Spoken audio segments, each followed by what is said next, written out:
Good morning. Please forgive my delay. I was taking a look at the filings from last night, the motion and the opposition. So let the record reflect that counsel are present. Are you ready to argue your directed verdict motion? Yes, Your Honor. Okay. Mr. Owens? I don't think I saw an opposition. So when was that filed, and do we have it? 7:03 this morning. Very good.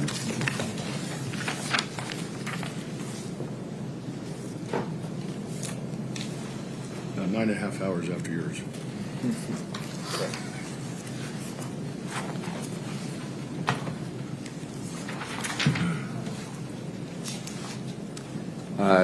And just to be clear, plaintiff has rested their case. Is that accurate? Yes, the plaintiff has rested their case. Accordingly, it's appropriate for me now to raise Rule 50 of the Utah Rules of Civil Procedure, which permits a party after a party has been fully heard on an issue during a jury trial, and the court finds that a reasonable jury would not have a legally sufficient evidentiary basis to find for the party on that issue. I address in particular, some of this argument predates us, but it's good to kind of bring us up to speed, I think. At one time, the plaintiff pursued both a negligence claim and a negligent infliction of emotional distress with punitive damages claim. The court heard all arguments on that and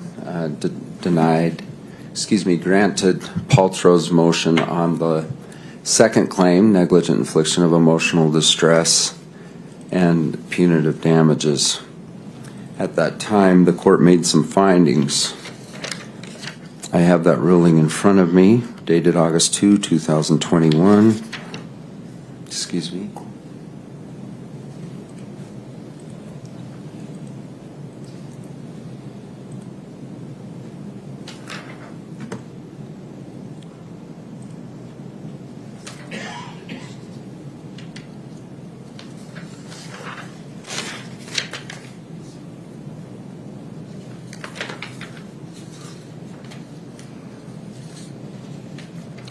The undisputed facts do not support the assertion that Ms. Paltrow committed a hit and run, among other findings. When we came to court 8 days ago, seems like 8 months ago, the plaintiff said, we're still asserting a negligence claim after the collision. I brought this to the court's attention, and Your Honor, we looked at the complaint, which only asserts negligence up to the ski collision. And you said under general pleading standards, I'm going to hear evidence of it. We've now heard evidence. I believe no one has testified, and I know Your Honor asked us to marshal the evidence that would show it for the other side. So I have racked my brain on anyone saying that there was a breach of care, breach of a duty for Ms. Paltrow to not provide information and stick around longer. There has been some reference to the skier's responsibility code that has a sentence in there to that extent. Ms. Paltrow testified that she left only after a designated Deer Valley representative said, you can go. I think the undisputed testimony is that Mr. Erickson told Ramon,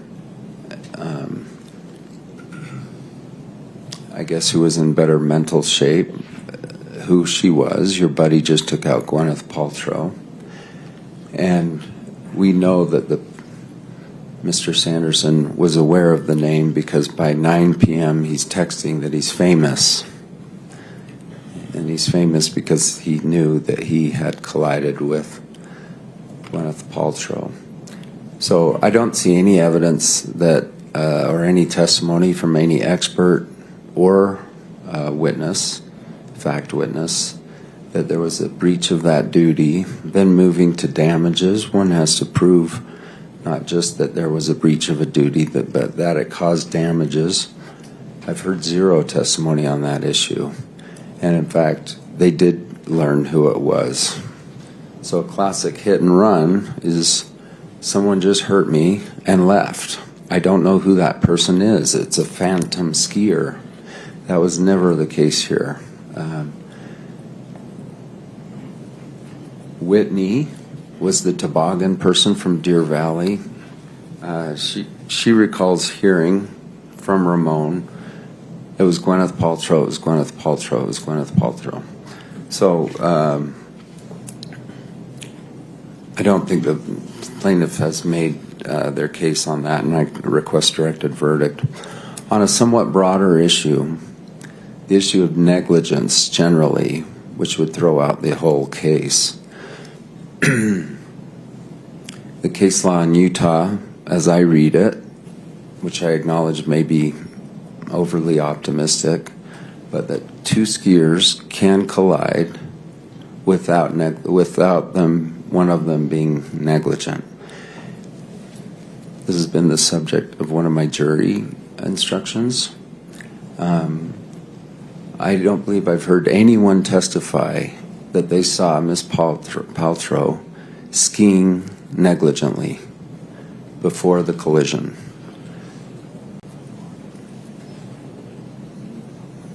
The 3 or so skier on skier collision cases, as I read them, requires something more than because of the implied risks of skiing. Unlike, for instance, a car accident where someone has to be at fault, I think skiing is different. When we strap on sticks on our feet and go down a slippery slope, the implied risks, including specifically collision with other skiers, they need something more. I acknowledge the testimony of Mr. Bogger, who said if Gwyneth's story is accurate, there was a breach by Sanderson, and he was asked the cross question, which was if Sanderson's story is correct, then Gwyneth breached the skier code. So I acknowledge that's out there. On its face, that sounds like, that's a classic jury question. But I think there's still a dearth of testimony about no one saw her skiing negligently, certainly not recklessly or dangerously. I think the most they have is Carrie Oakes. We read part of that transcript of this idea that somehow at the top of the lift, Moses and or Apple were saying, "Hey, Mom, we want you to watch us." That I think is the most. Now, it's funny if you caught this from reading those kids' depositions. Moses says, "I don't remember saying that." Apple says, "I don't remember saying that." Gwyneth says, "I don't remember saying that." But Carrie Oakes said something to the effect that at some point they did. Now, I think there was a specific question, hey, was that just before the collision? And I remember her testimony saying no. I mean, it was sort of this generic thing. It wasn't close in time. With that, I think it's appropriate to remove these issues from the jury. Thank you. Thank you.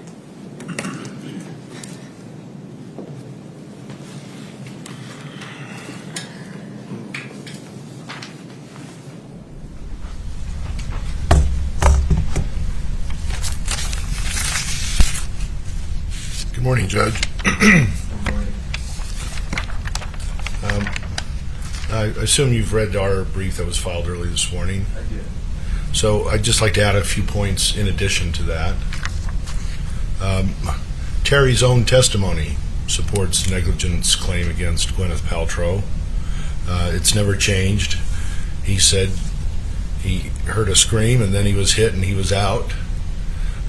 This is corroborated many times by Craig Ramon, the only eyewitness who saw it a few seconds before the impact. He heard the scream and then turned over and saw Gwyneth Paltrow ski into the backside of Terry. It was a hard enough hit that it knocked him down and gave him 4 broken ribs and a concussion. That's very clear. That's causation and damages. Craig Ramon said that Gwyneth Paltrow never talked with anyone at the scene.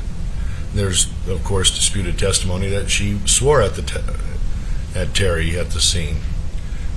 In either case, it shows negligence afterwards because it delayed the summoning of ski patrol, because Craig Ramon said he was shocked or stunned that what's going on here, and then next thing you know, everyone leaves and he's there alone with Terry Sanderson.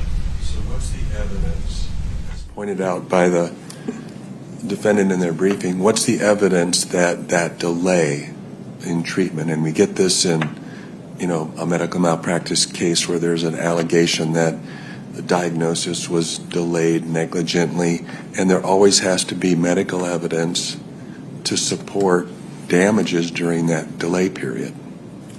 The delay, well, there was... What were your client's damages during, if it was delayed, what were your client's damages? At least $1, Your Honor, worth of damages. He was frightened. There's evidence from Craig Ramon that he was frightened. Terry Sanderson testified he was frightened, and that added to his mental anguish, compounding his mental health injuries. But fright doesn't support a negligence claim, does it? It may just be worth $1 or more, but no. But my question is, it does support a negligence claim. Isn't that what negligent infliction of emotional distress claim is all about? Whether fright can be recovered, and that has already been evaluated by the court. It has been, but then we're focusing not on NIED. We're focusing on the delay in treatment, the delay in summoning the ski patrol. But the only damage that you can point to is fright. Well, there's fright and the delay, and the fact that... Let me ask you the secondary question I'd like you to comment on. Can she recover for that anyway, under the negligence claim? Can he or she? Can't your client recover for that fright, or I assume under the jury instruction that would be mental anguish? Yes. Under the non-economic damages jury instruction. So can't you recover for that anyway? What does this give you, this post-accident conduct give you that you don't already have? In comparison to the permanent brain injury, it's small, but it gives us additional damage that continues afterwards because... And why can't you argue that damage anyway?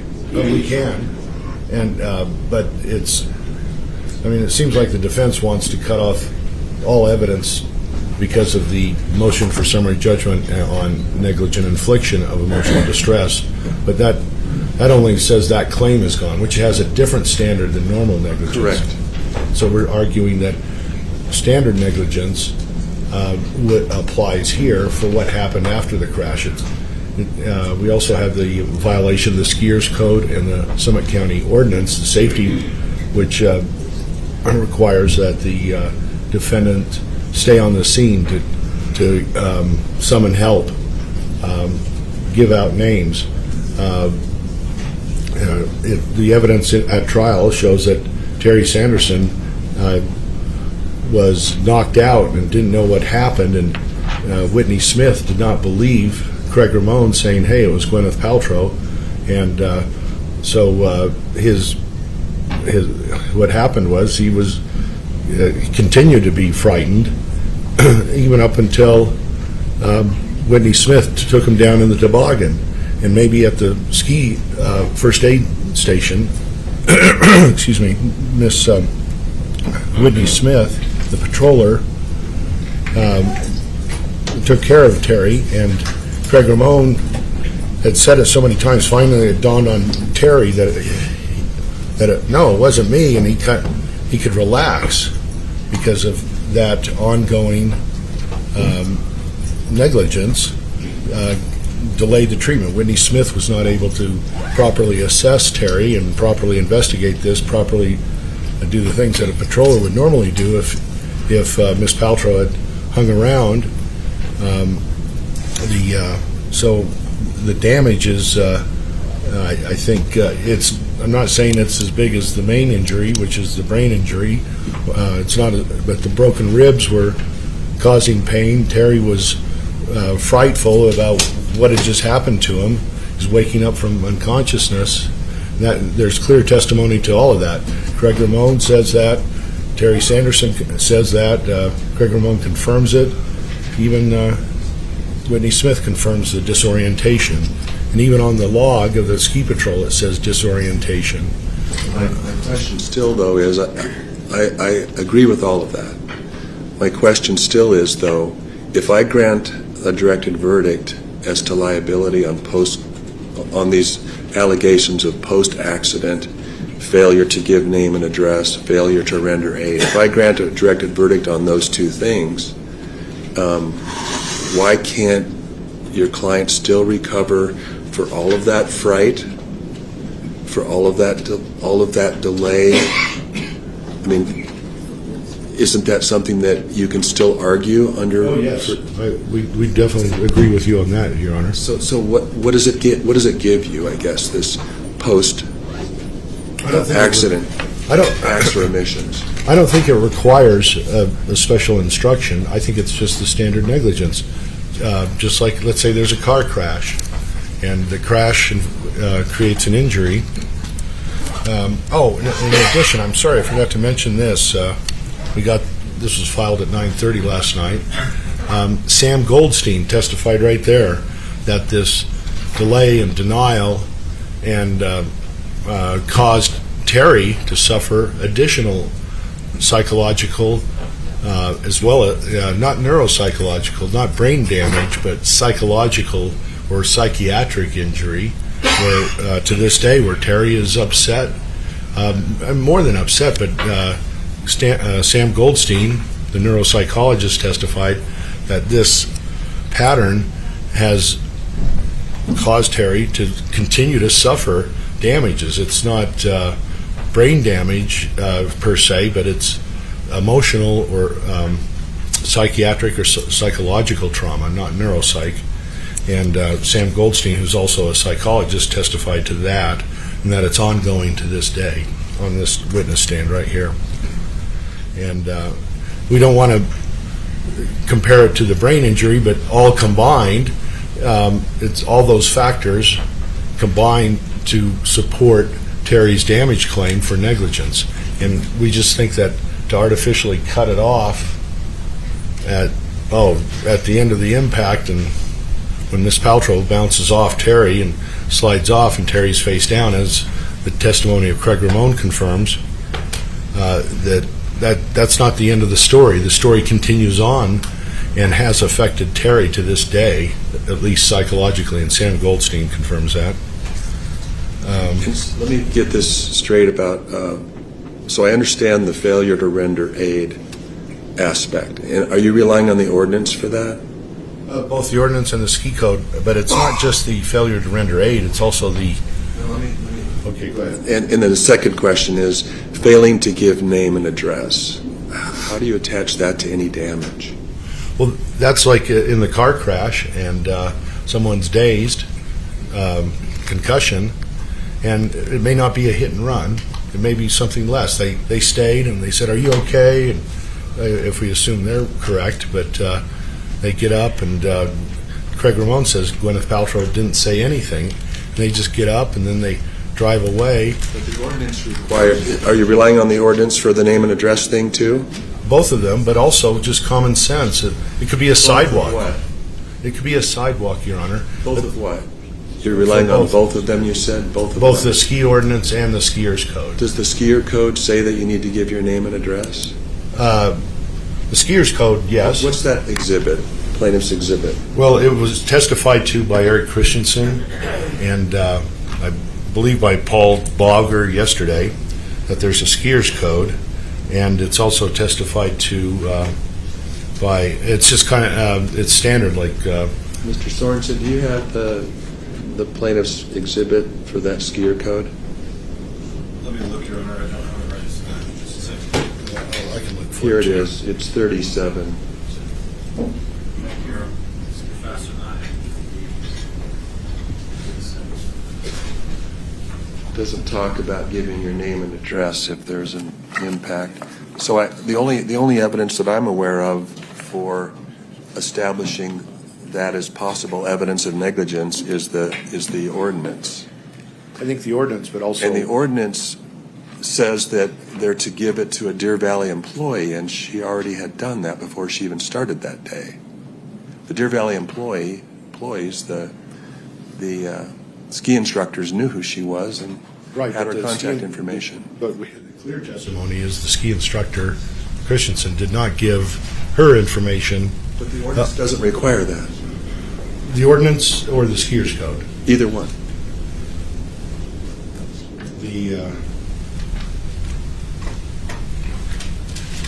The ordinance says that they're to give it to a Deer Valley employee if there's an accident. Am I reading that right?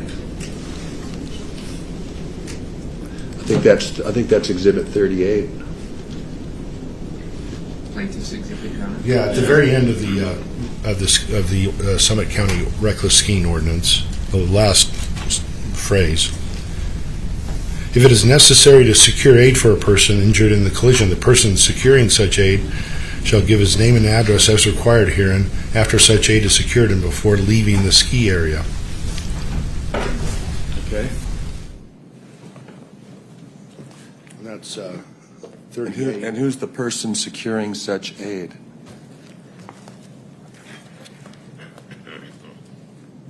I think that's the person that reported it, right? Wouldn't that be Mr. Ramon? It says any skier above the first part of that full sentence of Part C.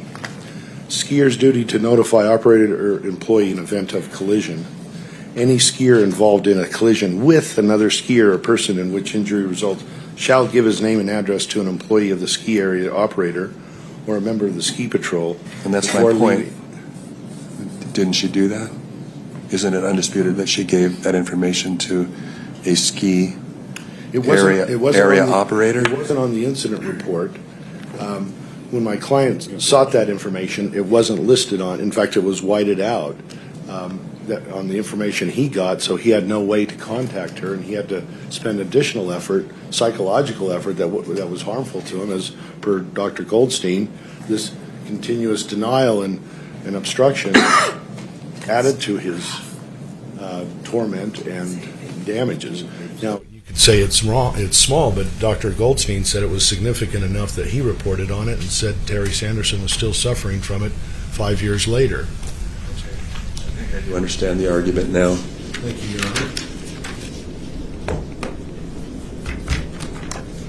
Mr. Owens, any follow-up? Thanks, briefly.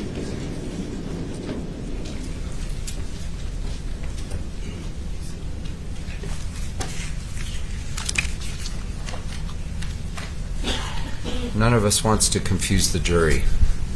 They understand this is a negligence claim. But even I'm confused on this idea of she did something negligently after the fact. There's been no evidence, no expert testimony or otherwise that the delay caused any harm whatsoever. What about Goldstein's testimony? So Goldstein's testimony, as I recall, it was Eric Christensen's yelling, not Gwyneth Paltrow's not yelling. He described Mr. Sanderson observing and hearing a man screaming in his face, Eric Christensen.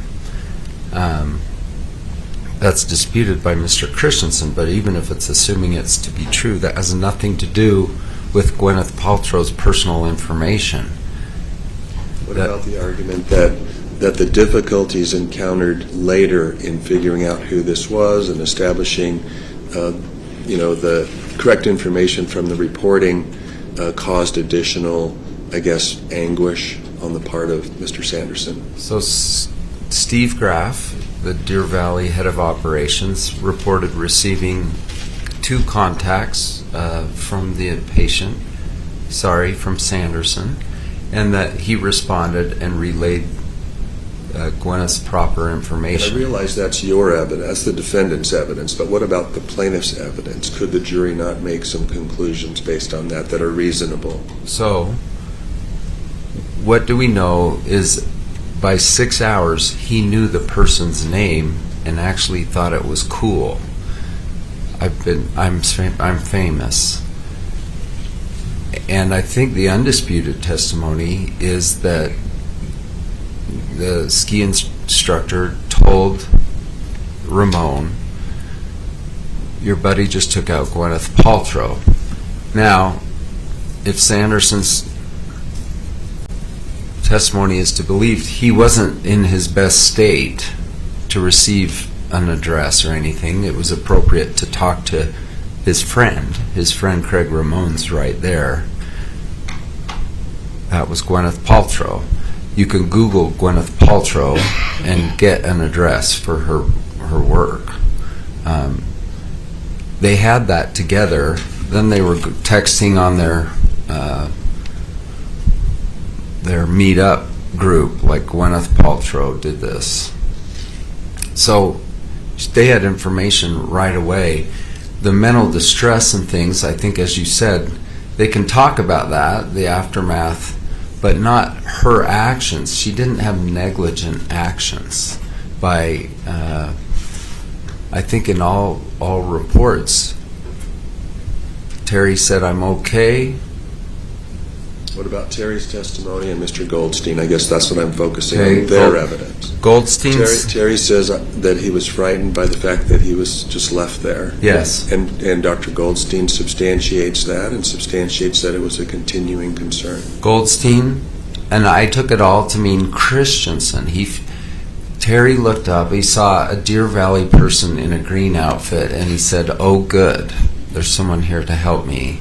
And then when the green Deer Valley guy skied away, which is contrary to Eric Christensen's testimony that he was the last on the scene, but let's presume Sanderson's testimony is correct. He felt abandoned. He didn't say, I felt abandoned that Gwyneth left. I don't remember that testimony. So I think they're conflating the two. It's probably a good thing that Gwyneth didn't stay. She was pretty mad. She got the all clear from Christensen. He's okay. They observed no unconsciousness, by the way. He's on his feet. Ski patrol people, everything okay? Everything's okay. And then you can leave. The abandonment came from the ski employee. And that was for, keep in mind, a few minutes. Because a few minutes later, downhill, I'm not okay. Okay, different story, but I'm not okay. Let's flag the patroller. Whitney's there, and so we really are talking about a couple minutes. And it wasn't from the Gwyneth abandonment, it was from the ski patroller. He felt like the ski patroller had bullied him and had abandoned him. He never said, I felt hurt and abandoned and frustrated that the skier, whose name they now knew, had left. That's all. Thank you. All right. Thank you. Well, I don't want to delay the jury. Let me just rule on these motions. So as to the directed motion on the negligence claim, the general negligence claim for the accident itself, the court denies the motion for the reasons that and the evidence that were marshaled by Mr. Bueller. As to the post-accident conduct, it's a little more difficult, and it's also complicated by the fact that there was a negligent infliction of emotional distress claim that was dismissed, and essentially what the plaintiff is claiming is related to the post-accident conduct, is in the nature of of emotional distress or emotional or mental suffering, the fright associated with being left alone, and the fright associated with failure to give name and address. Let me just address that part first. So I don't think there's any evidence that the jury could decide that Ms. Paltrow did not give her name and address to an employee of the ski area operator or a member of the ski patrol before leaving the vicinity. She did do that. So I don't believe that she violated her any duty that might be imposed by the ordinance, and that's the only place that there's any evidence that requires her to give her name and address at the scene of an accident. And so that post-conduct, I think, is out. As to the duty to render aid, I think that there is an issue of fact, and there is evidence that the jury could decide that the duty to render aid was not followed.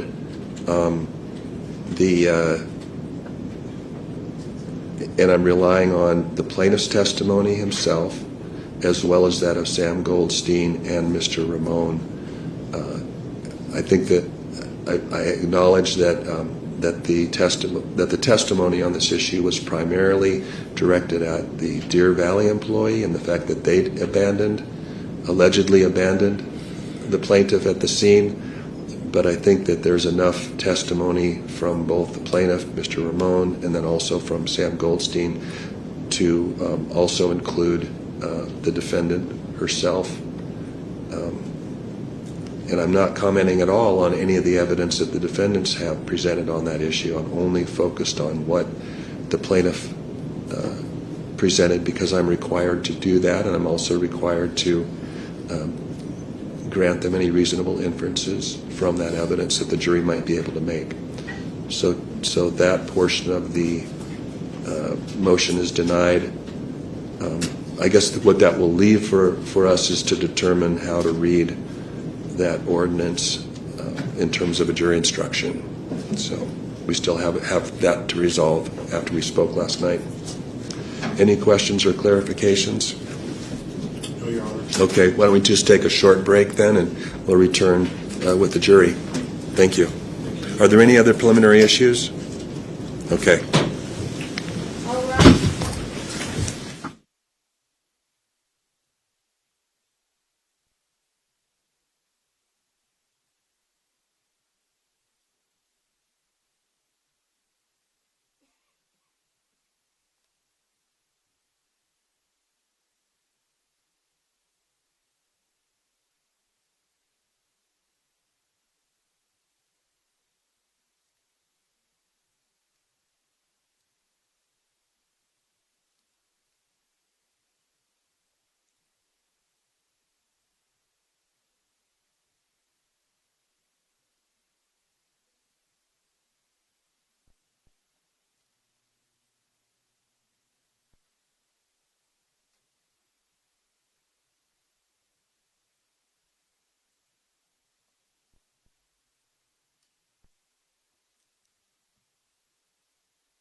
Could you let the lawyers know the jury's on the way?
Good morning. We're just waiting on a few more parties, so it'll just be a moment.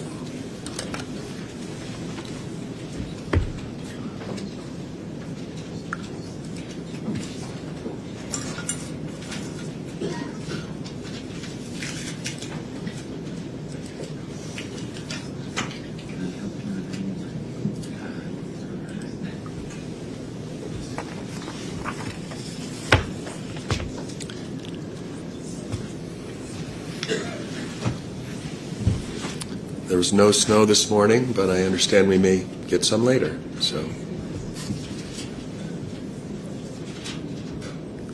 let the record reflect that all parties and counsel are present, the jury is present. And I realize we took a few witnesses out of order, but at this point, does the plaintiff rest its case? Yes, Your Honor. Okay. Are you ready to call your next witness? Yes, Your Honor. We called Dr. Carl Black, our neuroradiology expert. Thank you.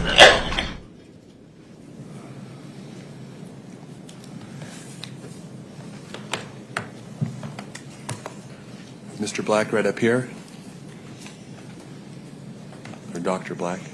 Do you swear that the testimony you are about to give in the case now before the court will be the truth, the whole truth, and nothing but the truth, so help you God? Yes. Thank you. Good morning. Come have a seat. Once you get situated, if you could state your full name and spell it. My name is Carl Milton Black, CarlMiltonBlack. Thanks for being here with us, Dr. Black. Let's begin by just asking you what your role is in this case. I was asked to review imaging related to this case between the years of 2009 through 2021. And what expertise do you have that allows you to opine on imaging of brain scans? I'm a fellowship-trained neuroradiologist. I also have fellowship training in vascular and interventional radiology, and I'm double board certified by the American Board of Radiology in neuroradiology and vascular and interventional radiology. And is there anything about that experience and training that is relevant to your opinions in this case? Yes, I have expertise in analyzing imaging of the brain. Okay. And let's just go over very quickly the images that you reviewed. Maybe give us the type of image and then the years those images were taken. The imaging consisted mainly of CT, Doppler, and MRI. The range of years dated back to imaging performed at the Veterans Administration Hospital in 2009, and then subsequently imaging again at the Veterans Administration in 2016, imaging performed at COG-FX in 2017, and subsequent imaging performed in 2021 at Blue Rock Medical or Riverwoods. And does that mean that you reviewed imaging both before the ski accident and after the ski accident? Yes. And in your review of the imaging, did you see any evidence of traumatic brain injury after the accident?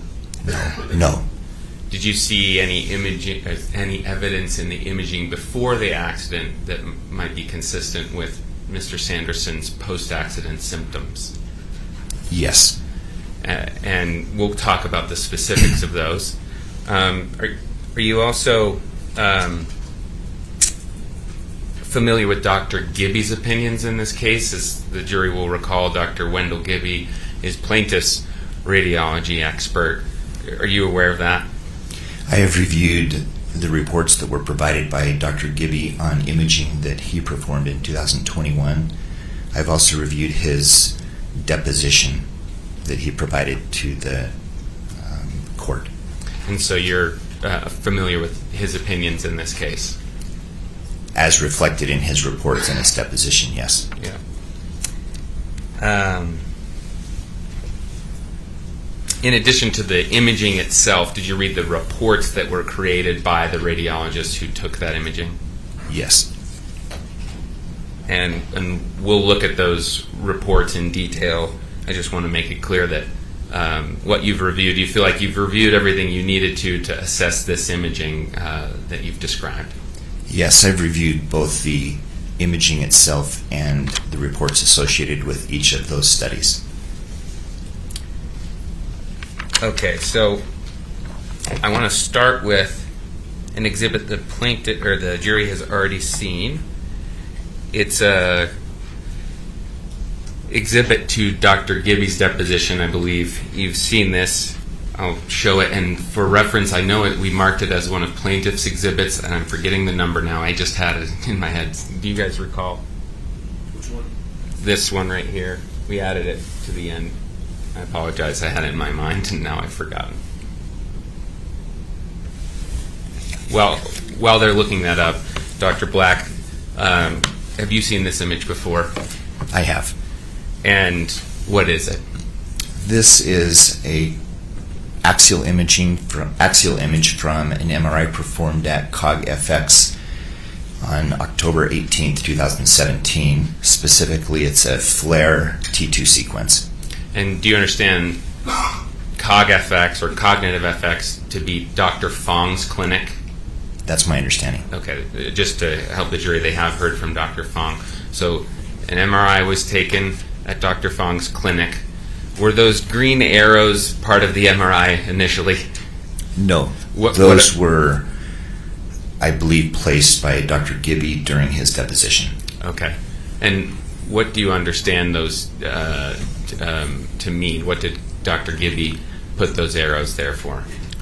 Those arrows are pointing to what he's terming white matter disease. And what is white matter disease? White matter disease reflects scarring in the brain, and often it occurs around the ventricles that you see here. In the deposition, Dr. Gibby's using these arrows to point to areas where he suspected that these may relate to trauma. I see. And I'm noting that Peter Jensen on my team has just noted that this is Plaintiff Exhibit 31, I believe, to the record. Okay, so those same points that we're looking at with the green arrows, in your understanding of Dr. Gibby's opinions, is he pointing to those as evidence of post-collision problems for Mr. Sanderson? That's what he indicates in his deposition, yes. But in your review of the prior imaging, do those same findings show up? If you review the imaging from 2009, at which time Mr. Sanderson had a comprehensive imaging workup that included imaging of his brain as well as the blood vessels that supply his brain, these findings were present in 2009. I see. And I believe you've prepared some images that you've taken from the prior to the accident images and post-accident images and noted those. And is that correct? That's correct. And we'll show those to the jury in just a second, but what I want to do while we have this one up is give you a pointer and have you point to other findings that you see in this MRI from 2017. Is that okay? Will that help you explain to the jury your opinions about this image? Yeah, I'm happy to do that. Okay, I'll bring it to you. May I approach, Your Honor? You may.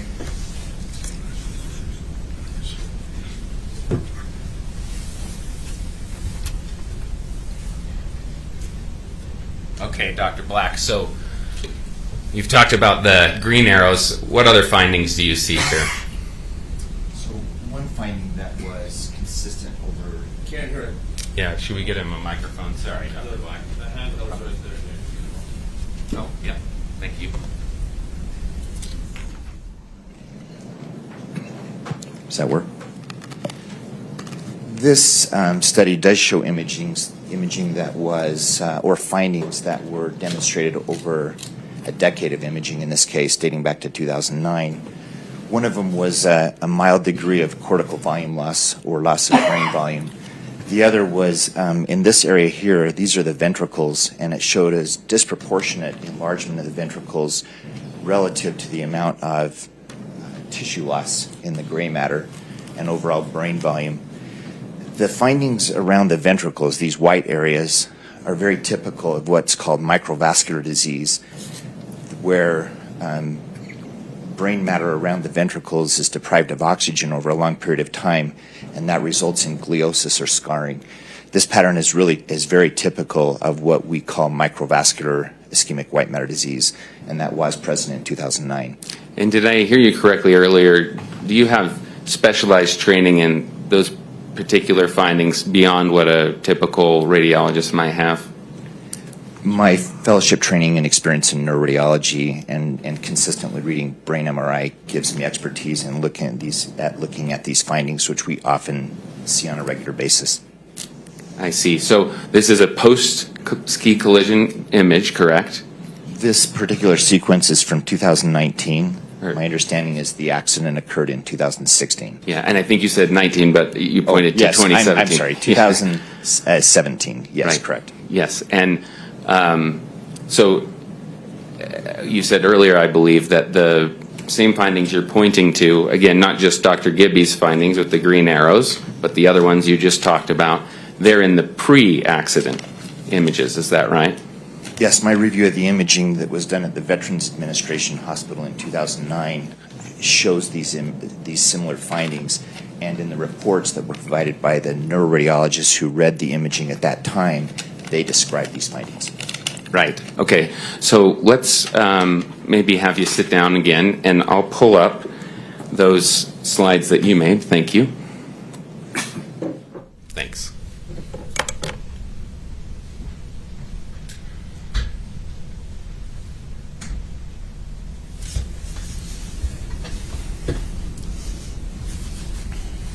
So this is Defendant's Exhibit 101A through, I believe it's A through F.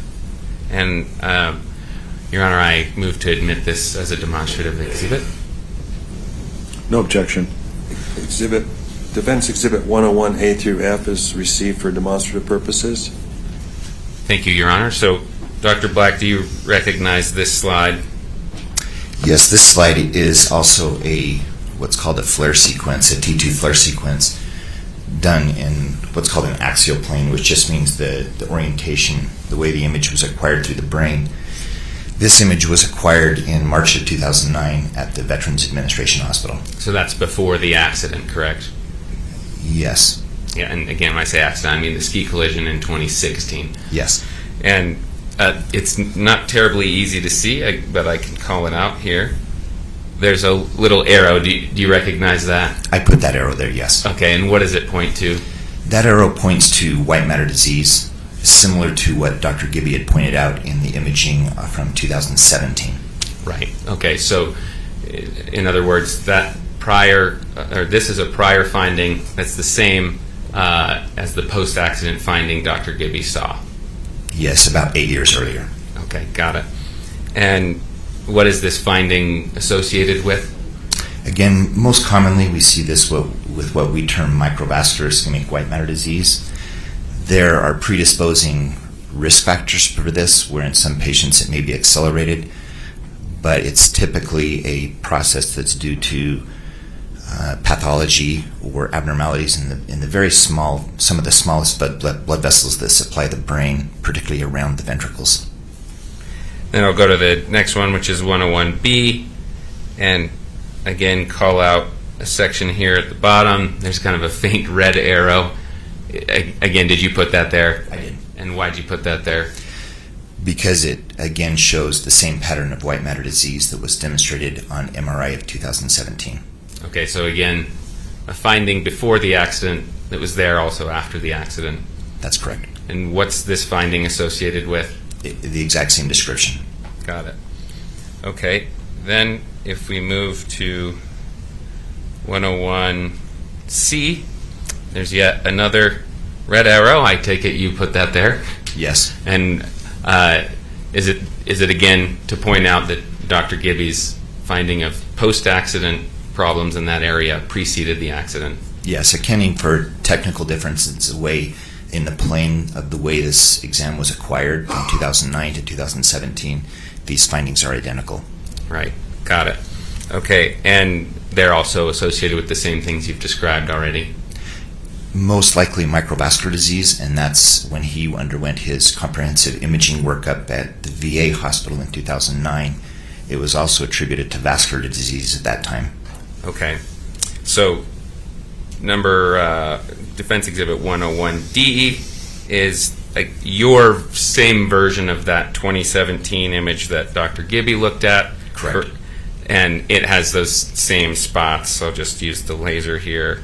Again, these arrows are kind of faint on my copy. I apologize, but they're pointing to those same points we've just looked at previously. Is that right? Yes.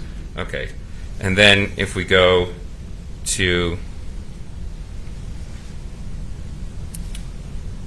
the next image, this is a new image we haven't looked at, correct? Correct. And this one's from 2021, as it's marked. Where was this image taken? Do you recall? Yes, this image was obtained at Blue Rock Medical or Riverwoods Imaging, which Dr. Gibby owns, and this is the same sequence that we've shown before as far as how it is technically obtained by MRI. Same slice. Got it. And again, we have some arrows, correct? Correct. And those are your arrows? Yes. And they're showing, I take it, the same disease process or same findings that you've seen in the 2009 and then 2017 images. That's correct. So you're seeing this same condition in the brain for many years, both before the accident and after it. Over an 11-year period, a similar pattern of white matter disease, yes. And then if we go to the next image, 101F, we call out that upper left quadrant arrow, and again, I believe you put that there, correct? Yes. And kind of for the same reasons, to show these conditions persist from 2009 before the accident to this image in 2021. That's correct. Okay, thank you. And let's see. So I'm giving the jury 101G. That was referenced, was it not? that would be the next one, Okay. which I haven't referenced, but if there's no objection, that's just the next bit of the slides. No objection. Okay. What is that? Could we see it though? Can you move that, Steve? But just let us see it before you. Sure. Yeah, it's in your hard to find here. Okay, thank you. Is that 101F?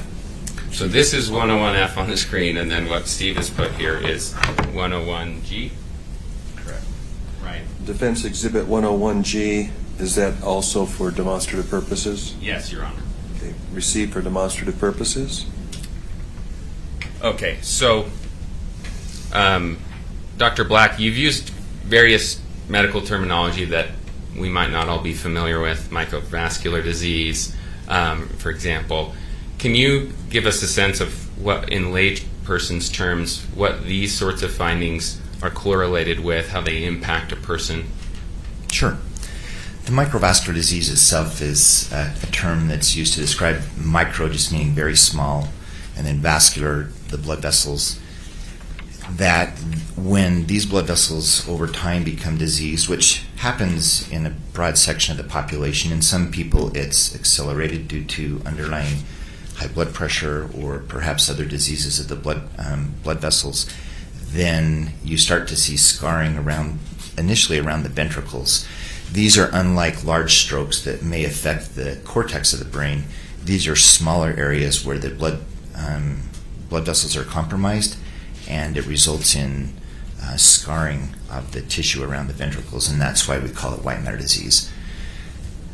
The other imaging in 2009 from the Veterans Administration, the CT angio, specifically looked at the larger blood vessels that supplied Mr. Sanderson's brain, and in those images they found plaque or hardening of the arteries in the carotid bifurcation on his right side, and then also in the larger blood vessels inside of his brain near where his retinal arteries come off, or the cavernous carotid arteries, and those also show plaque or atherosclerosis.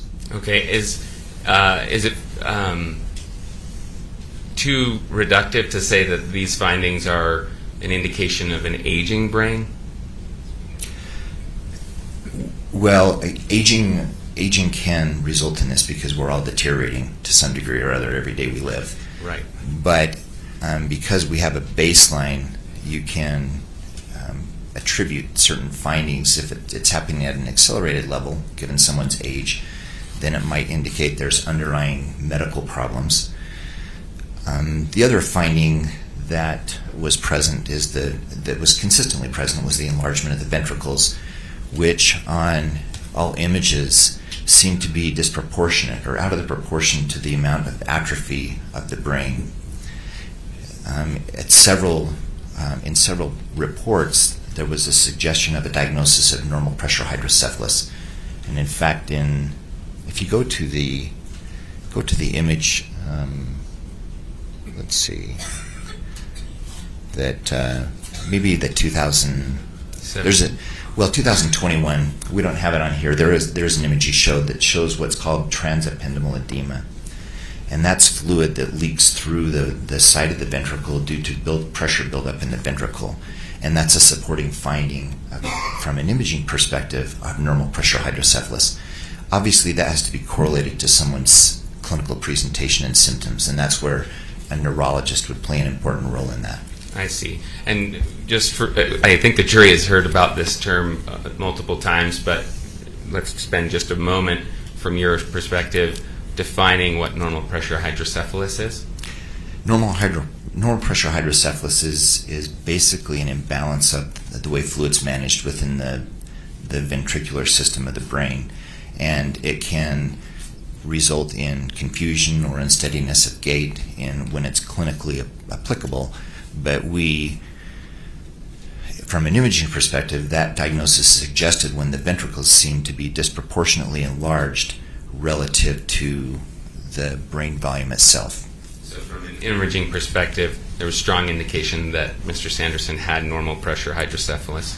It was suggested in every brain study he's had since 2009. And is it a progressive condition? In other words, does it get worse with time? Yes, it can. And then I'm going to go to another image another report, a document that the jury has already seen. This one we looked at with Dr. Gibby. This is his report from March 3rd, 2021. Do you remember seeing this? Yes, I reviewed this. Okay. I believe it's also part of Gibby's packet in Plaintiff's Exhibit 31. What I want to point out, I think I called this out with Dr. Gibby, I want you to comment on it. There's a part of this report that says, I don't see any sign of shearing injury. Do you see that? I see his report, yes. And do you agree with that? I agree with this report, yes. Okay. And what do you understand Dr. Gibby's opinions to be as shearing injury is concerned? So this report was performed on March 3rd, 2021, specifically looking for evidence of brain trauma. So that was the clinical history provided to Dr. Gibby, and he was looking in detail for any imaging findings that would support closed head injury. And was shearing injury one of those? Yeah, the things that Dr. Gibby would have been looking for, or that any of us would look for when we're evaluating a study in a patient with brain injury, would be shearing of the white matter tracts. These are very delicate tracts where if there's a rapid deceleration of the brain, those can shear. When they do shear, they deposit little microhemorrhages that leave blood products in the brain, specifically iron that's found in hemoglobin. So in another sequence, Dr. Gibby would have been looking for any evidence of iron deposition, which he mentions here, pathologic iron deposition. And then the other thing you would look for is bruising of the cortex of the brain. The brain does move to some degree with inside the skull because of it's bathed in cerebrospinal fluid. So if there's a rapid deceleration, the brain cortex can hit up against the skull and cause a bruise. In some cases it can result in hemorrhage, but in other cases it can result in focal atrophy at those locations. So in this case, none of the imaging showed a contusion, no shear injury, and no evidence of pathologic hemorrhage in the brain.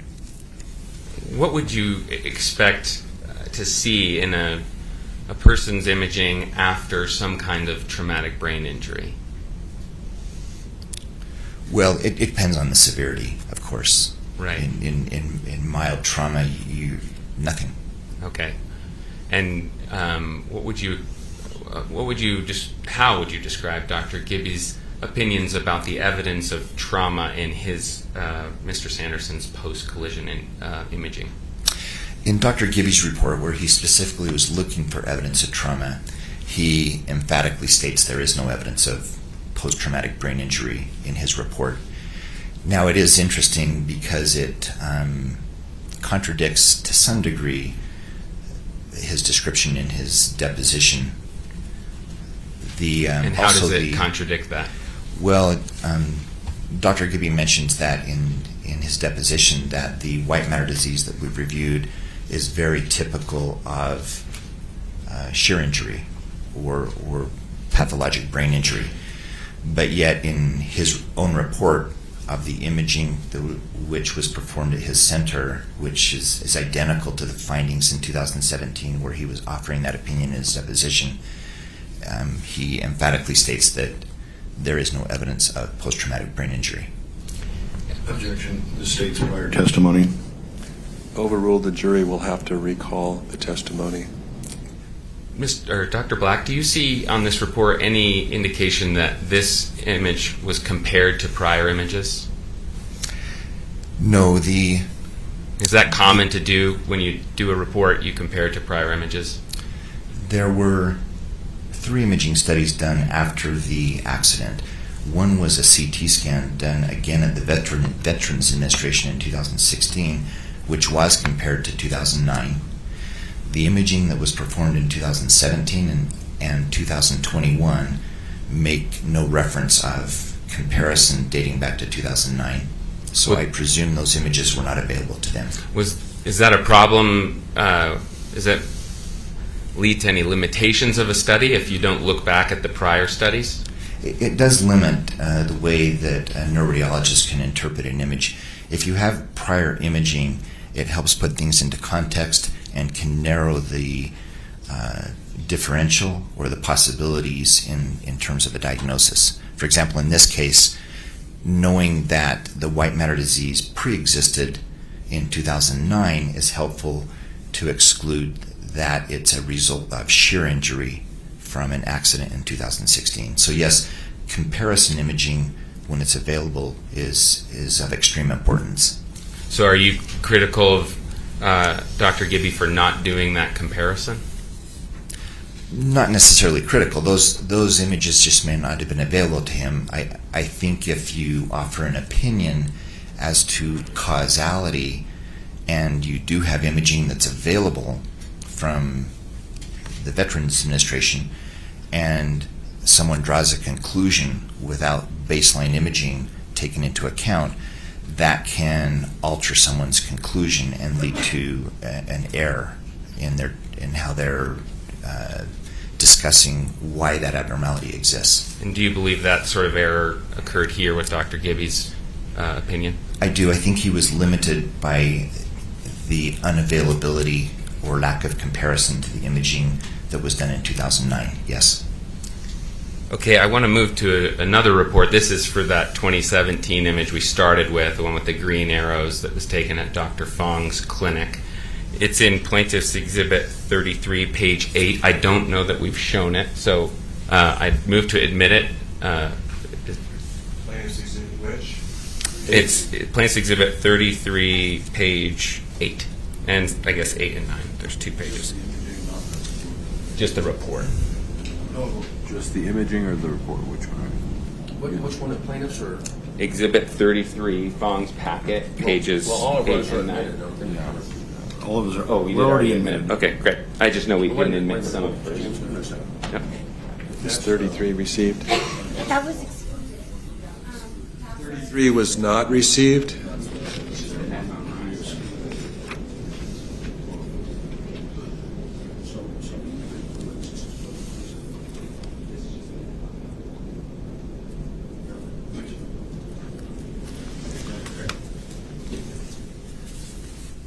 Seems like no objection. May I publish it to the jury, Your Honor? No objection. Plaintiff's Exhibit 33, page 8 is received. And James, do you want it from start to end, or was there just one? No, just portion? 2 pages, page 8 and page 9. Page 8 and page 9 are received. Yeah, this is, again, the report connected to the image that we looked at first, taken at Dr. Fong's clinic in 2017. Is that correct, Dr. Black? That's correct. And I want to point to, I guess we should first ask the question we were just asking about Dr. Gibby. Do you see any comparison here? No. Okay, so the same points you made about the limitations of Dr. Gibby's report, you would say about this report, is that right? Correct. And if we call out this bottom part that's called impressions, I'd like for you to comment on whether you agree with these. I do agree with these impressions. And will you take us through them in layperson's terminology? Maybe we could start. We've covered some parts of the ventricles. Do you feel like you've explained that? Well, I think we can. Let me just emphasize one other aspect of Go ahead. the ventricles. Also, I think it's important to note that the context of this study being acquired was specifically with the intent to look for any evidence of closed head injury or significant brain trauma. And so there are pertinent negatives that are pointed out by the radiologist who interpreted this exam that did not exist, like hemorrhage in the brain or evidence of a contusion. So there are pertinent negatives, even with the strong bias of looking for those because of the history. So just to make sure I'm understanding you, that when you talk about bias, you're just saying going into this image, they heard a history of traumatic brain injury, concussion, so they're apprised of the possibility of various findings that might be associated with that, and they want to find them. They're looking Correct. for them. That's correct. Foundation. Sustained for leading. So maybe just comment on bias again, because that term is used in various ways.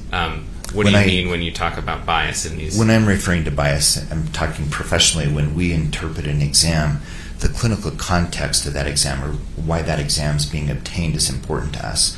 If somebody has an infection or if somebody has a brain tumor, then we understand that and we're looking for various findings that would support that.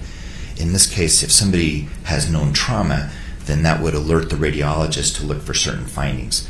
So in the case of the MRI performed in 2017 and the one performed in 2021, there would be an alert to look for findings related to trauma. So the negatives, the pertinent negatives in the exam from 2017, just like the one that was performed in 2021, would rule out imaging evidence of significant head trauma. Yeah. So in other words, they're looking for trauma, but they did not find it. Is that Yes.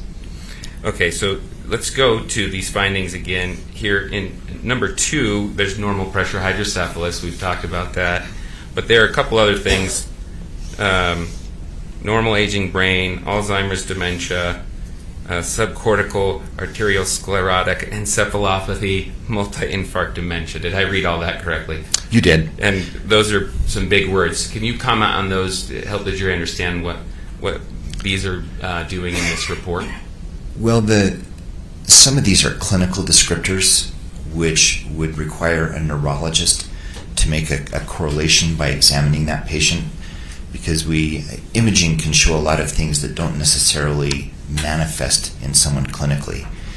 So it's important to always take it into clinical context. The one description here that actually reflects underlying pathology would be the arteriosclerotic encephalopathy. That's just a big word for diseases of the blood vessels, specifically plaque or hardening of the arteries. The comprehensive workup that was done at the Veterans Administration in 2009 did show evidence of vascular disease at that time in the carotid arteries in the neck and also in the brain. And at that time, the white matter disease, which again was present over a decade later, was attributed to vascular disease. Did you see any evidence in the imaging that correlates with vision problems? No.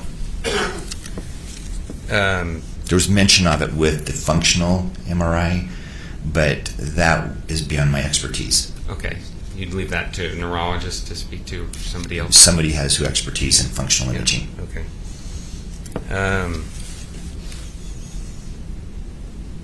Okay, so we can take this down, I think.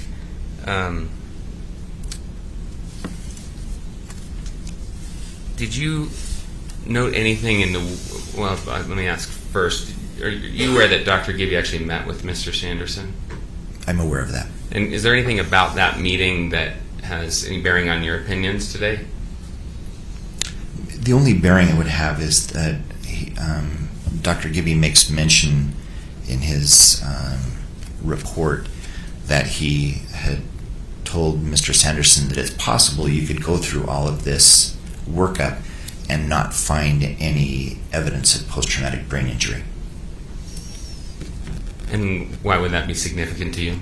Simply because obviously the intent of that workup was to specifically look for evidence of brain injury.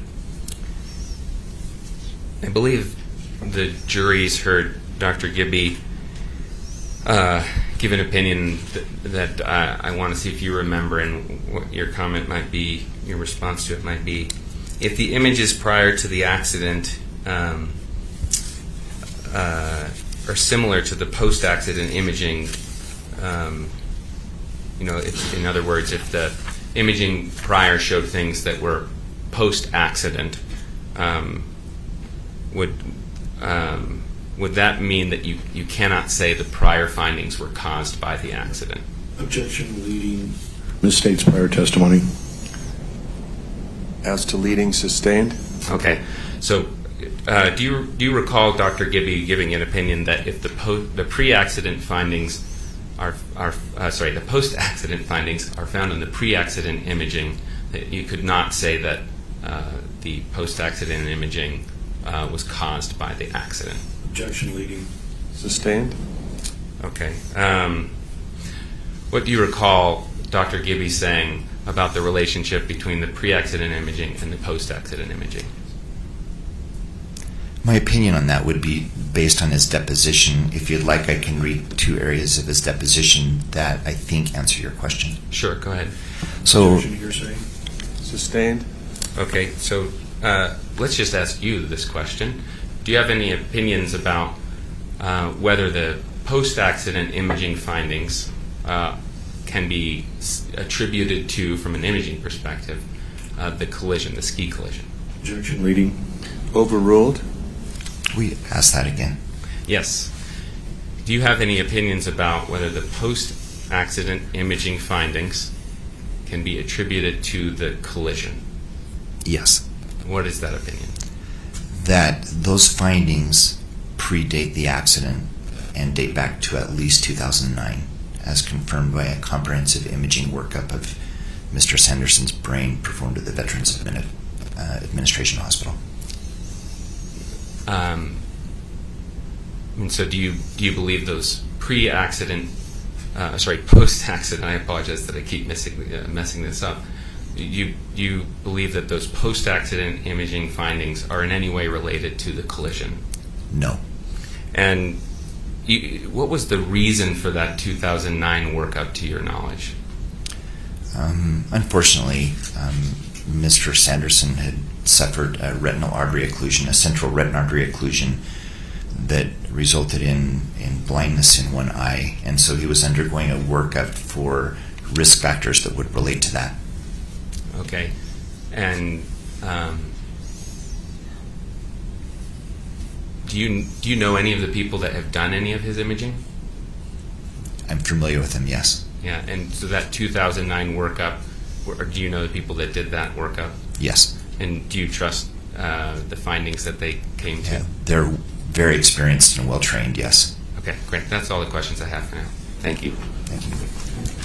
Thank you, Mr. Egan.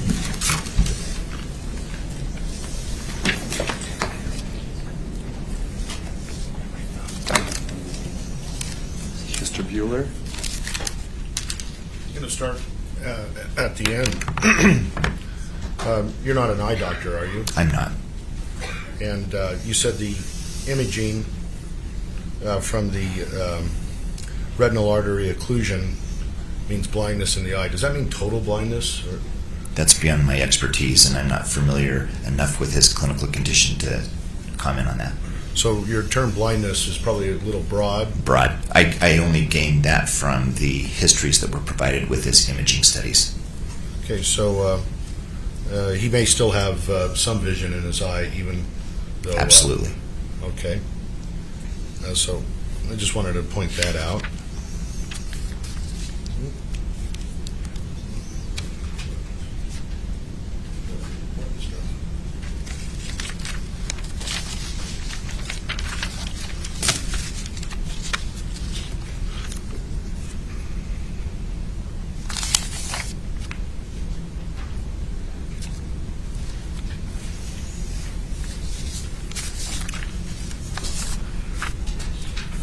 Let's see.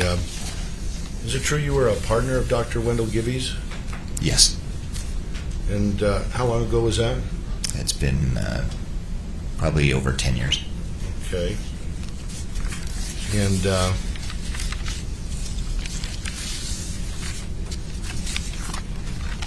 so you know his work, correct? Correct. And you're not critical of his work in general, are you? No, not at all. Okay. You never conducted an exam of the client, Terry Sanderson? No. You understand there was a sudden change after the ski crash in Terry Sanderson's condition, brain health. From my review of the records, that's my understanding. You understand that through, you read before and after witnesses who confirmed there was a sudden change after the collision, correct? Do you mind asking that again? Did you read before and after witness testimony? You no. didn't? So you didn't read, isn't before and after witness testimony important to understanding someone's brain injury? I think it's very important, but it was beyond the scope of what I was to do. I concentrated only on his imaging. Okay, so you didn't have the before and after information that would improve the diagnosis that you might, or the opinions you might give today in court to this jury. I understood that with respect to the imaging, we were looking for evidence of brain trauma as would manifest on imaging, and so that's where I concentrated my focus. Well, you said that MTBI may not be shown on an MRI. True? A mild brain injury? Yes. Correct. Okay. So Dr. Sanderson could have a brain injury, mild traumatic brain injury, and it not be shown up on imaging, right? That's correct. Okay. Now the 2009 imaging, it was asymptomatic, true? Again, I don't understand. I'm not a I'm not the clinician who examined him at that time, and I can only look at his imaging in the context of the information, so I don't feel qualified to answer your question. Thank you.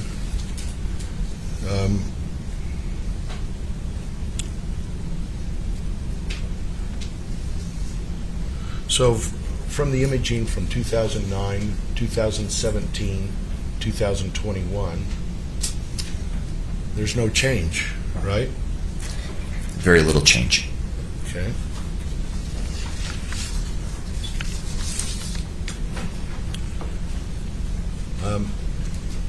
Dr. Black, no one's given a diagnosis that Terry Sanderson has clinical NPH, or normal pressure hydrocephalus, true? I don't know that for sure. Okay. So the NPH was not clinically diagnosed by his VA doctors, as far as you know, correct? As far as I know, it was only suggested, well, it was suggested in most of his imaging studies, but I don't know what clinical correlation was made. Okay, and so clinical correlation means that there was some specialist at the VA or elsewhere that understood his NPH was showing symptoms, correct? That's correct. Okay.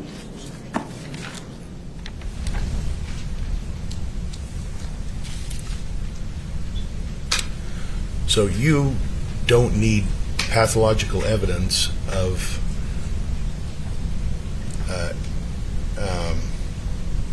to have a MTBI, correct? When you say pathological, are you saying imaging evidence? Yes. That's correct. Okay.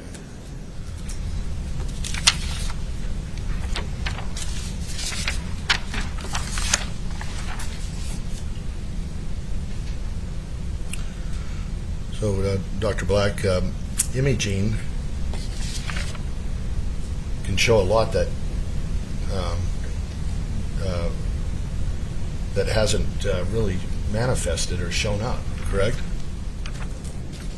Will you state that one more time? Okay, imaging can show a lot of things that hasn't shown up in a clinical setting. No, Yes, correct. so Terry could have these problems that show up on imaging, but there's no symptoms that would affect him from or stop him from skiing, for instance. It's possible, yes. Okay.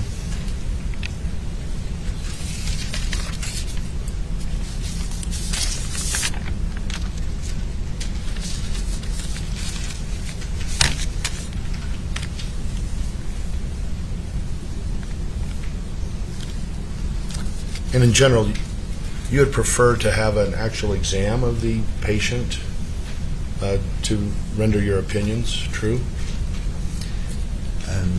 I think that imaging correlated with a clinical exam is the correct way to assess a patient's condition. So you would prefer to have an exam, correct? Yes. Well, Yeah. I think they correlate. Okay. The information's valuable in both circumstances, but optimally in decision making, you want both types of information. And so your opinions are not as strong as they would be without this exam, right? Without a clinical exam, Yeah. my opinions are certainly limited to his imaging. Thank you. You bet. Thank you, Mr. Bueller. Mr. Egan?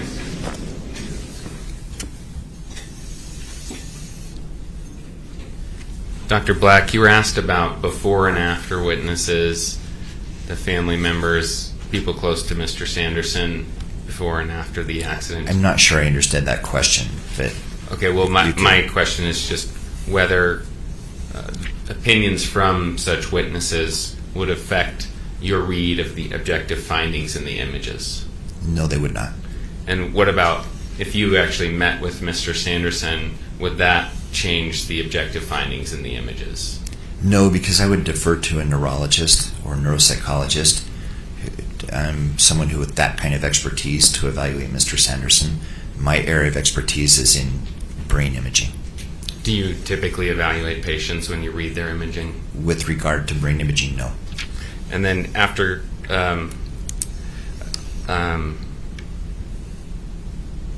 let's see. I guess we did show one of these boards, but you didn't get to see it. I want to make sure you see it so that the jury knows that you've seen Okay. it. And I'll show you. This is 101G, and these are the same. Are these the same images we were looking at on the screen? Yes. And they show that before there was a finding that was also after the collision. Is that right? Correct. Okay, so I think the jury's already seen this. And then we also have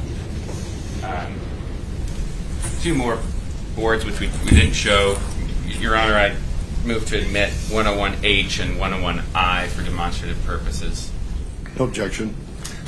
Defense Exhibit 101H and 101I, or is this plaintiff's exhibits? These are ours, yes. Defense exhibits are received for demonstrative purposes? So I'll show you first, Dr. Black. Is this the same idea as the board we just saw? Yes. Okay, just with different findings. Yes. Okay, and then that was 101H. And this Objection beyond the scope.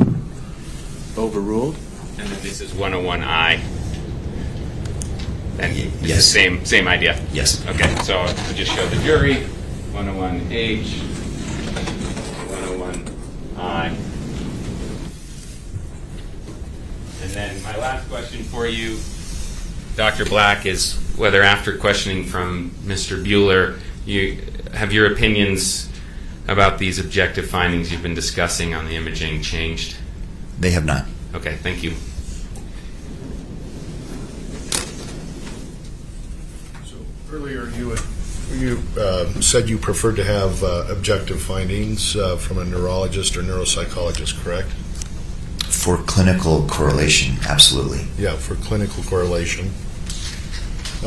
Would you defer to someone like Dr. Goldstein? I mean, I don't know him, so that name doesn't mean anything to me.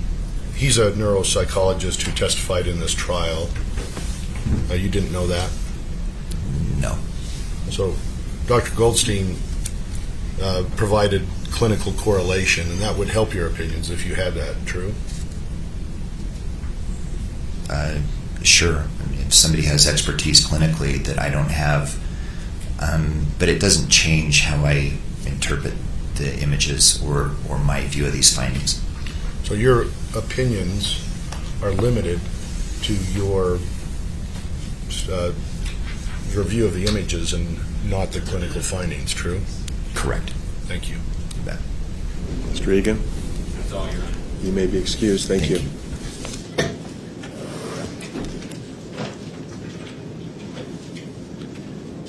You can call our next witness or take a brief break. Is this witness going to take a bit?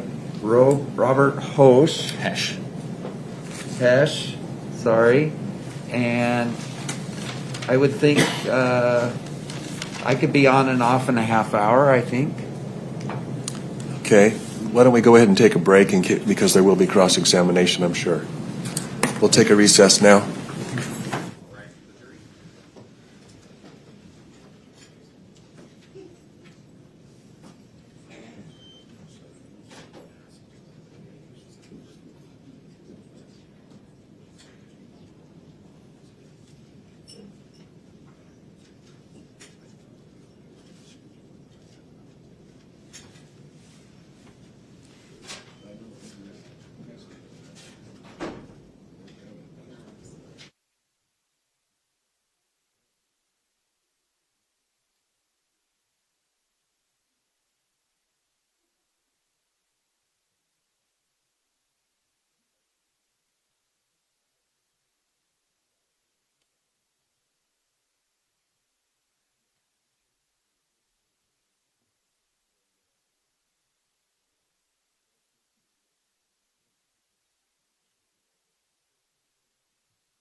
We're ready for the jury.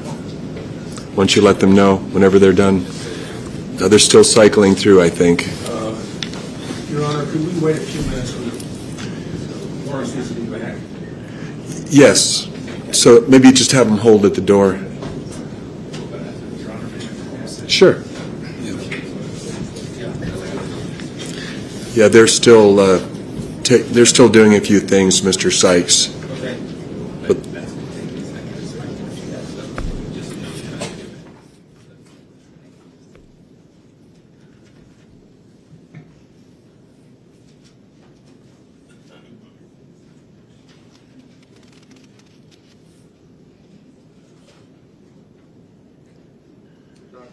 technically, I think we'll have to have you be sworn in. Why don't you take a seat out in the gallery? Is that chair too short to you? The bailiffs worked on the chair. I think the chair's in good shape now.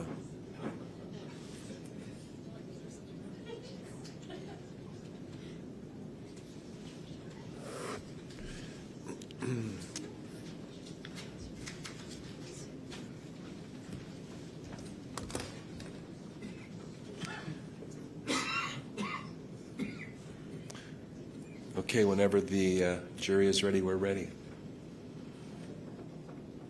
There was a little backup. Yes. They're not quite ready either, so.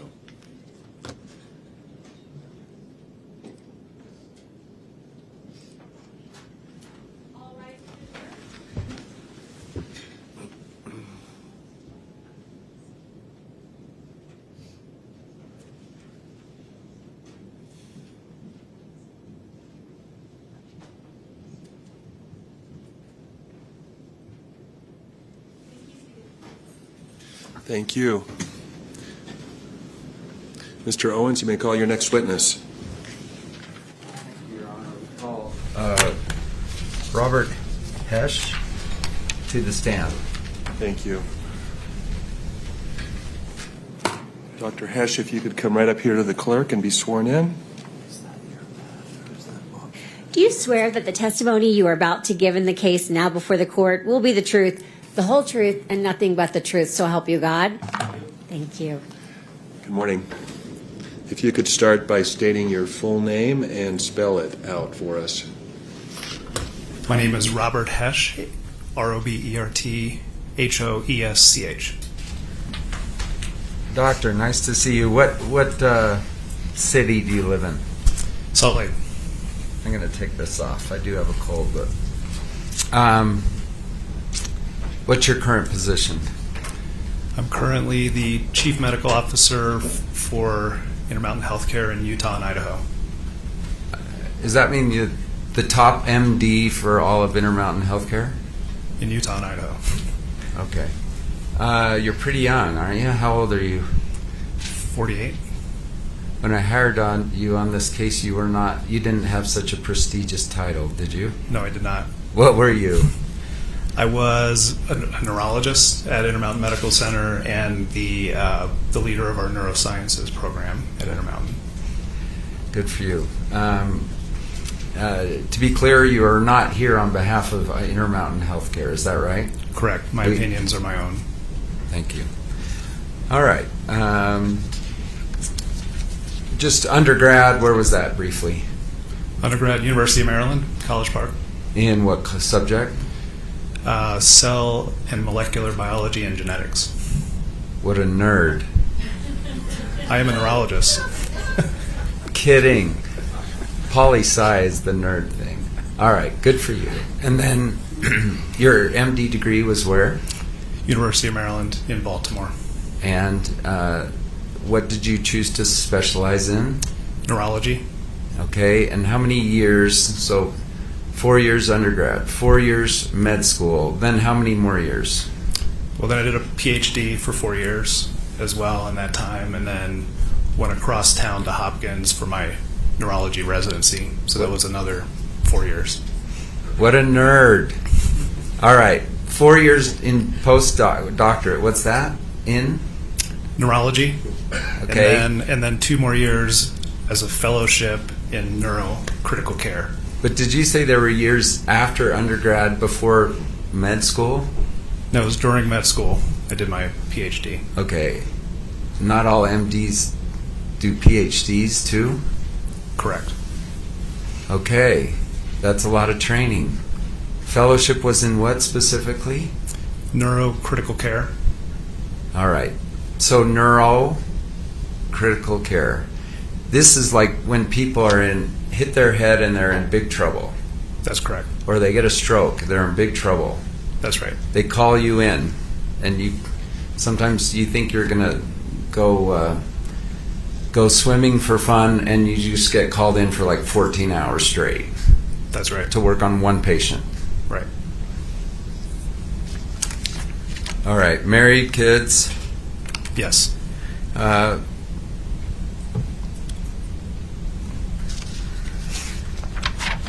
Have you reviewed some materials in this case? I have. All right. So the jury just heard from a neuroradiologist, and you are a neurologist.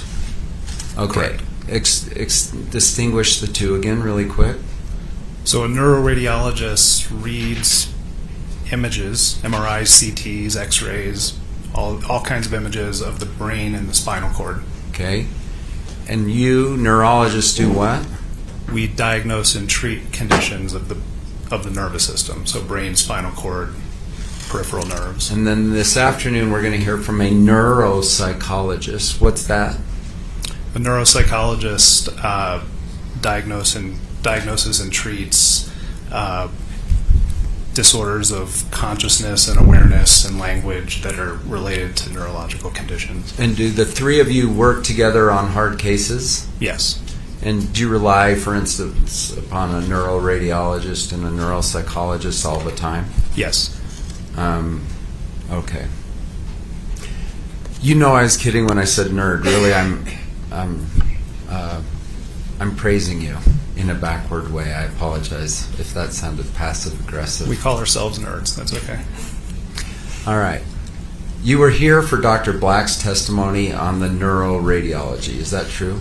Yes. And one of his opinions was that Mr. Sanderson's brain problems that he complains of as a result of the collision were actually all pre-existing. Did you hear Dr. Black say that? Yes, I did. And do you agree with that opinion? Yes, I do. Let's talk about what you've reviewed. So I think yesterday you told me you had received some 3,000 pages of junk. Just kidding. Materials, right? Correct. And a big chunk of those were medical records and a big chunk of those were depositions. Correct. And then you also received a lot of images before and after. That's correct. And did you review all of that? Yes, over several years. Do you believe you have foundation to render the opinions you're about to render in this case? Yes, I do. In addition to what you've reviewed, your background, education, training, and experience, do you believe that all comes to bear in rendering the opinions you're about to give? Yes.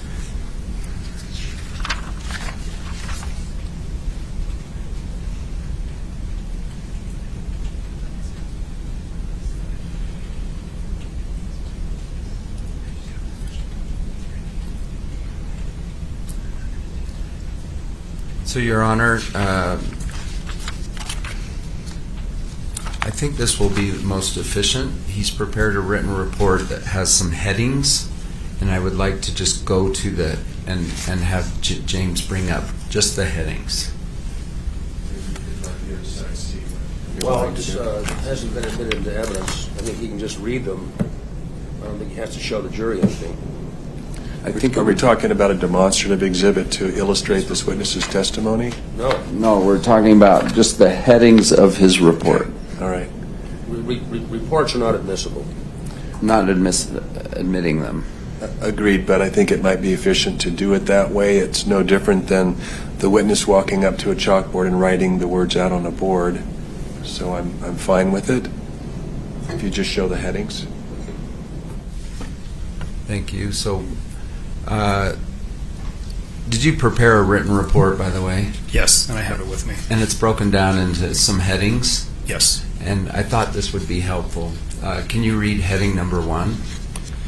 The persisting neurological symptoms Mr. Sanderson reports since the February 2016 ski accident are likely attributable to pre-existing health conditions. Okay. Is that indeed your opinion? Yes. And on what is it based? So based on my review of the records, his mental health professionals that evaluated him before and after, if you look at the trajectory of those evaluations, it looks essentially the same before and after. Also based on review of the imaging, and afterwards the neuropsychology testing that was normal or above normal compared to population. Okay, let's hit all of them, and then we'll go back if needed. Are you able to bring up 2? Well, he brings up number 2. Comment upon the patient's pre-existing injuries. Which ones did you find particularly important? The pre-existing condition of depression and anxiety is the most salient. Okay. Pre-existing condition. And how is it that his pre-existing depression and anxiety is related to his complaints of post-collision symptoms? So the depression and anxiety can cause all of the symptoms that he is complaining of post-collision. And if you look at the records and you were able to remove the collision, just so just make it evaporate, the history reads coherently. This is a man in his 70s with depression and anxiety, and it's gotten bad enough to the point that it's impairing memory and concentration and other activities that he was used to doing. So is another way of saying that if we removed the collision, he never had a collision that day, it still makes sense, his trajectory? Right. If you read the medical records from before the injury through now, and you remove the injury, it doesn't change the trajectory of his complaints. So his evaluation by his health professionals. For instance, if we look at his medical record, let's say just 2 weeks before, 3 weeks before, did you know he went to the VA doctor that day? Yep. With complaints of, I'm feeling really old, I can't do what I used to be able to do. That was pre-injury, correct? Correct. And then you compare it to his records even soon after the collision. You're saying it doesn't really show anything happened, correct? Hasn't changed his course. Okay. And whenever you're ready, James,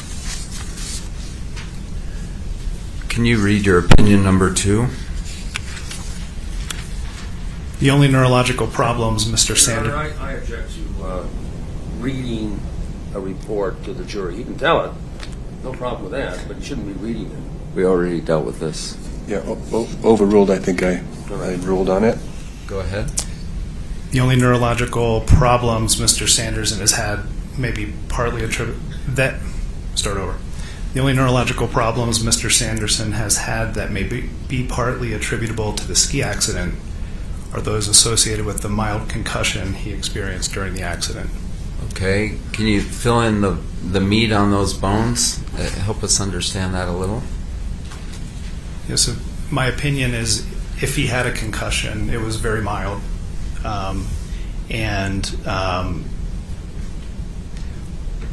More likely than not, I would say 95% or more that he would have made a full recovery from that concussion within a few weeks. Not more than 99% within a few months, based on the severity of the concussion. So, I think he's saying I'm in that like 1%. I'm not in the 95 and the 99%. How do you respond to that? So I would say, if as a neurologist, I have patients that come in. They complain of cognitive symptoms, memory loss, attention problems, difficulty doing things that they used to do, and they can have depression and anxiety. They may have early signs of dementia. Those things are far more common for someone in Mr. Sanderson's category. Man in their 70s, they don't feel the way that they used to feel like they're getting old, like he said, before the accident or after the accident, concerned that they may be getting Alzheimer's disease. So I think those things are far more likely than a very minor concussion causing symptoms 7 years later. Do you see hundreds of those patients a year who've never had a ski collision? Correct.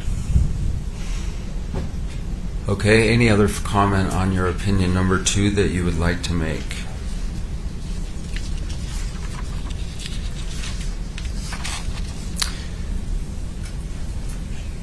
No, I think that concludes it. Thank you. James is going to bring up number 3.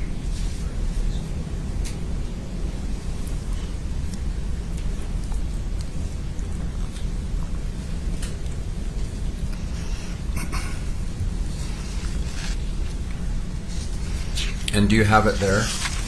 I do. Should I just read it? Start reading it. There you go. The neurological problems associated with the mild concussion Mr. Sanderson may have experienced resolved within months. They were not permanent, as plaintiff's experts claim. Okay, mild concussion.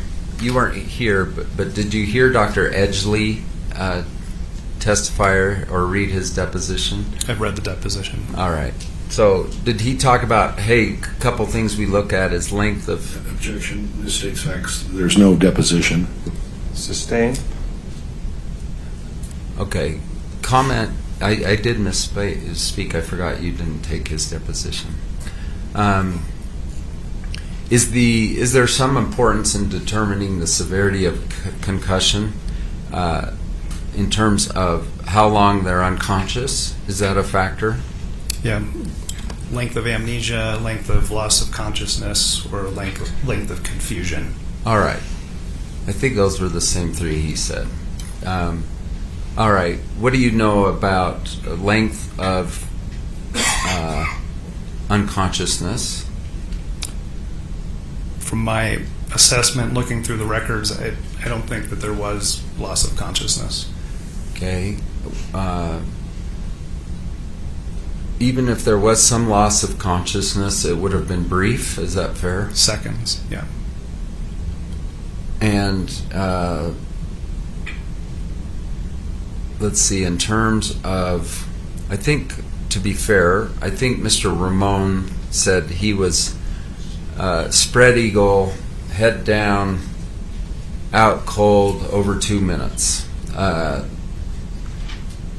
just want to put that in the record. Not substantiated by any other witness, but did you at least observe that? Yeah, Well, Your Honor, I object. He's not competent to assess someone's credibility, and he wasn't there. That's what I'm going Testify to. about that. Why don't you clarify your question? Yeah. What do you know about that? Isn't that someone saying longer period of unconsciousness? Your Honor, he can't comment on. I'm actually trying to help the plaintiff. Go ahead. He's not asking you to comment on whether you believe the witness. He's asking if you remember reading that. I do. Okay. Is the significant time to be unconscious, is that 5 minutes or over? Yes.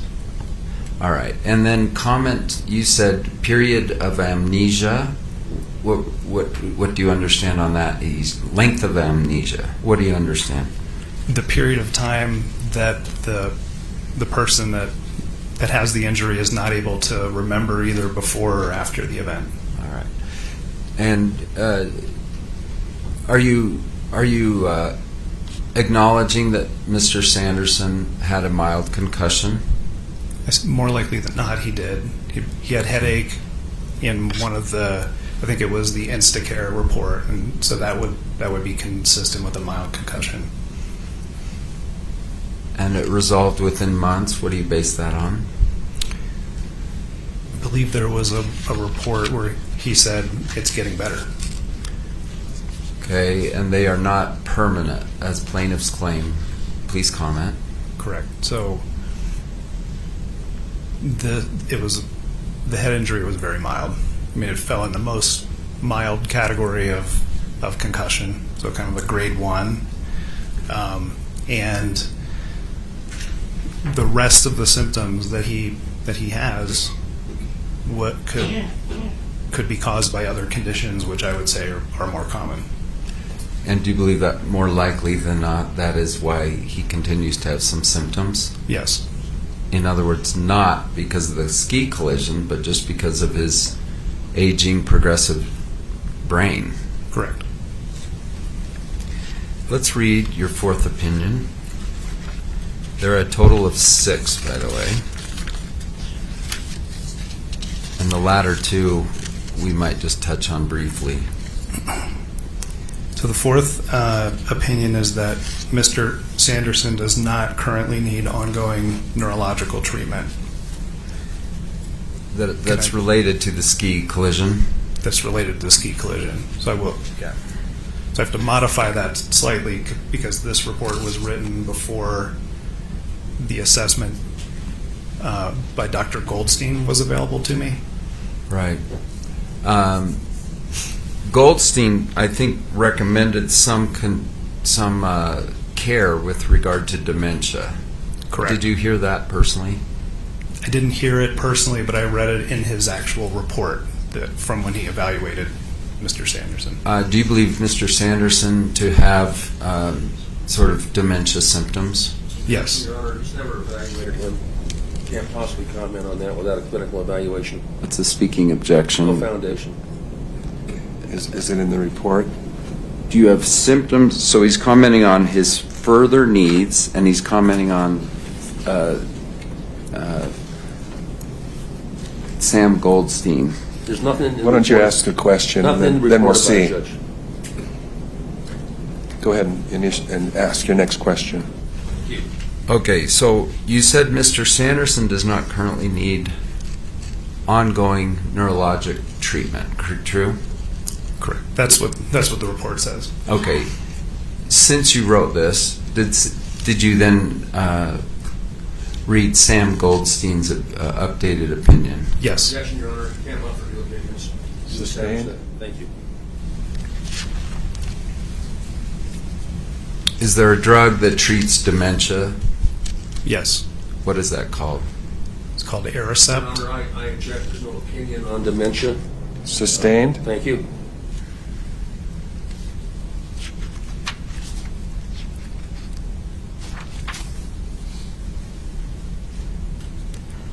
Why is it your opinion that Mr. Sanderson does not currently need ongoing neurologic treatment related to the ski injury, is the addition you made? The ski injury caused a mild concussion, more likely than not, that was self-limited, and his ongoing symptoms are more likely due to ongoing pre-existing conditions and possibly new conditions. Let's bring up, if we can, D106. Has it been received? I don't think so. No, it has not. D106. Any objection? Can I see it? Oh. This is for demonstrative purposes only. Sure. Okay. And that means we can also write on it, can we not? Why don't we address that if we need to later? Thank you. There's So- a lot missing. Defendant's Exhibit 106 is received for demonstrative purposes. And do you have it in front of you? May I approach it? May. I want to make sure you can see it. And James, if you could bring it up, that would be good.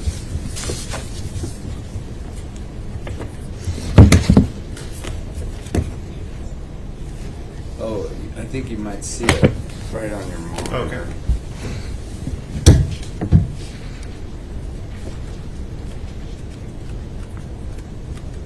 D106, James. All right, I got it. You see it? Yep. I won't get you a hard copy now. Have you had a chance to read this document? Yes. And do you agree with it? Yes, I do. It's entitled Mr. Sanderson's Brain Imaging Both Before and After Ski Collision. Did it show atrophy, loss of brain cell sign of aging brain before and after? Yes. Did his images... I actually have a roaming microphone, but maybe it needs to be higher up. Volume loss, diminishing brain size, sign of aging brain. Did he have this before and after? Your Honor, I object to this testimony. This witness is a neurologist, not a neuroradiologist. I don't think he's competent to comment on radiology readings. I can establish foundation if you want. Go ahead. Do you look at images all the time, all day? All day, every day. So the neuroradiologist reads them, but do you just rely on their written report, or do you personally read them too? I look at the films, then I confirm with their report, and then I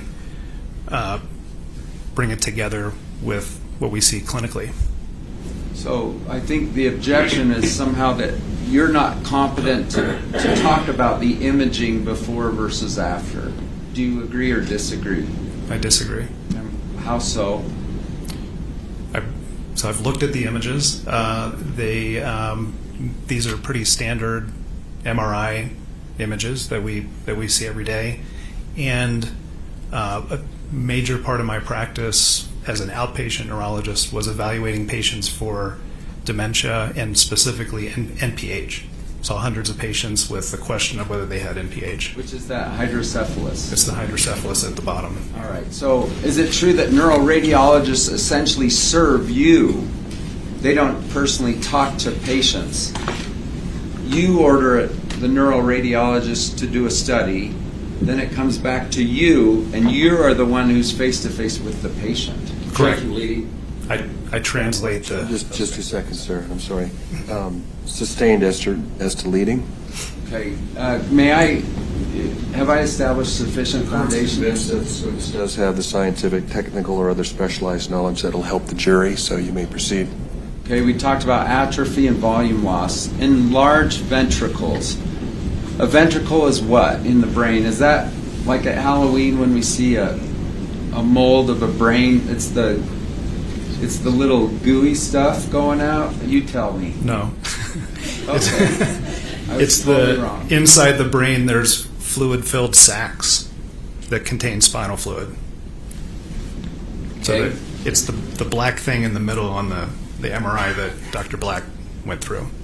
All right. And is that like the main blood feeding the brain?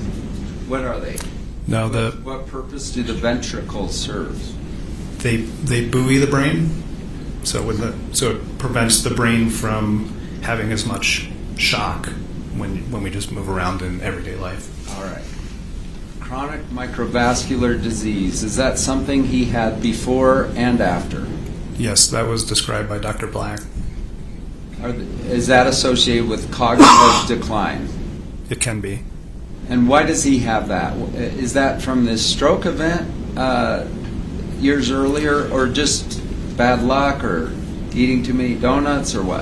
I think it's a combination of his high blood pressure and high cholesterol with a little bit of genetics that makes our blood vessels harder than average.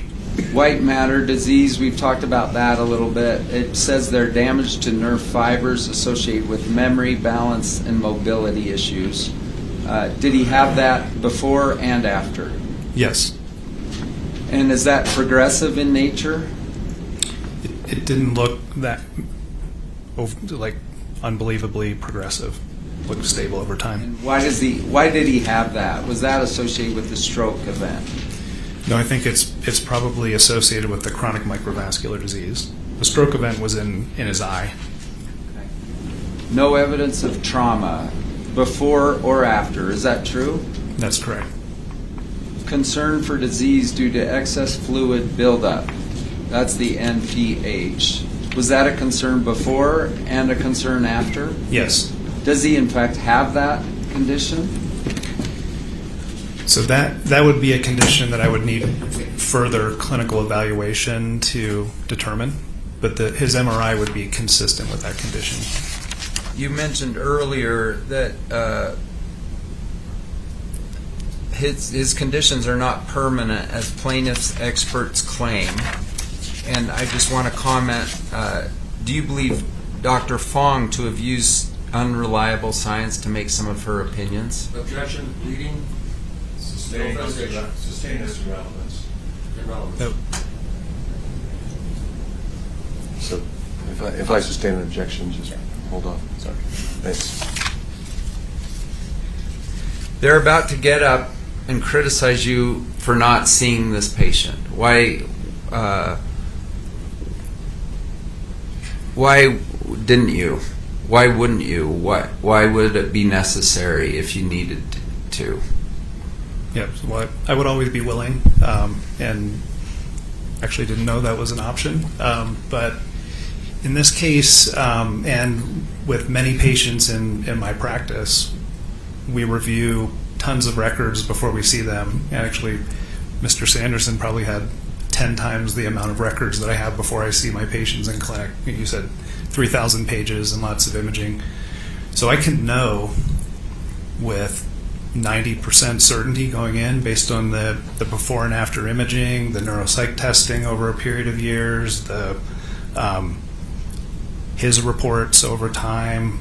I can know with 90% accuracy what's going on. So if I went in there, I'd be trying to figure out, does he have NPH or not, and what can I do to help him with his depression, anxiety, and other memory problems. Would you be treating him or evaluating the ski injury? No, I'd be providing counseling that the ski injury was not part of it. Now, you refer people all the time to neuropsychologists, is that true? Yes. And we're about to hear from two.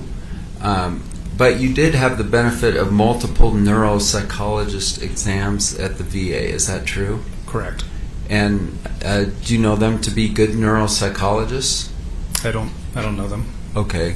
Do you know them to be not hired by either side, his normal treating providers? Yes, that's my understanding. And these were voluminous evaluations, were they not? Yes. And what did they conclude? They were essentially normal, and they showed that he was performing above average. Now, is that above average for everyone on the street or for 75-year-old men with college educations or what? For a 75-year-old man with college educations and okay, with a high baseline. So, in some places, even like near superior correct levels? Yes. So, I'm going to grab one thing.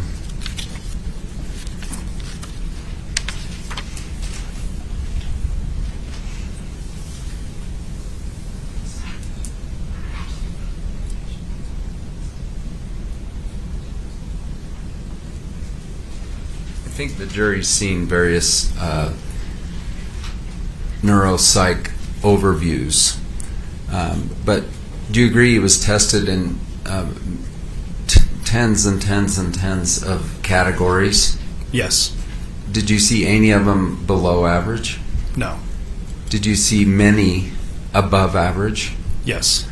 IQ, for instance, was 114, is that right? That's my recollection. And for like a 75-year-old man with a college education, is that good? Yeah, it's above average. Okay, what's average again? 100. Okay. Now, I think they're going to say, hey, the family members are saying, we're noticing he's angrier than he used to be, or that he can't drive and read at the same time. There's things he can't multitask with. Can you comment on that? So, in people like Mr. Sanderson who are high functioning at baseline, above average IQ, superior in some categories like you described, a drop in functioning might still look like he's really high functioning compared to the average population. And the family will pick up on some of these changes, right? They see what they see. That concludes that. Okay. So if you did meet with Mr. Sanderson and he kept obsessively bringing up, I think the ski collision caused this, what would you say? I would say that it's my job as a neurologist to help him accept that that's not part of what he's experiencing now. Way more likely than not, he has a history of depression and anxiety. We know he continues to be anxious, so that needs treatment. And I would, evaluate for dementia, like we said, as would be indicated by his imaging. Okay. And so my job is to help the patient and family gain acceptance that this mild event 7 years ago isn't causing all these problems that he's having now. Or any of them. Right. Didn't you tell me the cure for Mr. Sanderson is the end of this lawsuit? Correct. Your Honor, no foundation, relevance, improper questioning. Overruled. Go ahead. Is that your opinion? Yeah, I felt anxious Your Honor, coming here. I also object to that. It's not in his report. Nowhere to be found. Overruled. Go ahead. Just explain that, and then I'm sitting down. The suing somebody, going through a trial that has national recognition can bring on a lot of anxiety, and if you're prone to that, it's gonna make it worse, and it's gonna slow your recovery. His daughter said this notoriety makes him feel powerful. Did you read that in Jenny's deposition? I did. Objection, Your Honor. Jenny's deposition is not in evidence. Sustained. Is it coming into evidence, counsel? If we have time, we're going to read it in. Well, it's you been can't- referenced multiple Ain't times. here yet. if you're planning to ask this witness about evidence that's not part of the case or won't be part of the case, then it's an improper question. Okay, if he's read it as part of his opinions, experts can rely upon hearsay. They can. Yeah, but it's not referenced in his report, Your Honor. Well, if it's not in his report, then sustained. Okay, I'll let you go. Thank you. Mr. Sykes.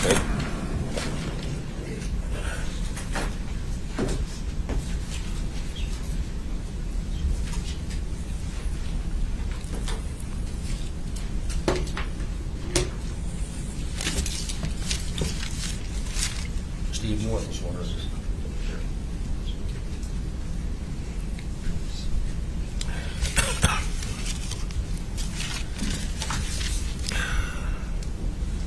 Doctor, do you commonly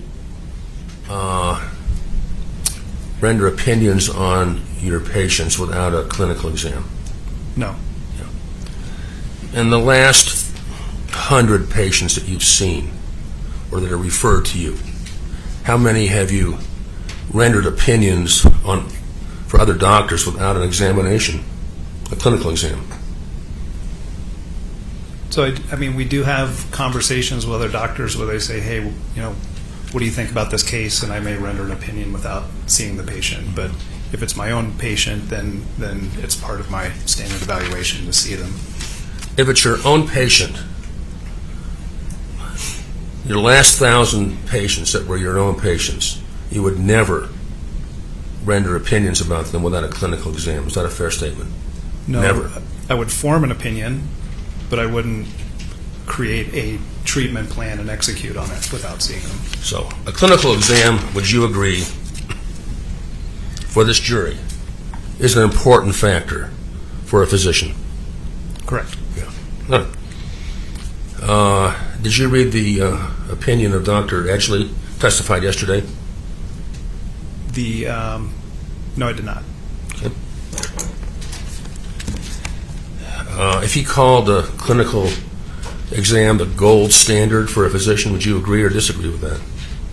It misstates his testimony. Overruled as to relevance, the jury will recall the testimony of Dr. Edgley. Well, in all honesty, he didn't say it in his testimony. He said it in his report. I'm asking if he said it in his report, would that make a difference? Your Trying to be Honor, honest that's here. referencing testimony that's not. There are no facts and evidence. I will draw the question. Thank you. But would you agree, excuse me, that a clinical examination is the gold standard for a physician who's treating somebody? I'm not sure what a gold standard means. Pretty important. It's a big part of my evaluation. Excuse me.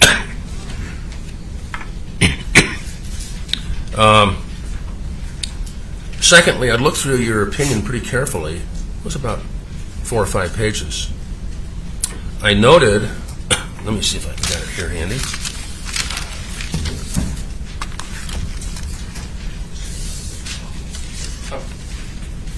Yeah. Well, I'll just ask you if you remember this. It's on my computer. But you had a list of things that you reviewed, is that right? Yes. Okay. Can you tell this jury a summary of what Carlene Davidson said in her deposition about Terry before and after the ski crash? I can't from memory. Okay. Can you tell the jury what Holly Gresham, the daughter, said about Terry before and after the ski crash?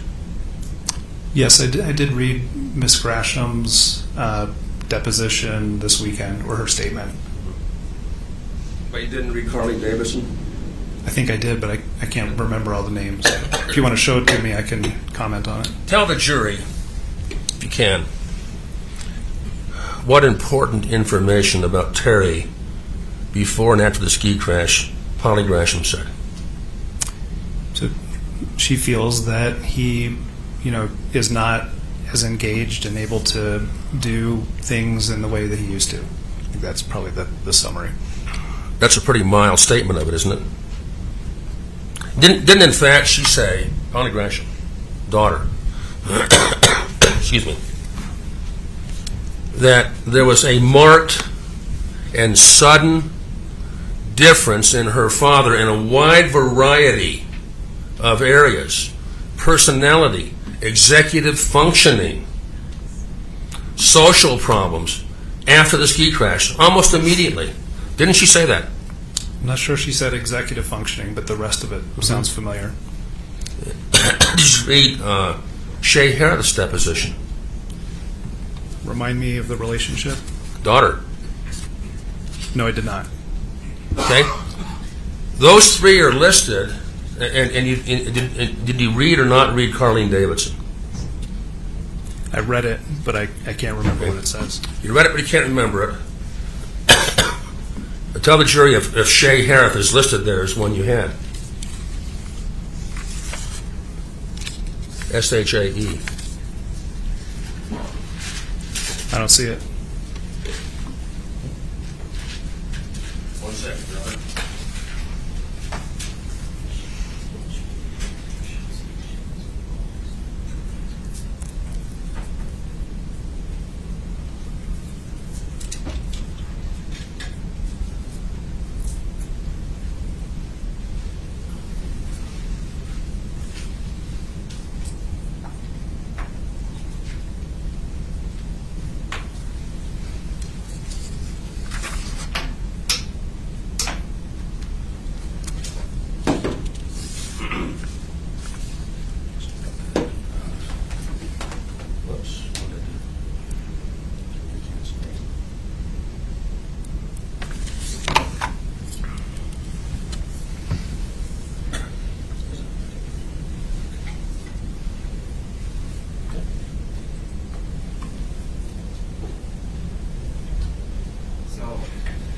listing our report, Your Honor. Let me show you what you wrote. Can we move to admit our report? Just for illustrative purposes, I want to show him what he wrote. I guess I don't, you may be opening the door to the report. Don't want to do that. Okay? Take a look at it. Items 4, L, M, and N. Correct. I don't see Shay Harris, like you said. I think that was the question. Okay. You know what?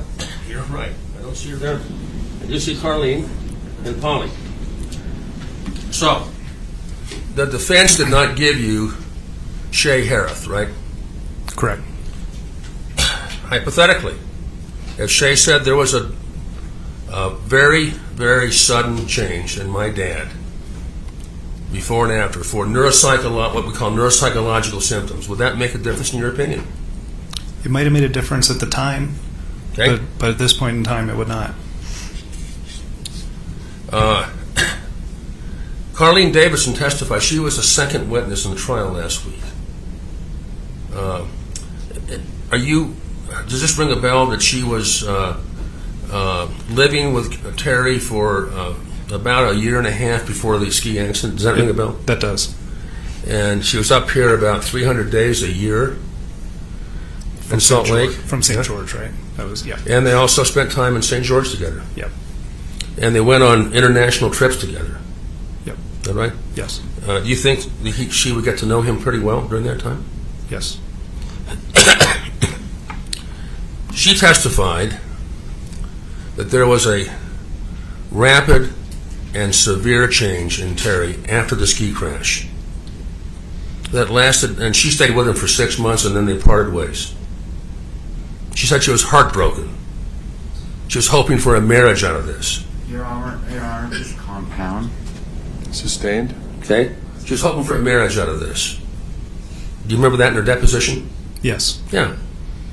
But he changed fundamentally after the ski crash. Now, does that make a difference in your opinions at all? I mean, it would be part of the whole compendium of what I would put together. Yes. I didn't read anything about that. I read your report. It's about 4 pages. Aside from their depositions that you referenced, you don't say anything at all in your report about the rapid and fundamental changes that occurred to Terry after the ski crash, do you? Don't even mention them. Is that correct? That's correct. Okay. Now, are you familiar with the term executive functioning? Yes. Is that something that neurologists use, a term that neurologists use? Sometimes, yes. Yeah. Because you realize, of course, as a neurologist, that you can have massive changes in a person with a mild TBI that don't show up on imaging, right? Yes, that's possible. Yeah, you mentioned that earlier in your testimony. Yeah. And a category of those changes is called executive functioning, right? That is one manifestation, potentially, yes. It's one category. Yeah.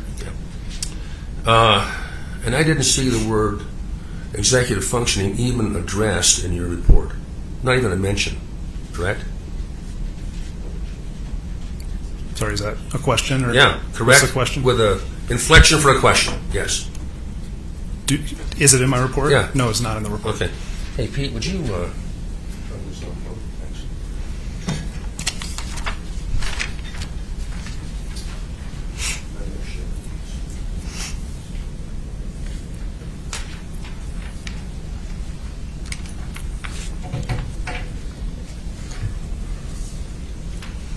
Now, while he's doing that, could you define for the jury executive functioning It's in a medical sense? the ability to do things, to start actions and carry through with them. To start actions and to what? I'm sorry. Carry the actions through. True, yeah. That's self-regulated, self-directed action, right? Correct. Okay. and that people use that to manage their affairs effectively. Correct. Right? Yep. Have you heard of Sam Goldstein? I mean, I know of his report as I testified earlier, and I read some of his deposition. Actually saw his testimony. He testified here. And by the way, were you aware that he is a world-renowned neuropsychologist from Salt Lake City? Yes. Yeah. And he developed an executive function test. Correct. Can you see it on your screen there? I do. Yeah. And here's what he recorded with a high confidence level. That this man, Terry Sanderson, who is a former captain in the United States Army, ran eye clinics for the Army,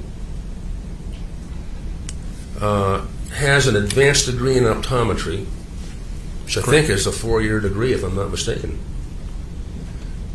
and ran 2 clinics in southern Idaho. Okay? Would that indicate to you a man of superior intelligence and executive function? Yes. Yeah. Let's see what he did here. Okay? On attention, he was in the 25th percentile. Does that strike you as strange, or just average, by the way? 25th percentile. In other words, out of 100 people, he's 25 lowest, right? That's correct. That's what that means. Yeah. Yep. That for a man of his attainment, he's only the 25th percentile on attention?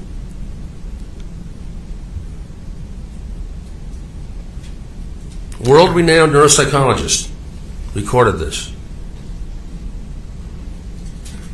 Does that strike you as odd? Strikes me as him having issues like we talked about. Let's go to medical condition. I'm sorry. I'll skip emotional just to. I was saying, I think these are data and they're good data, and it reinforces my stance that Mr. Sanderson needs help. He's got depression and anxiety, and I think this could be consistent with dementia as well. Okay. By the way, let me show you our exhibits.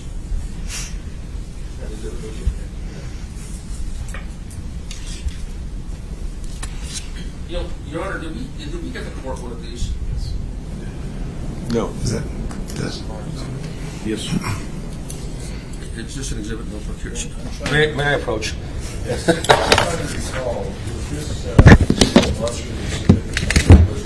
Do you have the number of that? Yeah, it was 43. Sir, could I just ask what date this is? Okay. So, Was this 2021? lack of foundation to the witness, Your Honor. Overruled. Okay. I lay before you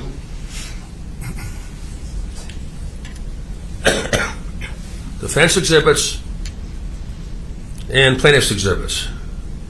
Can you show us where there's a diagnosis of dementia? This is going back to 2009 and up through, I think, 2021. What hasn't been made yet? Hasn't been made. Okay. So, Because we're you would agree, for the jury's help here, despite the fact that we're in a very important worldwide case, okay, like you mentioned, kind of, can't paraphrase in your words.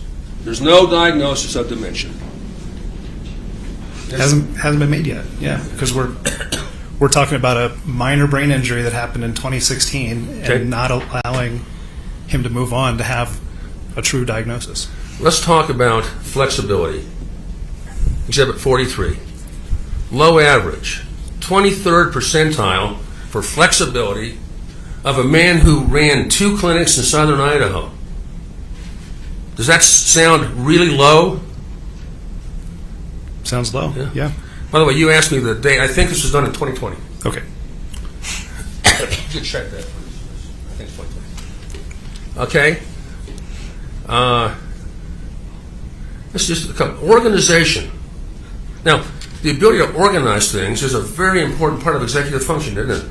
Correct. Very important part. 3rd percentile.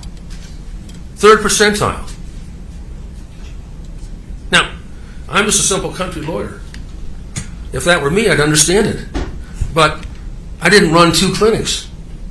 Okay? Yeah. 3rd percentile, does that strike you as indicative of something wrong here? Yeah. Yeah. Planning. And by the way, below average. Below average. Excuse me. Planning, 4th percentile.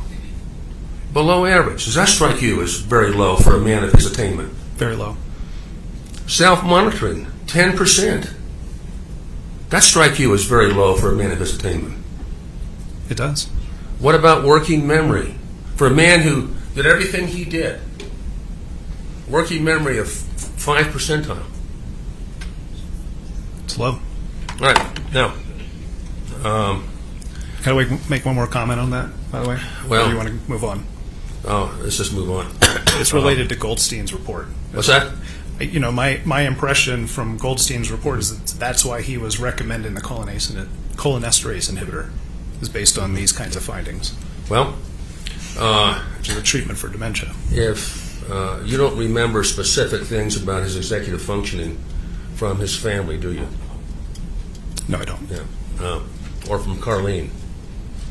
But Carlene told this jury just a week ago that there was a major change in these things overnight, and she couldn't live with it.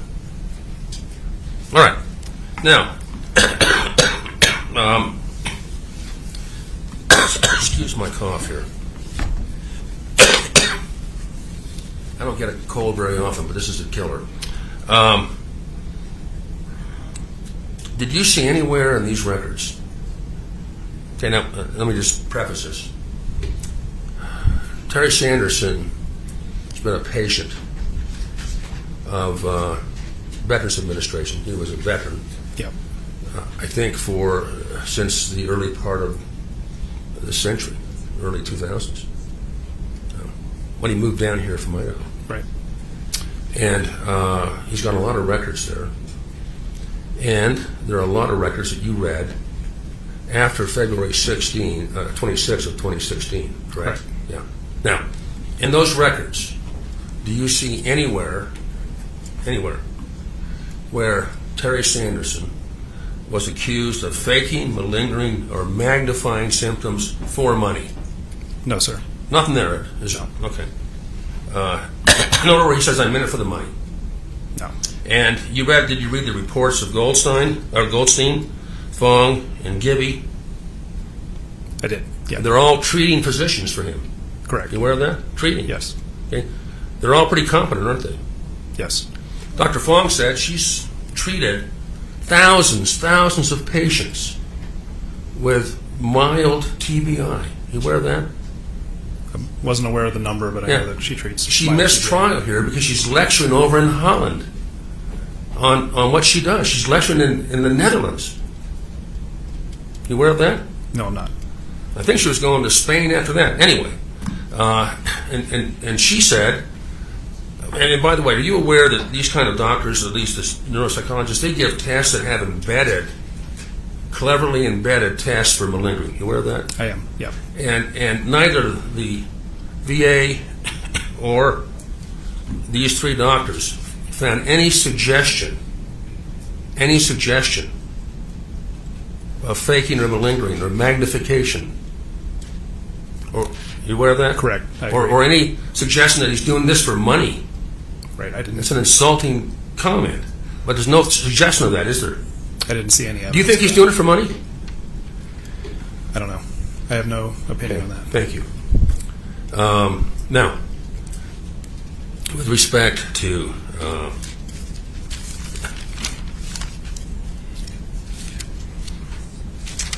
you had a thing up there about his scans, CT and MRI. Remember that chart? Correct. And you saw Dr. Black. Yes, I did. His testimony a few minutes ago. Yes, I did. Okay. And do you remember him saying that from 2009 through 2021, there's no indication of a change on these scans? Correct. Yeah. So there's no deterioration. That's the big point. he hasn't deteriorated on the scans, has he? Correct. That was Dr. Black's testimony.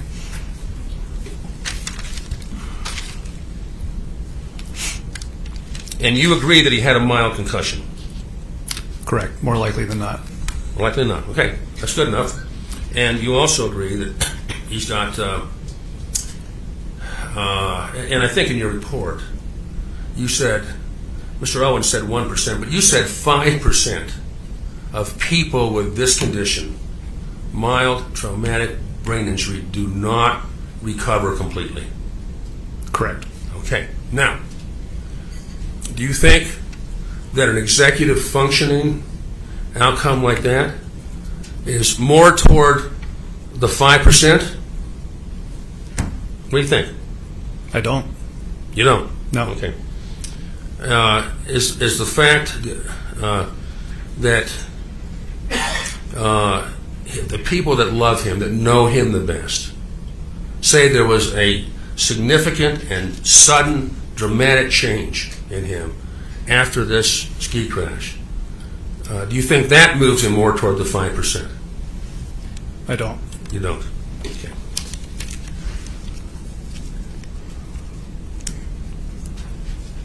Do you think the fact that no one has diagnosed him with any other condition like dementia moves him more toward the 5%? No. You think that the fact that no one's diagnosed him with faking, malingering, magnification moves him more toward the 5%? No. Okay.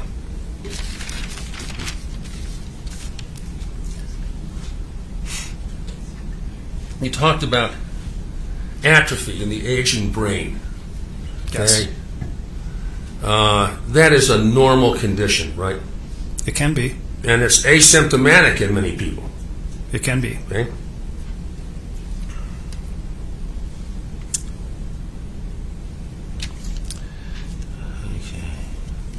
Yeah, one more question. I'll talk to my compatriots back here. Are you familiar with the pre-existing exacerbation issue medically with brain injury? In other words, let me explain that. If you have a pre-existing, let's say you have a problem with anger regulation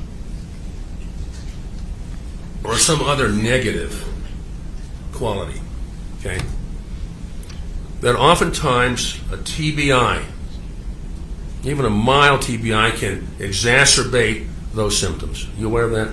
I am. And that's a true principle of medicine, isn't it? Correct. Okay, 1 second.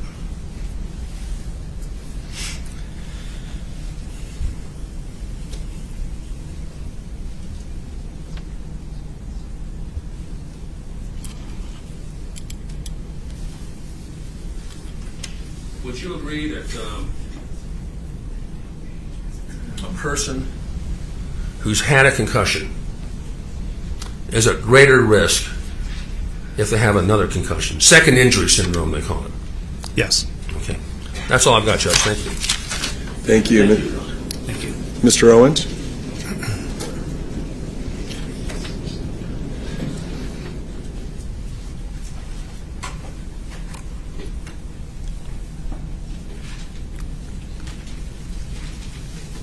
Your Honor, can you take this down?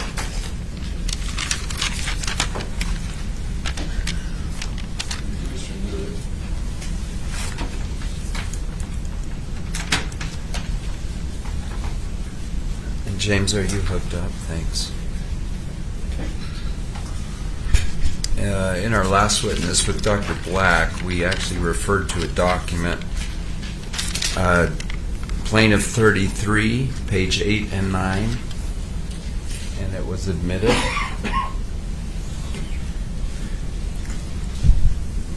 And we're going to and maybe just bring up just number 2, if you would. I don't know if are you able just to clear number 2? Do you remember this is part of Dr. Fong's document? Yes. And do you recall plaintiff's counsel will say, show me in those records where it says the word dementia? Yes. All right, so let's look at this. The most likely diagnosis for this appearance is normal pressure hydrocephalus. The differential would include normal aging brain, Alzheimer's, dementia, subcortical arteriosclerotic encephalopathy, and multi-infarct dementia. All right, this is plaintiff's own retained expert, right? Yep. And she's talking about, hey, could be some dementia stuff going on here, right? Correct. Objection, Your Honor. That's a differential diagnosis, and it doesn't suggest it's going on. That's a speaking objection, Your Honor. It's inappropriate. It's an inappropriate question. Overruled. Also, You can Your Honor, cross-examine. You can cross-examine the witness, And counsel. then, Peter, if you can hear my voice, come back in. I had him go make some copies of another dementia reference that we'll pull up in just a minute. Do you remember any reference in the VA where the patient actually came to the doctor and said, I'm worried that I am getting dementia? Yes. And what do you recall? I think that might have been his treating psychiatrist, Michael McIntosh. Does this sound familiar? I think that's right. And, we would see, yeah. Do you recall, Peter's making copies, but do you recall what he responded? I don't. Okay, we'll pull that up in just a minute. In terms of how close these daughters were in their personal observations, did you observe that Polly Graham Sanderson had not even seen or talked to her dad for 3 months prior to this ski collision? Yes. Objection leading. Sustained? They all lived out of state. Is that fair? All 3 daughters lived out of state from him. Your Honor, that's beyond the scope. It's overruled. Yes. And he had, in fact, at the time of the ski collision, he wasn't running a 2-office optometry visit. He'd been retired many years, correct? Correct. And there's been evidence that he left on bad terms with his partners. Objection, Your Honor. There's no evidence of that, and it's beyond the scope. Overruled. And it's irrelevant. Do you recall this? I'm sorry, I don't recall that part. That he left on poor terms. He left his community on poor terms, his business. I'll clarify my question. So I don't want just continuing speaking objections. Sure.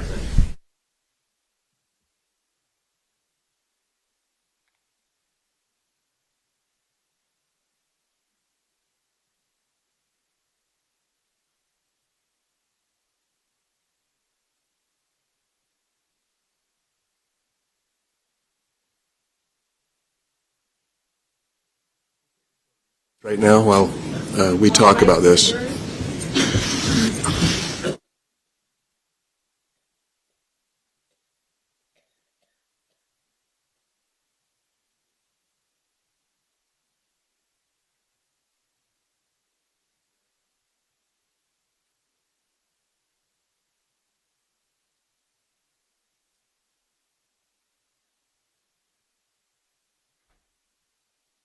Okay, I understand your issue that you think it's collateral impeachment and that it's beyond the scope of cross. I'm going to overrule the objections, but ask that there not be a lot of repetition. I think that the door was opened when this witness was asked about that before and the after from family. So. I'm trying to recall my last question too. That was the objection was sustained or it was rejected. And then, but there was continuing talk, and I never even got to ask it. Well, you'll have a few minutes to reorient yourself. Dr. Hish, you can certainly step down during the break. Thank you. But I'm not asking for something that happened. He's asking about what happened with his leaving his hometown. That he never let that in. And it's a collateral issue which I may have to go into and consume time and waste. It makes no difference in the case. It was years before. Even if it's true. I thought there was testimony of both parties.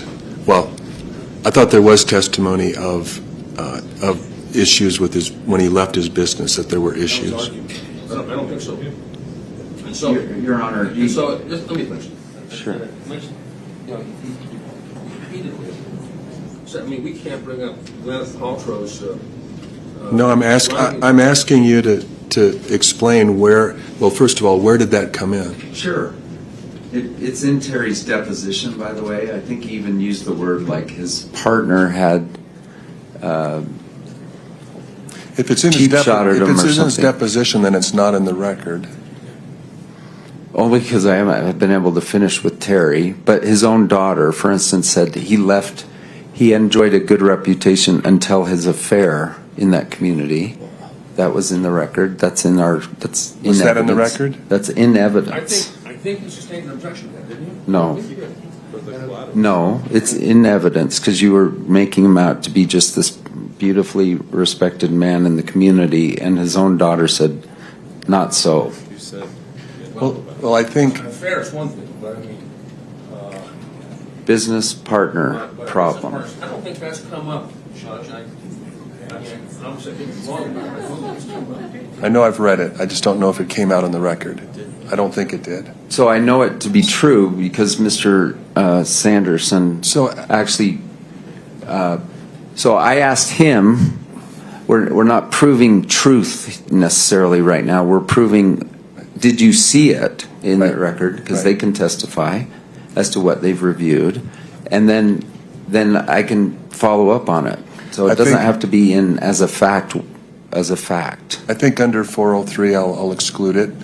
That question. Which one again? You're on about the business dispute. Yeah, business dispute. Okay. And like a certain amount of cross-examination with this witness, and the closer it is to what the daughters observed or didn't observe, the closer it's tethered to that, the more relevant it is to responding to the cross that came out.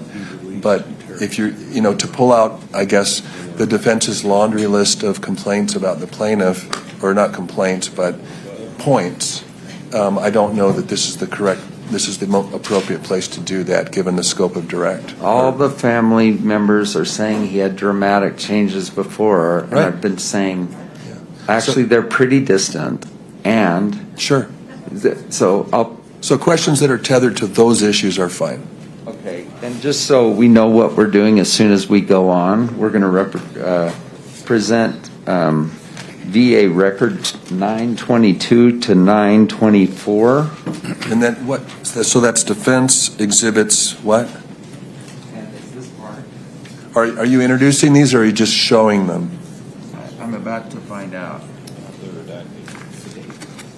Because some of these We got to change the one here. We need to redact the city and state. I just need to know if you're introducing them or recommending. I gave you an annotated one. I gave you that. And just for the future, I'd like to reiterate that when you have an objection, all I need is objection and the rule. What rule? And if I need more information, I'll ask for it. Yes, you can. Go ahead. Okay. So we have another few minutes to run down the rest of the Sure. We usually take about 10 minutes for these breaks.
Any rulings of the court, any arguments of the lawyers, anything that's going on, I would hate to have to ask, someone to leave.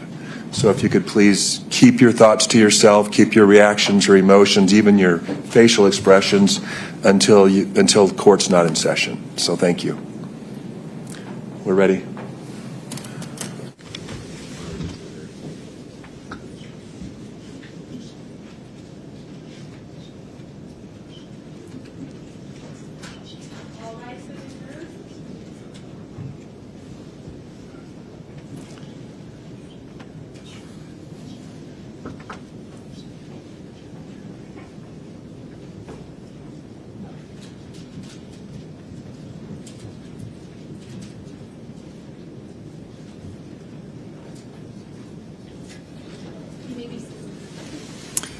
Mr. Owens, you may continue.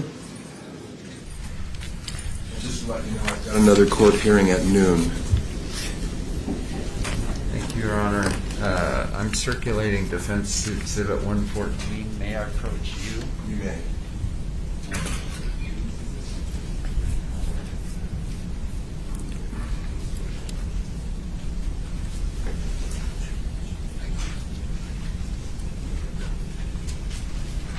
Do you mind if I hand it to the witness? You may.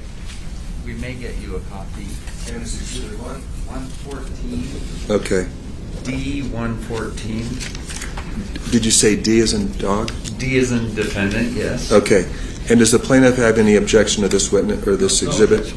Defendant's Exhibit 114D is received. And we're trying to blank out If you don't have time, you can go ahead and examine the witness without displaying it. So, James, page 2 and 3 does not have Mr. Sanderson's address blanked out. Yeah, I blanked it out. Thank you very much. Okay, we're good. Have you seen this document? I can't remember. This is part of his VA records. It's dated May 22, 2017.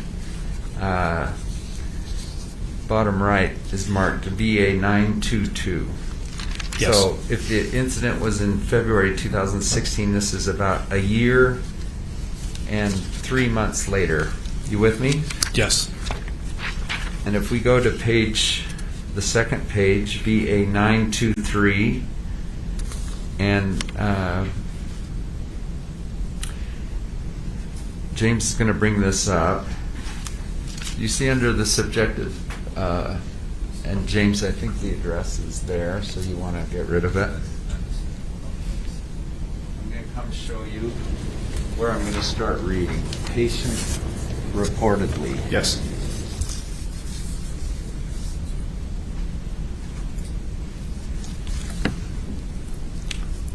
Okay, that's the first paragraph, and where's our cool laser? I'm going to start, this is a big sentence, but I'm going to start right here. Patient reportedly, and I'll read this, patient reportedly sought out neuropsychological testing for these symptoms, but also feared he may be experiencing early dementia symptoms.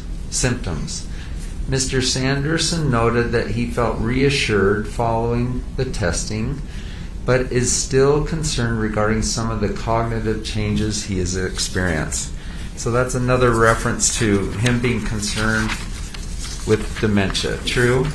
True. That's all on that. You can take that down, James.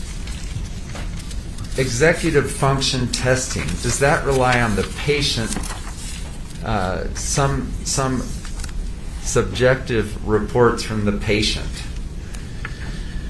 I believe so, but I'll have to defer to our neuropsychology experts later today. Okay, they're going to come up here and talk about that, so we'll be okay with that. Patients can throw neuro testing, though, can't they? Can yes.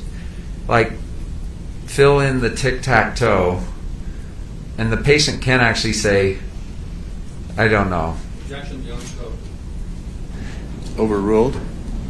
Yes. I mean, we can't force him to put a 0 where it belongs and an X where it belongs. Fair? Correct.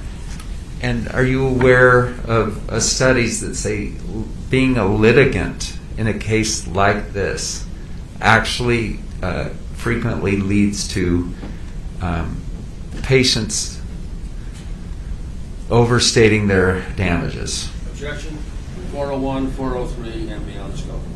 Overruled? Go ahead. Yes. Just comment on what you know on that. So I would say it's more just knowing from medical school and learning about what malingering is, as opposed to studies that you state. Okay, malingering is a word that means basically not trying as hard. Is that fair? Correct, for secondary gain. If I malinger, if I have a stubborn cough that's malingering, is that the right use of that word? No, it would be if you were elaborating your symptoms, like you said, not filling in the tic-tac-toe in order to have some type of secondary gain. All right.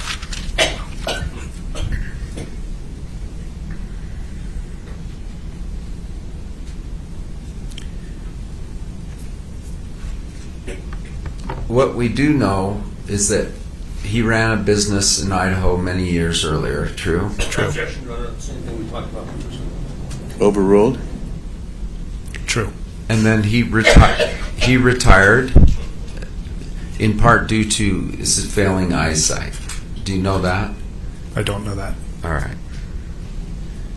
And do you know anything about losing the respect of his community, which his daughter reported to this jury? Objection, lead. Overruled? Sounds familiar, but I don't know the details on that. Due to an affair he had. He Objection, Your Honor. 401, 403. Sustained? Thank you. I think it's in evidence, and I think he should be able to reference it. Same objection. But I'll respect your ruling. Okay.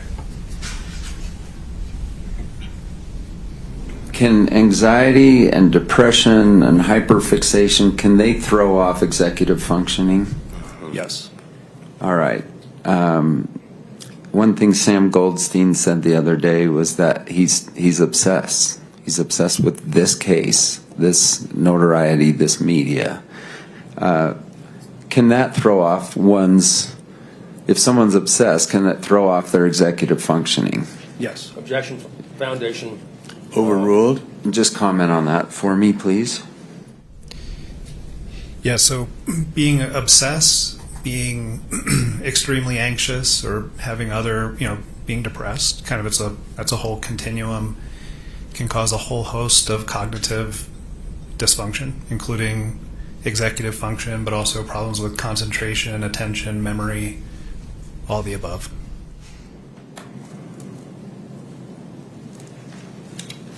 I'm being told to sit down. I'm sitting down. Thank you. Mr. Sykes?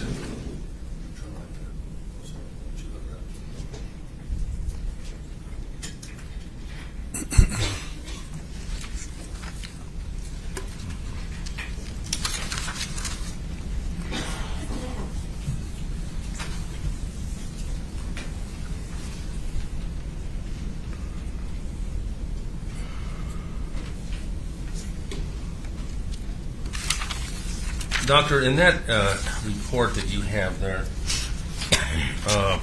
the progress note from the VA, May 22, 2017.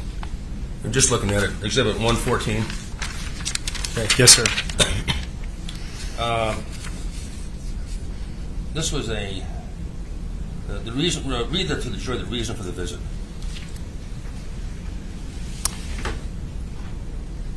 Would you like me to read it? Oh, Yeah. Scheduled psychotherapy intake. Okay. And the chief complaint, anxiety, adjustment to medical condition. See that? Yes. Okay. And then on page 2, some of the things that weren't read. Let me see if I get those up there. Let's see.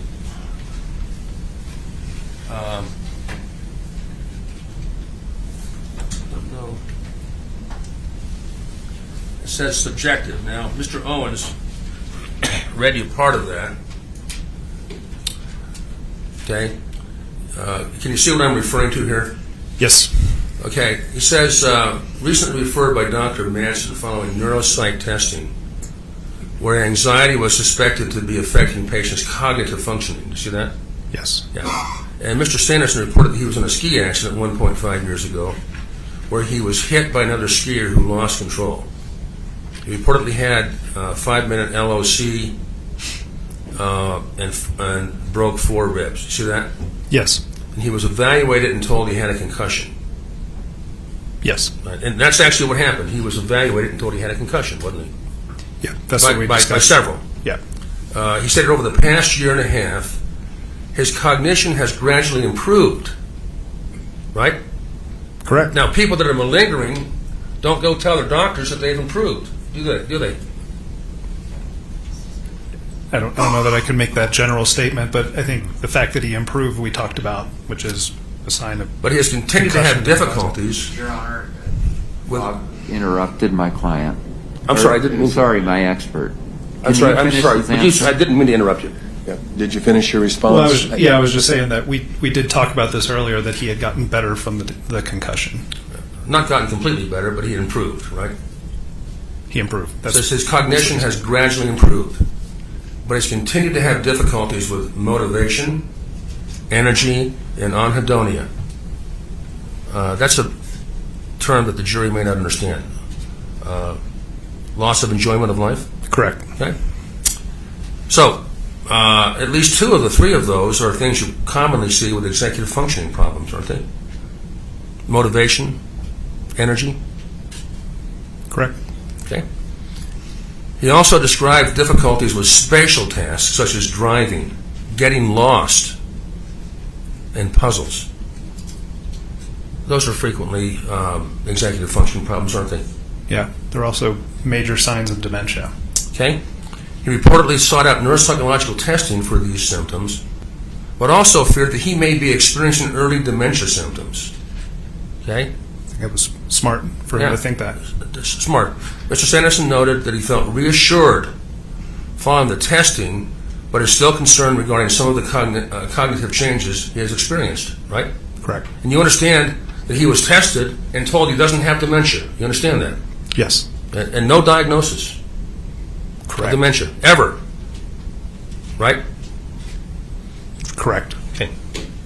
Now,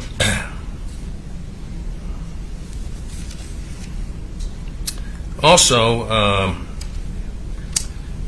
a patient, or sometimes neuropsychologists call them clients, but you call them patients, right? Correct. Okay. Patient or a client who has high scores in some areas is not generally a person who's trying to fake it, right?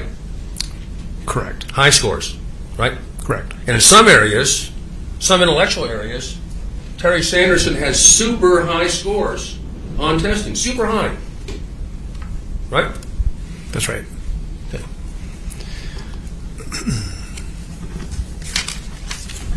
Hold on 1 second, Your Honor. I think I'm done here.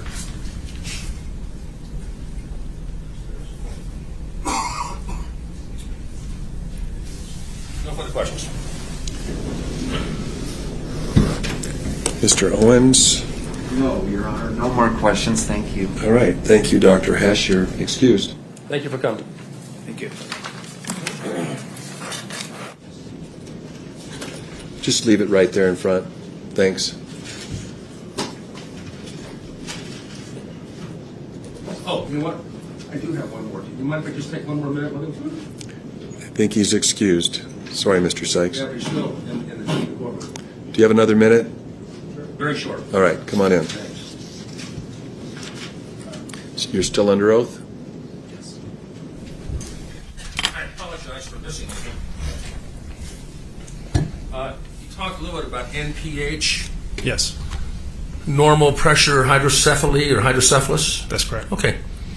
That is a condition, is it not, that can exist for years and years and years without any symptoms. Correct. And the 3 main symptoms of NPH, if it's active, okay, are ataxia, dementia, and loss of continence. Correct. Okay. And Ataxia being problems walking. problem walking. More And general. there's no diagnosis anywhere in those records before you that anybody ever diagnosed him with NPH. That's right. Okay. And a lot of good doctors looked at him, right? Correct. Thank you. Mr. Owens? Entirely separate from the ski accident, do you believe Mr. Sanderson would benefit from anti-dementia medications? Your Honor, I've checked, that's beyond the scope. I asked only about MPH. That was Your Honor, he Overruled? Go ahead. I think it's worth a trial. Low side effects, and it could help him. And Sam Goldstein felt the same way. Correct. That's all. Thank you. Mr. Sykes, anything further? Okay, thank you. You should now run from the courtroom.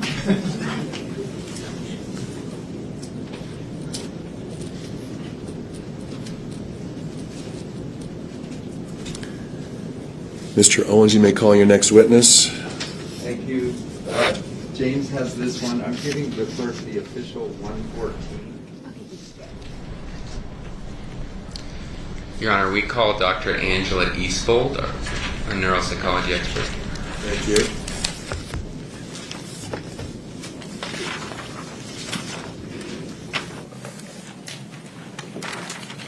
Do you swear that the testimony you are about to give in the case now before the court will be the truth, the whole truth, and nothing but the truth, so help you God?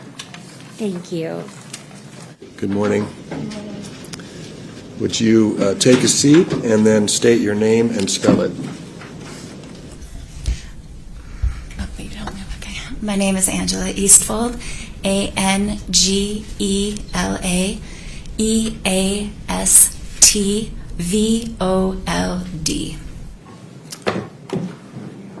Thanks for being here, Dr. Eastfold.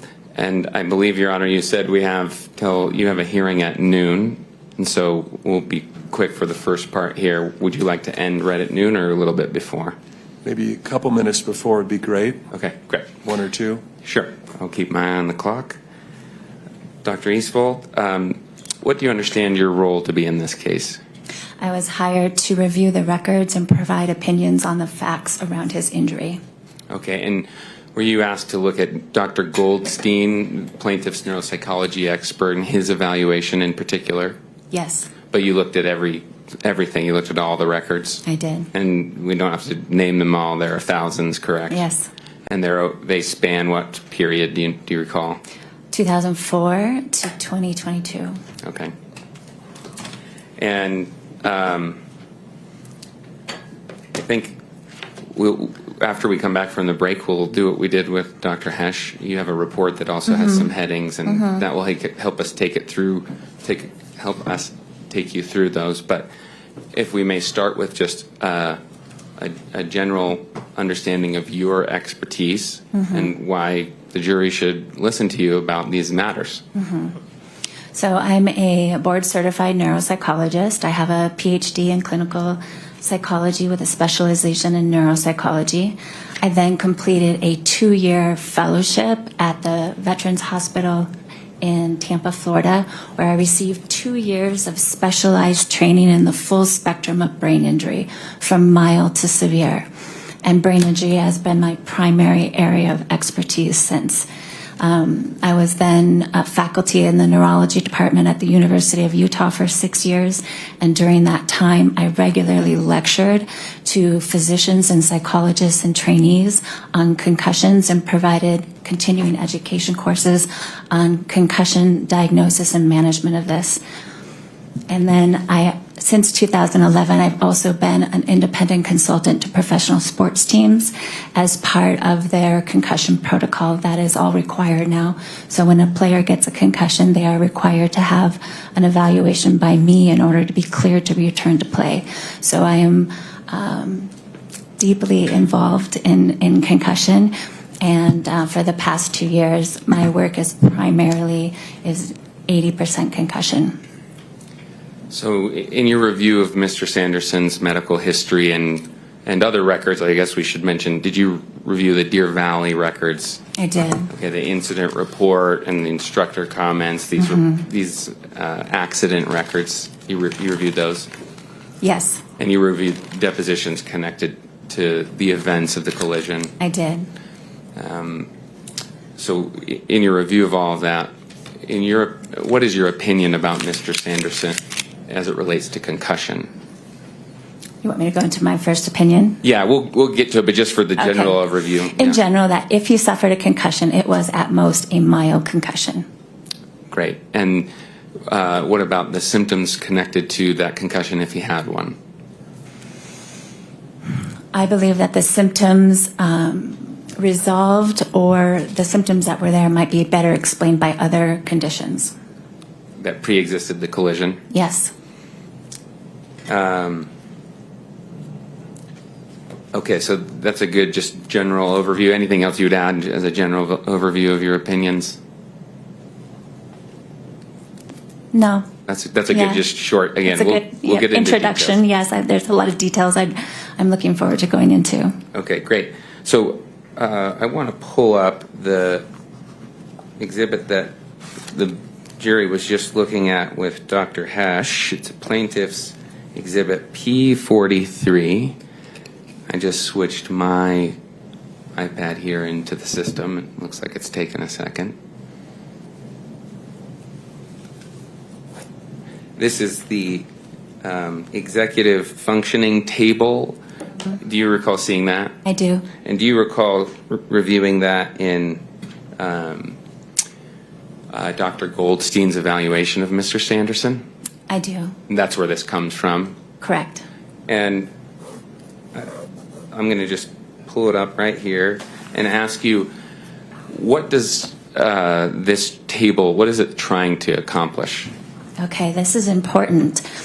So this is a self-report measure that Dr. Goldstein himself designed and published. I can't speak to it. It's not something that is commonly administered in clinical practice for adults. I've never seen it used anywhere other than Dr. Goldstein. So I can't speak about the validity of these scales. But what I can say is that this is a really nice quantification of the patient's subjective complaints. It is not evidence of objective deficits. It's just a summary and quantification of what the patient is reporting. And so if you would, for the jury, when you use those terms subjective and objective in a neuropsychological sense, what do you mean by them? So subjective is just the patient's opinion or perception. Objective is something that is measurable. And when we get into the neuropsychological test results, those numbers are objective data. And I will later show you how some of these contradict some of the objective data. So is it your opinion that the results here that plaintiff's attorneys have been going through, those represent only Mr. Sanderson's report of his own sense of his executive functioning? Exactly. And there's other evaluating physicians or neuropsychologists that have done objective evaluations. Is that correct? Correct. And can you give us a just brief sense of what those are, when they happened? So he had a battery of tests that measure multiple areas of attention 1 month post-injury. He had a battery of tests that measures multiple aspects of memory 2 months post-injury. And then he had a full neuropsychological evaluation 1 year post-injury. And what did those exams And then he had show? Dr. Goldstein's evaluation, which is 4 years post-injury. Right, thank you. So in all of those evaluations, what would you say as a summary of the findings? You No. can take them one by one if that's best. Your Honor, I object. There's nothing in our report about this. It is in my report, and Yeah, I would love to be able to talk about it in the context of my first of my So you have to opinions. listen to the I'll have to judge. deal with the objection. That's okay. That's quite all right. I will do that. Maybe we could do that over lunch. Sure. And do you have another area that you want to go into for the next 5 minutes? Seems like this is a good time to wrap up. Okay. Why don't we take our recess now, and then we'll return at 1:25. Okay, thank you. Thank you.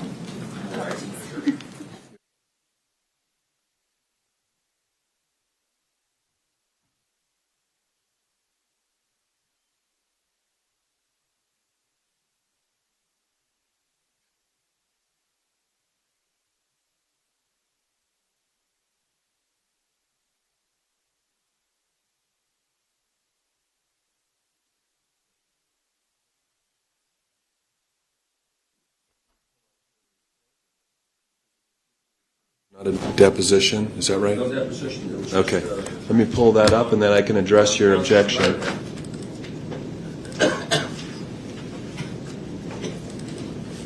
if we can, Your Honor, we know we're on the clock, and we're in the sort of the last 5 hours or so of evidence. If we can get an update, we would like one. Okay, yeah, we can do that over the noon hour.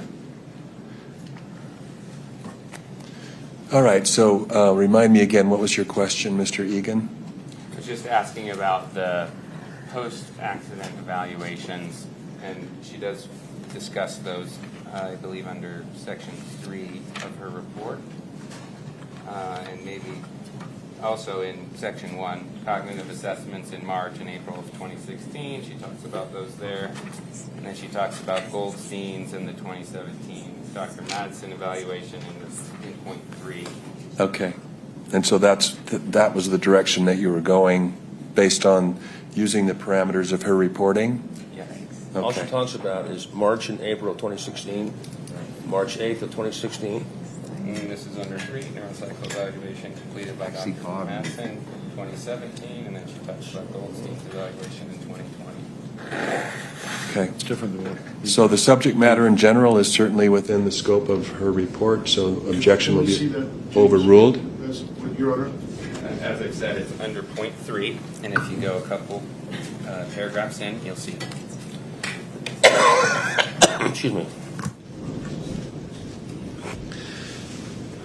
All right, so objections overruled on that question, and if you need the court, this pretrial should take no more than 45 minutes, so you can let the clerk know and we could get back together if necessary, but otherwise, 1:25. Should we clear off the tables?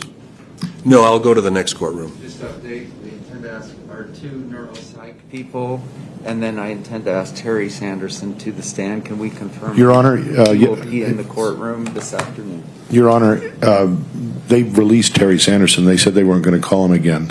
Yesterday. Yeah, yesterday.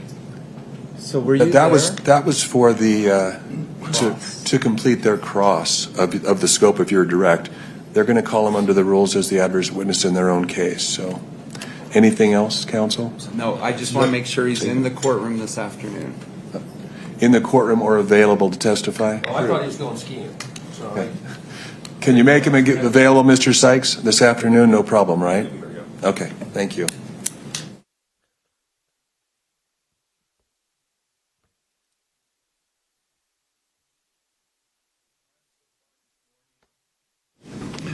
The plaintiff has used 42 minutes, and the defendant has used 1 hour and 35 minutes. 42 minutes for the plaintiff, 1 hour and 35 minutes for the defendant. Thank you. Can we get that printout? If I have time.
Thank you. You may be seated.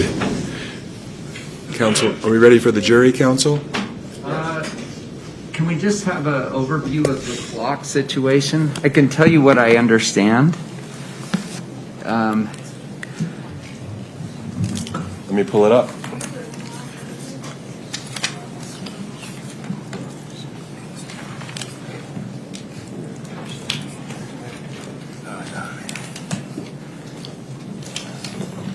My understanding is defendant has 4 more hours, including closing arguments tomorrow.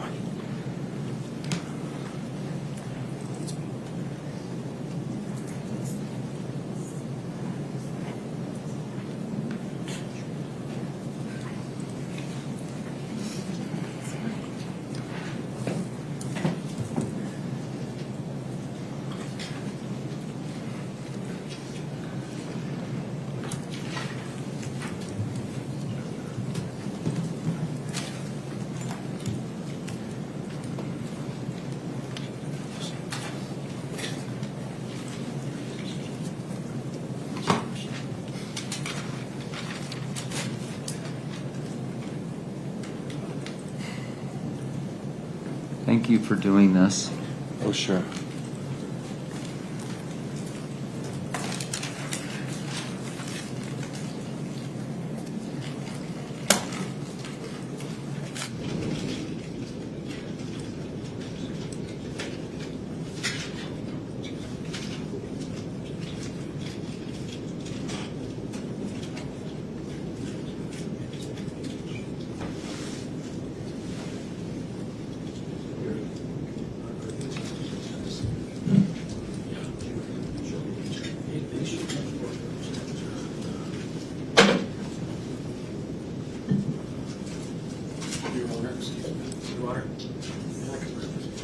Sure.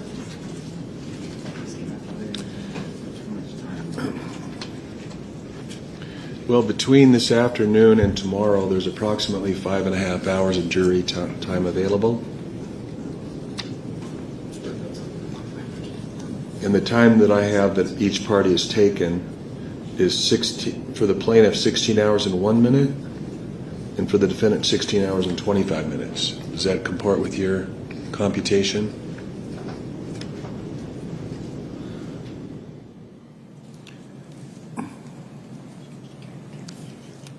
$16:01 and $16:25.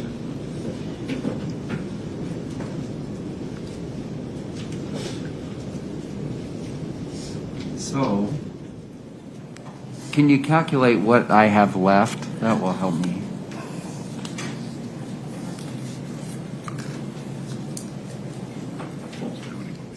Well, if there's 5 hours and 30 minutes left,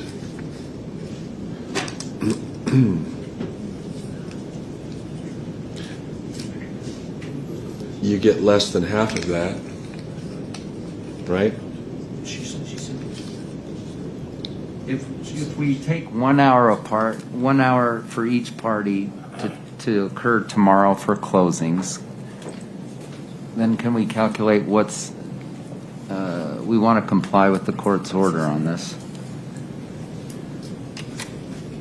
Both sides want an hour tomorrow for closing. Is that true, Bob? I might want more than that. Okay, at least 1 hour.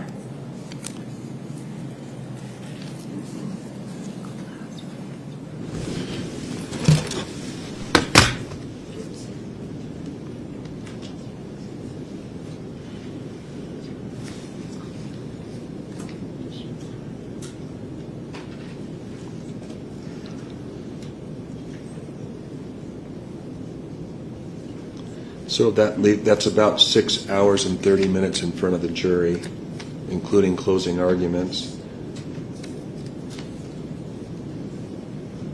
So which is roughly divided to where the defendant would have 3 hours and 3 minutes and the plaintiff would have 3 hours and 27 minutes.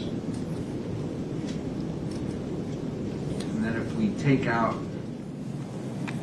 the 1 hour closing tomorrow, 1 hour each, that leaves us about 2 hours each today. 203 for the defendants, 227 for the plaintiff.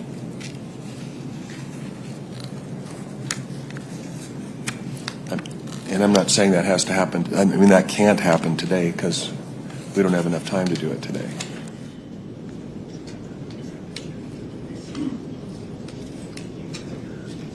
Because that's almost 5.5. That is 5.5 hours right there.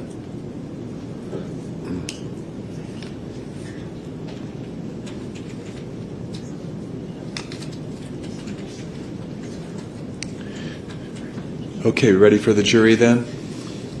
Okay.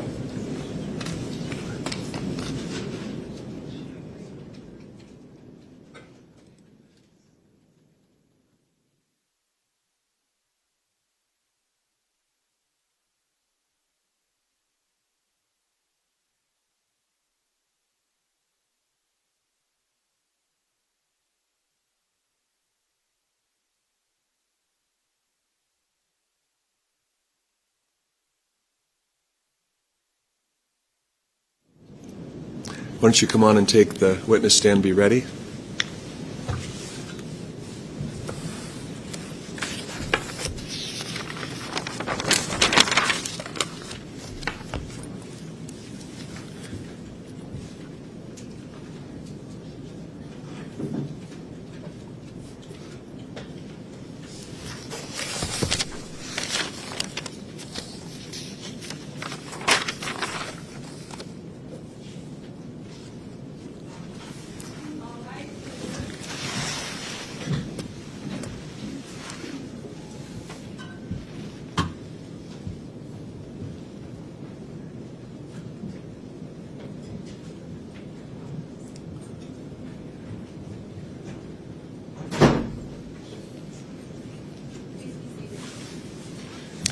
Mr. Egan, you may continue. Thank you, Your Honor. Dr. Eastfold, we're back from lunch, and I think it'd be best to just go right into your opinions. Mm-hmm. Your Honor, do I have permission to do as we did with Dr. Hash, show the heading of the report? Yes. Thank you. So I'll put that up here on the screen here. Dr. Eastfold, is this the first opinion in your report? Yes. And maybe let's just read it.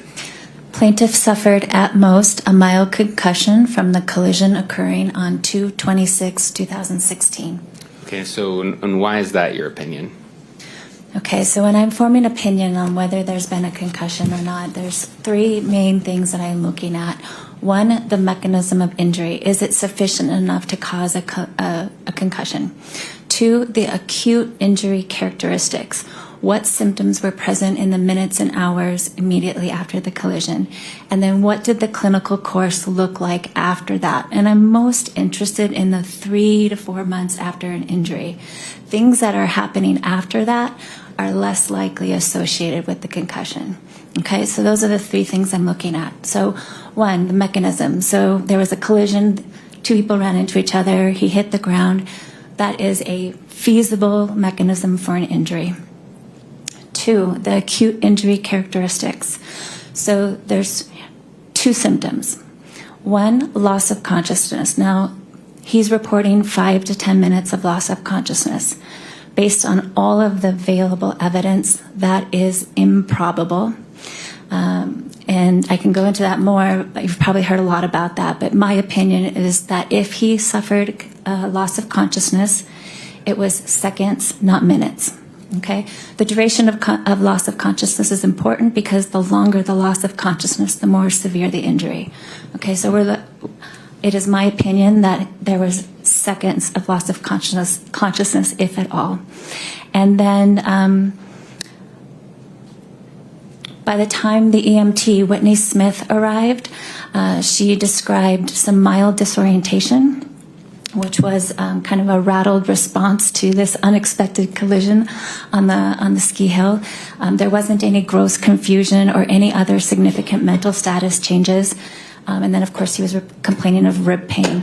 So we've got the disorientation. He was seen at Park City Instacare 2 hours post-injury, and at that point he was complaining of a slight headache. rib pain and I think a dullness in his head. But the provider there very specifically documented no signs or symptoms of concussion. There were no clear signs like dizziness, nausea, vomiting, any double or blurry vision, any of the really classic symptoms of a significant concussive injury. The next day, he was seen at the VA, and at the VA, he is only reporting, again, a slight headache and rib pain and irritability. Again, no other significant signs of an acute concussive injury. In the 2 to 3 weeks after that, the only person that really saw him was his girlfriend. And in her deposition, all she described was that he was really grouchy and didn't really want to be touched and that he was in pain. She is also not describing any significant symptoms. Now, I know she's not a medical professional, but the absence of her description of other symptoms is notable. And then we've got some really important objective indices of injury. So, as we had started to mention before lunch, 1 month post-injury, he underwent an extensive battery of tests that assessed multiple aspects of attention. Now, attention is the cognitive domain that is the most sensitive to concussion. And he performed consistently in above average range on measures of sustained attention, complex sustained attention, divided attention, alternating attention, and selective attention. So very clearly, no objective indices of attention deficits. Then, 1 month later, so 2 months post-injury, he had a similar extensive battery looking at multiple aspects of memory. Same thing, no deficits. In May, which is about 2.5 months post-injury, he had a thorough vestibular evaluation. And so the balance system is actually really sensitive to concussion, such that even healthy, fit 20-year-old athletes will have impaired balance when they are concussed. So Mr. Sanderson's balance was described as exceptional. There was no evidence of vestibular dysfunction or balance problems. So that's another really important objective index of his brain functioning. Lastly, about a week and a half after the injury, Mr. Sanderson reported a markedly increased intake of alcohol. He reported to his primary care that he was drinking 5 to 6 drinks a week, 5 to 6 drinks 2 to 3 times a week, which is actually a quite significant amount of alcohol. And there's one thing about concussion is that one of the telltale signs is reduced tolerance to alcohol, such that when people are acutely concussed, if they drink alcohol, more often than not, they report feeling ill or they get really intoxicated off of a fraction of the alcohol that they normally drink. Most people do not enjoy drinking alcohol when they're concussed. And so when I put all of that evidence together, sure, it's possible that he had a mild concussion, but at most it was mild. And by May, there really isn't any strong ongoing evidence of clear brain injury. Is it possible that he did not have a concussion? It's possible. You mentioned in that answer the objective measures that were taken in evaluations following the accident. How would you evaluate the discrepancy that there might be between objective measures and a subjective report that vary? You know, and maybe that just for the jury's sake, and I can clarify my question, the patient is reporting certain experience of symptoms versus an objective finding through some sort of assessment. Well, it's hard to make sense of, and there could be many things, but one of the most prominent things that was very clear is that his anxiety went sky high after this injury.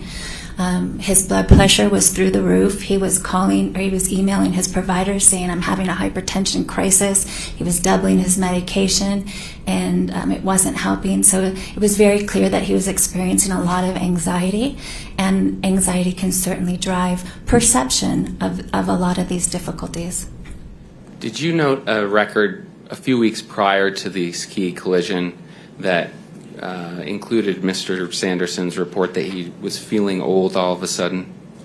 Your Honor, I don't think that's in her report, because I haven't seen it. She's overruled? Have you reviewed that record? I definitely have. And does it play into your evaluation of where post-accident symptoms might be coming from? it plays into me trying to understand where he is now. And there's been a lot of talk about decline, and some of those records offer some telltale signs that I see in older adults that decline is starting to happen. So there's a line in there that describes that he's overwhelmed with paperwork and trying to get things organized, and he's I can't remember the exact line, but those are the kinds of things that I'm listening for when I'm evaluating older adults, because those are the behavioral signs that functional changes are starting to happen in someone's life. Okay, great. Let's go to your second opinion here. Give me just a second to pull it up.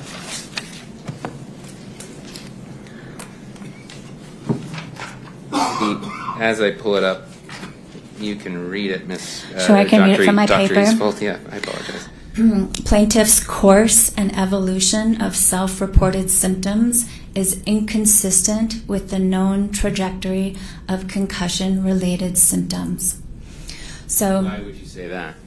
So the thing with brain injury is that the symptoms are worse in the beginning and then they gradually improve. Now that rate improvement can vary greatly among individuals, and some people might experience some plateaus along the way, but brain injury does not progressively worsen. And Mr. Sanderson was reporting when he saw Dr. Fung in 2017, about a year and a half after his injury, and then Dr. Goldstein in 2020, he was reporting new symptoms that weren't present in those first 3 months, and he was describing a worsening of symptoms. And I think many of his family members are under the impression that things are worsening. So a worsening in 2017 and 2020 cannot be attributed with any medical probability to a concussion, a mild concussion in 2016. And maybe so the jury has a sense of the new symptoms that you're describing. What are those in particular? He was describing neck pain. There was some dizziness and a lot more just general dysfunction. I can't remember all the symptoms offhand. Sure. What symptoms would you attribute to a concussion if in fact he did have one in the ski collision?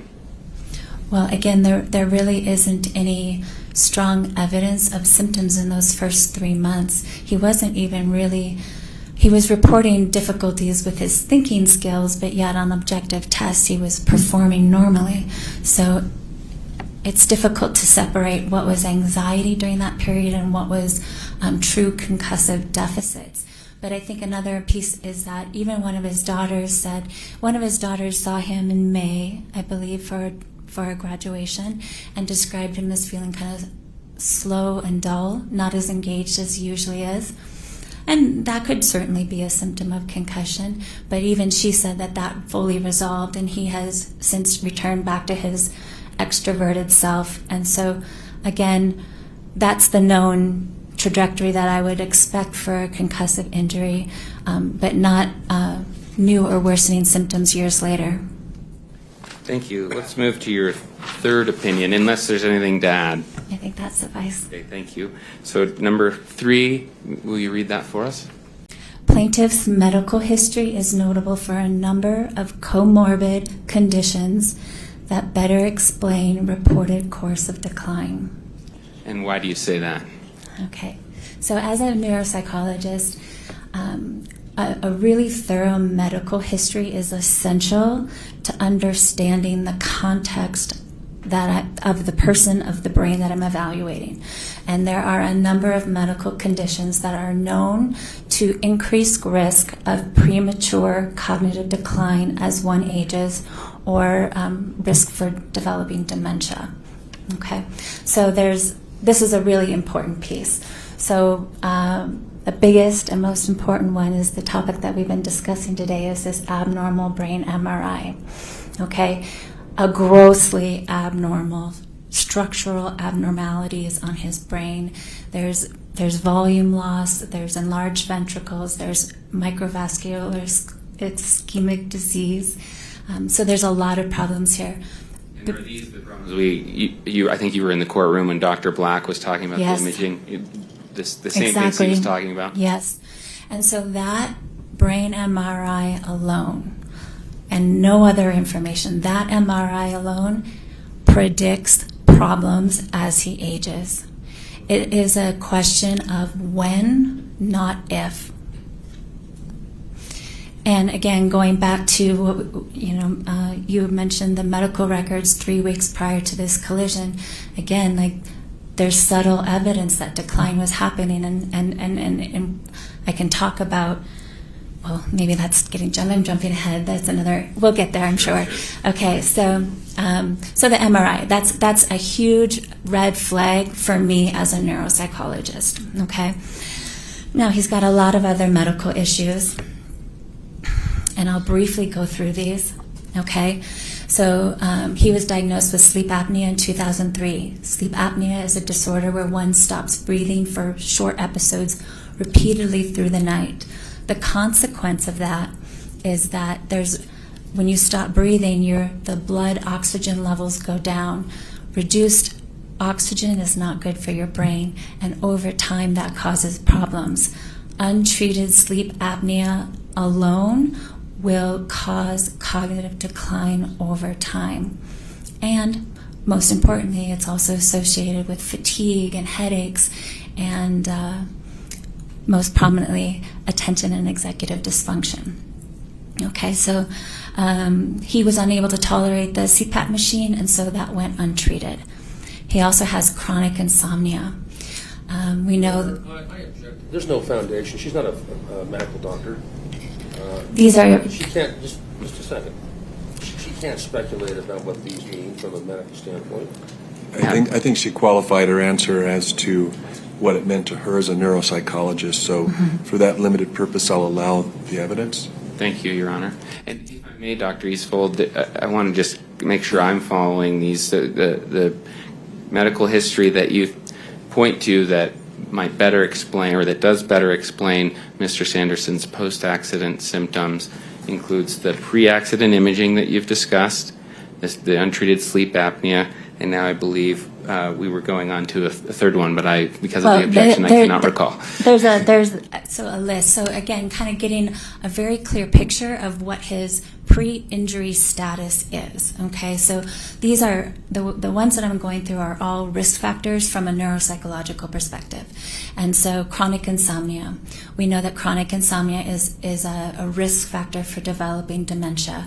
And what happens when the brain goes into deep sleep, there's a cleanup function that happens, and there's a cleanup of abnormal proteins and plaques that shouldn't be there. And so when the brain is not getting into those deep stages of sleep, that cleanup function is not happening, and over time this will cause problems. And kind of alongside that, because of this insomnia, he's been treated with sedatives and benzodiazepines since at least 2004. We know that long-term use of those medications is associated with a markedly elevated risk of developing dementia. He also has restless leg syndrome. Restless leg syndrome is another risk factor for dementia. When it occurs in older adults, it's often an early warning sign of emerging functional behavioral changes that are associated with dementia. He has chronic migraines, and his migraines were quite severe. In 2011 and 12, he was reporting up to 3 a day. Chronic migraines are associated with the microvascular ischemic disease on the brain. He also has hypertension and high cholesterol. These are also cardiovascular risk factors that adversely affect the blood flow. Reduced blood flow is bad for your brain, and over time can cause problems. Sorry to interrupt you. You can finish. You've been talking about physical Yes. symptoms here, or physical conditions at this point, correct? Were there any mental health conditions? I'm getting there. Okay. So a lot of medical issues that would suggest an increased risk of decline. Then we've also got a lot of psychiatric issues. He has been struggling with chronic anxiety and depression since the 90s, and he's been medicated for that since the 90s. And we know that chronic mood disorders is another risk factor for decline as we age. Now, the anxiety is actually really important. Mr. Sanderson underwent a full neuropsychological evaluation in 2017, just about a little over 1 year after this injury. And like his earlier testing, this neuropsych evaluation was completely unremarkable with no evidence of residual brain injury. And it was her conclusion that anxiety was a big factor here. And in fact, this second neuropsychological evaluation was sought out per Mr. Sanderson's report because he just had a friend pass away from early onset dementia, and he was worried. And so the neuropsychologist felt that anxiety was playing a big role in his perceived difficulties because his perceived difficulties weren't corroborated by the objective test data. Now, Dr. Goldstein himself, the plaintiff's own expert, concluded the same thing. Again, his testing indicated no evidence of brain injury, and he also felt that anxiety was a big factor that was driving a lot of the issues. And so this anxiety has been a big factor all along, and I think it's contributed to a lot of what he's perceiving and reporting. Are there any other aspects of Dr. Goldstein's evaluation that give support to your opinion? Yes, if we could bring up that executive function table one more time, that would be great. Sure. And this, I believe, is Plaintiff's Exhibit 43. Yeah, thank you. Okay, so if you look, that working memory, that very bottom line there, again, this is Mr. Sanderson's subjective reports. This is just his complaints. He's reporting really significant working memory problems. On Dr. Goldstein's testing, he exhibited exceptional working memory. So on objective tests, he was performing in the high average range, and his working memory index, which is an average of 2 scores, was at the 87th percentile. So this is a really great example how perception does not equal reality. And are there any other aspects of Dr. Goldstein's evaluation that help support your opinion? And so Dr. Goldstein made a conclusion that based on extensive personality testing that Mr. Sanderson was a well-adjusted adult, but his own data does not support that. And so if you could bring up that the Milan table. Oh, sure. I believe this is, I wrote this down, pages 27 and 28 of Dr. Goldstein's evaluation, which for plaintiffs... Your Honor, we object to this. This is not pre-disclosed. It's not an admitted exhibit. We had no notice that this was coming, so that's unfair. It's in my report. Why don't you approach the bench?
Dr. Goldstein, would it Dr. be... Eastful. Gosh, we've been talking about Dr. Goldstein. Yes, we have. Would it be helpful for you to look at that page, the evaluation page, the data in Goldstein's evaluation that you were talking about? Would it refresh your recollection of that data? Yes, it would. Okay, if I provide that to you, we'll talk through it, but we won't publish it to the jury. Okay. Okay. Well, I actually don't need to see it. If you want me to just talk about it, if we're not going to show them, For sure. time's sake, that would be great. Okay. So Dr. Goldstein administered a long questionnaire that assesses how one thinks, feels, and behaves. It's a measure of personality. And on this measure of personality, Mr. Sanderson's responses indicated a very high level of generalized anxiety. Along with that was also a very high elevation of what we call somatic symptoms, meaning that there's a high focus or preoccupation on health and physical symptoms. When we see high anxiety and symptom, it's symptom, I forget the title of the, I can't remember it's a symptom disorder or something like that. When you see them together, there's a high rate of somatization. Somatization is when psychological distress manifests as physical symptoms. So as a neuropsychologist, this is always something that I'm looking out for because it can certainly help me understand their presentation and their reported complaints. Additionally, as part of this evaluation or part of this questionnaire, there's a number of personality traits that are measured, and Mr. Sanderson scored extremely high on narcissism, and specifically the pattern of his responses within that category suggest somebody who might be feel that he is superior. He may feel that he lacks empathy. He may lack empathy. He might have an egocentric perspective on life, not see things from other people's perspectives. He may expect special favors or special treatment. There were additional scales that were elevated. There was a histrionic scale, but he was extremely dramatic and expressive. Other characteristics that go with that scale are volatile, overreactive, explosive. And then there was also some scales that indicated that he's someone that likes and needs attention and approval. Does that data that you're going over tell you anything about the executive function chart we were looking at and the self-reporting that we get from Mr. Sanderson there?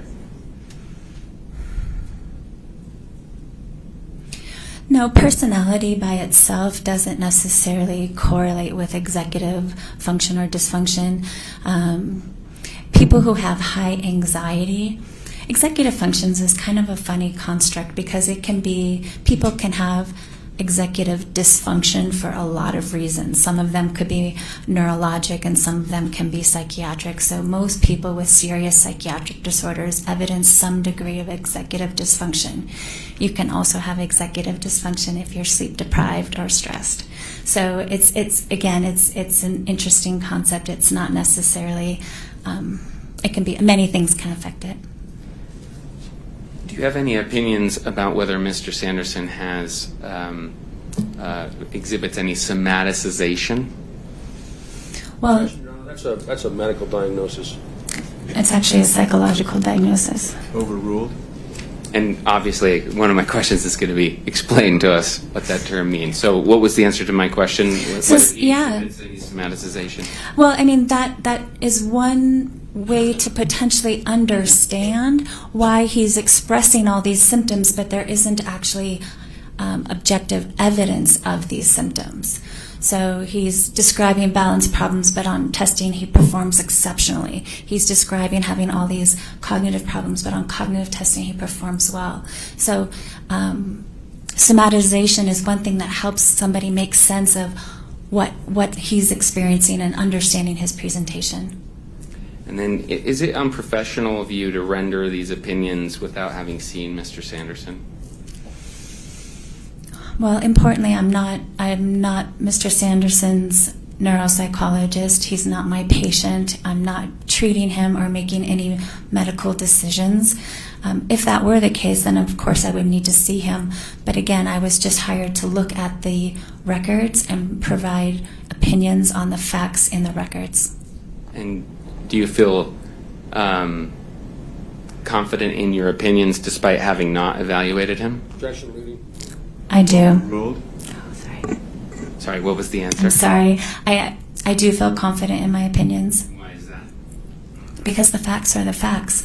And again, that injury characteristics in those first few days and first few months that's the objective data. That's the most important time period to look at. And the facts are there. Okay, that's all the questions for now. Thank you. Thank you, Mr. Egan. Mr. Sykes, are you the questioner?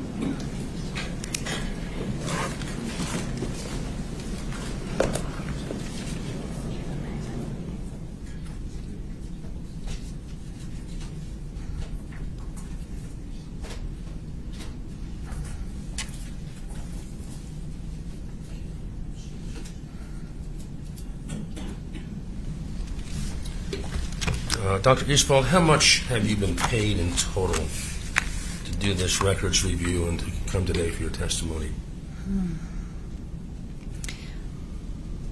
I don't know. I didn't review my invoices. You've come to court in an important trial, and you can't tell the jury how much you've been paid for your testimony?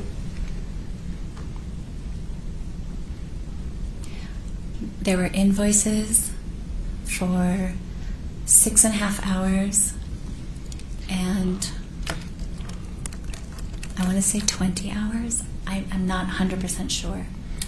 Is it more or less than $20,000? Oh, way less. More or less than 15? Way less. 10,000? Probably less. Okay. Now, let me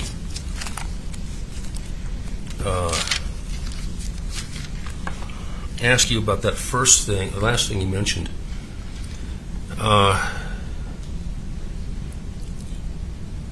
It's important, is it not, if you're going to render an opinion about somebody like you have today, a lot of negative or contrary opinions about Terry Sanderson, right?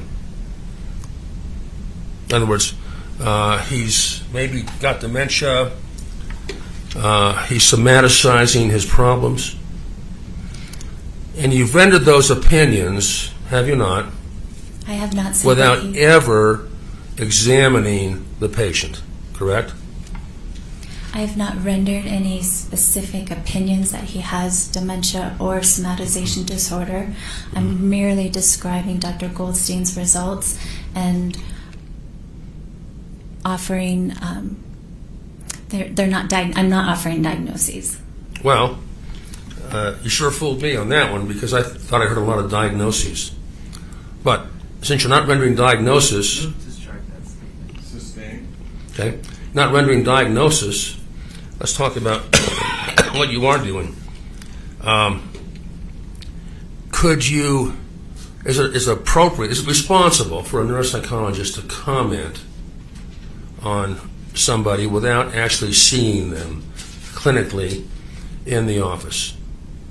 Again, if he was my patient, yes. He's not my patient. I was hired to review records and provide opinions on the facts in the records. Aren't there standards with the American Psychological Association that recommend that you see someone before rendering opinions on them? Those ethical principles apply to clinical practice and patient-doctor relationships, which does not apply in this situation. So you don't have the same ethical principles in this case that you would if he was your patient. Is that the idea?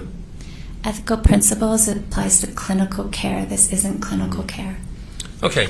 Do you agree that if you're going to evaluate someone and then come before a jury and tell us about him, that it's better to have more information or less information about them? What do you think? More information or less information? The more information, the better. Okay. Do you get more information if you actually have a clinical interview with someone?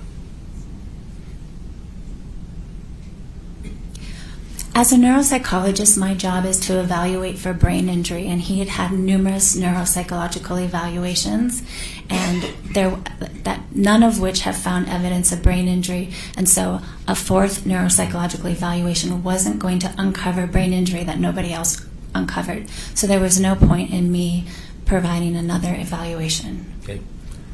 So you're saying that you wouldn't have got any more information that would be helpful in doing a clinical interview with him, or clinical testing, right? Well, again, he had been previously seen by three different neuropsychologists who all did the same interview that I probably would have done. And so I had most of the information that I would have requested, in addition to 20 years of medical history. Do you have any idea why each one of the 6 defense experts, no one did a clinical interview with him? Do you know why? I do not. Okay. Did you request a clinical interview? We discussed it, and again, I felt there was no point in doing another interview because or another evaluation, because he'd had so many, and they all came to the same conclusion. No evidence of brain injury, and anxiety was a major factor. Now, you have 2 other cases with my law firm, is that correct? 2 other cases. Your law firm? 2 other cases. Objection. I'm not aware of this. Okay. One in St. George, right? Where you did a 2-day clinical interview on a guy who had his eye shot out by a cop. Remember that one? Relevance. Sustained. Sustained. Okay. And you have another one in another ski case on Deer Valley, and did a 2-day interview on him. Remember that? Same objection. Sustained. On what grounds? Relevance. Okay. Well, isn't it true that you do a lot of work in your current situation for defense attorneys trying to defeat brain injury cases? Is that a fair statement? No, 80% of my work is plaintiff. Really? Okay, so, but you do a fair amount of defense work, don't you? In the criminal realm, most of my work is defense. In the civil realm, most of my work is plaintiff. Are you aware that all you have to do to get a clinical interview with someone on a legal case is requested? Because the judge has almost never turned it down. Are you aware of that? Objection. Foundation, legal determination. Sustained. Okay. Well, have you had any other... how many cases have you had in the past 5 years where you've been turned down for a Rule 35 independent medical examination? You had any? I wasn't hired to do an independent medical exam in this that. case. I was hired as a consultant. That's it. But In those other cases, I was hired hired to perform an evaluation because neither of them had a prior evaluation. Okay. Have you had anybody turn you down if you've asked? You can think of. It's never come up. Never come up. Okay. Now, excuse me. As a neuropsychologist, you surely recognize the importance in the evaluation process, okay, of finding out how the person functioned before the incident, which is February 26, 2016, and after, right? Yes. Okay. Now, you can get some of that information by asking the injured person himself or herself, can't you? I could, yes. In this case, you didn't have that opportunity. But you had other information, did you not? I had a lot of information. Let me finish the question, please. You had other information about the before and after status of Terry Sanderson. Is that a true statement?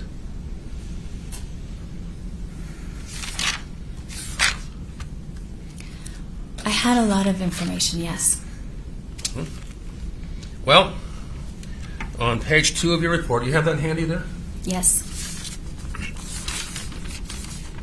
you had the depositions of Polly Sanderson, Terry's daughter, and Carlene Davidson, his former girlfriend, essentially a fiance. Did you read those two? I did. You did. Okay. It's not my understanding that they were engaged. Well, do you remember Carlene saying that she was living up here 300 days out of a year, and they were together about a year and a half before the accident? You remember that? I remember that they spent a lot of time together. I was under the impression that it was split more between St. George and Salt Lake. Oh, really? Okay. And that's what you took out of the deposition? That it was split? Actually, it is an irrelevant factor for me. Irrelevant. Because I knew that they spent a lot of time together, and that's all that mattered. Are you telling this jury of the good people of Summit County that what a girlfriend who's essentially live-in says is irrelevant for before and after? Is that what you're saying? That's not what I'm saying. Sounded like it. That's not what I Okay. said. Now, are you aware that Carlene Davidson testified that there was a night and day difference between Terry Sanderson before and after this ski crash? You aware of that? I do. Okay. Did you simply disregard that? Because I don't see any reference to Carlene Davidson in your 5-page report here. Not a single reference. Why did you omit that? So Carlene spent some time with him in that initial recovery period, and she described that he was grouchy and didn't want to be touched, and that was pretty much it. And then he withdrew from the relationship. He became hyper focused on his symptoms and himself, and he withdrew from the relationship. And she was heartbroken, and then they didn't really spend a lot of time together after that. So your testimony is that all Carlene Davidson said about changes afterwards is that he was grouchy? But the problem was he was recovering from broken ribs. No, And so that was it's my question. It's relevant in that he pulled away and he was focused on getting better and dealing with his health, and he didn't want to engage. So he's had a physical orthopedic injury that he was nursing, and that could explain some of the not wanting to go out and do things. I'm just a simple country lawyer. Okay, I'm going to try that question again. Are you telling this jury that, I think you said essentially that's all he said was he was grouchy.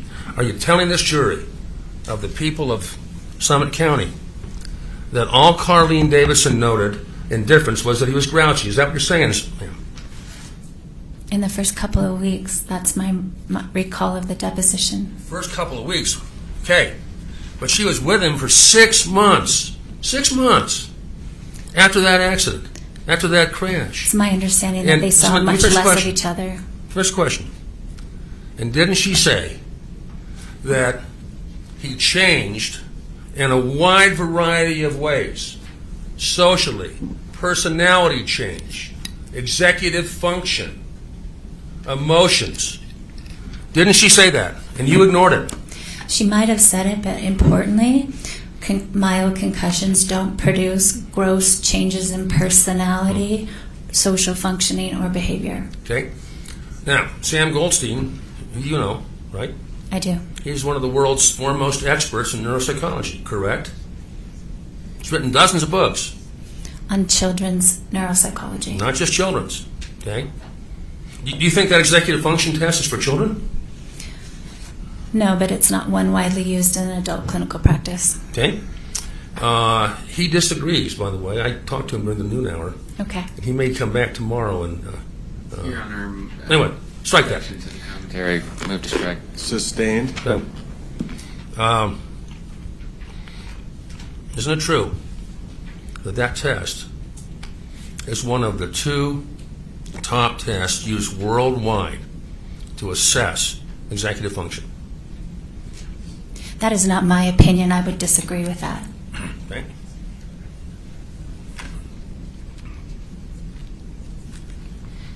Now, do you understand from Carlene Davidson that she stuck it out for 6 months with Terry? Understand that? I believe that's probably And is it your about right. testimony that... Just a second. What did you say? I believe that it was probably about 6 months. My understanding is they broke up at the late summer, early fall. Is it your understanding that they broke up simply because he was cranky? Is that your understanding? My understanding is that he pulled away from her. My question was, is it your understanding that they broke up simply because he was cranky? That is not my understanding. Good. Okay. So let's go on.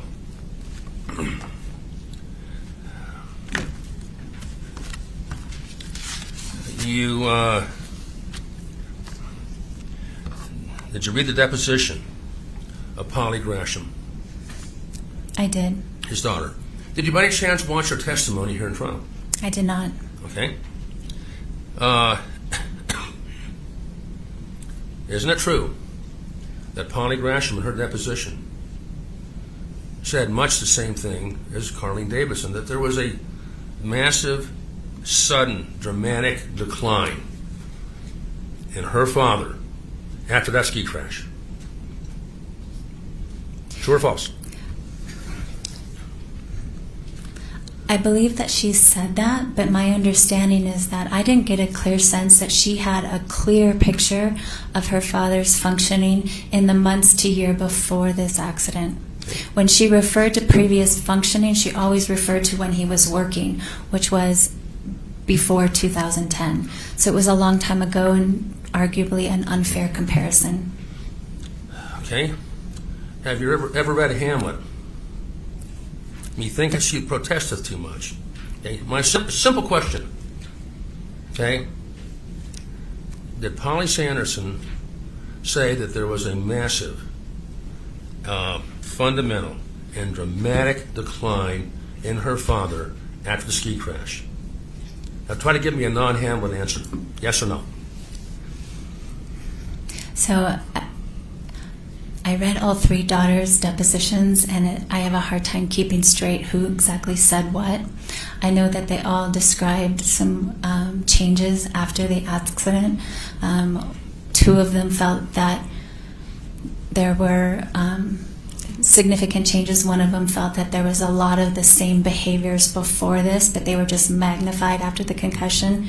And one of them noted that there were some significant changes, but a lot of it improved, and then a whole different set of behaviors really emerged. So you can't answer my question about what Polly Sanderson said then? I know that she No. endorsed a lot of changes. The problem is, in clinical practice, I see this with families all the time. So with older adults, it's really tricky because many older adults are experiencing some degree of decline. Unfortunately, that's just part of aging. And then when you've got a complex medical history, it's more probable. And a concussion like this might happen, and the patient and the family grab onto this concussion as the defining factor that changed everything. And they misremember or underrepresent their pre-injury functioning and overestimate their problems after this, and everything gets tied to the concussion. And so that's what I saw happening with this family, is that everyone's really grabbed onto, including Mr. Sanderson, that this concussion was the cause of everything. And the behavioral presentation that he and his family are describing is inconsistent with a mild concussive injury and very consistent with what I would predict based on his medical history. And so, again, yes, they are describing a lot of changes after this concussion, but I can't rely on them to clearly indicate a causal relationship with this concussion, because I don't think that they were carefully observing and aware of his level of functioning in the year prior to this. No. So the jury understands. That was a 2-minute answer to a very simple question. The simple question was, can you tell me what Polly what Polly Harris said. I'm sorry, Polly Gresham. And you gave me a 2-minute Queen of Denmark answer. Now, why did you feel a need to add all that detail when the question was very simple? Why? Because it's important for the jury to understand. I don't want them to be misled. Mm-hmm. Okay. All right. So, you can't really tell the jury, because you either don't remember or you didn't read it, you can't tell the jury what Polly Gresham said about the dramatic changes, right? And instead of telling me, you can tell me yes or no, you know that, you give me a 2-minute answer. Is that what happened here? The changes that were described were changes such as severe disorganization, getting lost in the details, ruminative thinking, obsessive thinking, gross disorganization, confusion, getting lost. None of these are symptoms of concussion. Okay, now let me ask you this. You talked about the concerns about these MRIs. Now, you're not a medical doctor, but you say you look at them, right? They're an important piece of my evaluation, yes. Did you hear Dr. Hesch's testimony this morning? I did. Yeah. Excuse me. He said, did he not, that from 2009 to 2021, all the MRIs he saw, there's no change. Did you hear that testimony? I did. No change. Mm-hmm. So, this testimony you gave the jury about being worried about him, this explains he's getting worse because of this. There's no evidence of that in these scans, is there? The structural changes are not worsening, and if I'm going to go ahead and add that, it's pretty miraculous that he wasn't having some more significant problems back in 2009, and it was just a matter of when, not if. And so I wouldn't predict that more structural changes needed to happen for him to actually start manifesting symptoms of that. Okay, now before you give another 2.5-minute answer, let me just ask you this. Can you look in those records and see where any physician, not yourself, you're not a physician, has diagnosed those conditions that many people have asymptomatically, where anybody diagnosed those conditions as causing his current problems? There lie the books before you. Open them up. I didn't understand that. Could you repeat that question, please? Show me a record where a physician, now he had many at the VA, right? Yes. Many, not just physicians, but speech pathologists, psychologists, neuropsychiatrists who are MDs. And no one at the VA diagnosed what you're saying is the case, did they? I'm not diagnosing anything. Well, you're saying that these scans explain his problems, but no medical doctor has done that. Now, how can you diagnose it and you didn't see him and no medical doctor has done it? Now explain that to a simple country lawyer. The medical doctors have all noted, it's repeatedly been stated that his brain MRI looks like he has normal pressure hydrocephalus. Is there a diagnosis? No.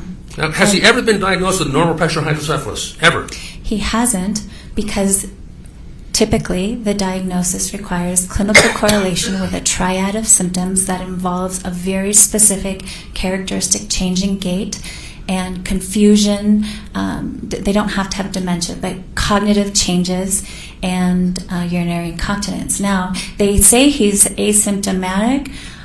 I'm not convinced, because the most common mood symptom associated with normal pressure hydrocephalus is this lack of energy, lack of motivation, low drive, and he's been reporting this for decades. Now, let me stop you there. Would it be accurate to say that you have a better handle on what these pre-existing problems that are identified have caused him than his medical doctors at the VA? Is that a fair statement?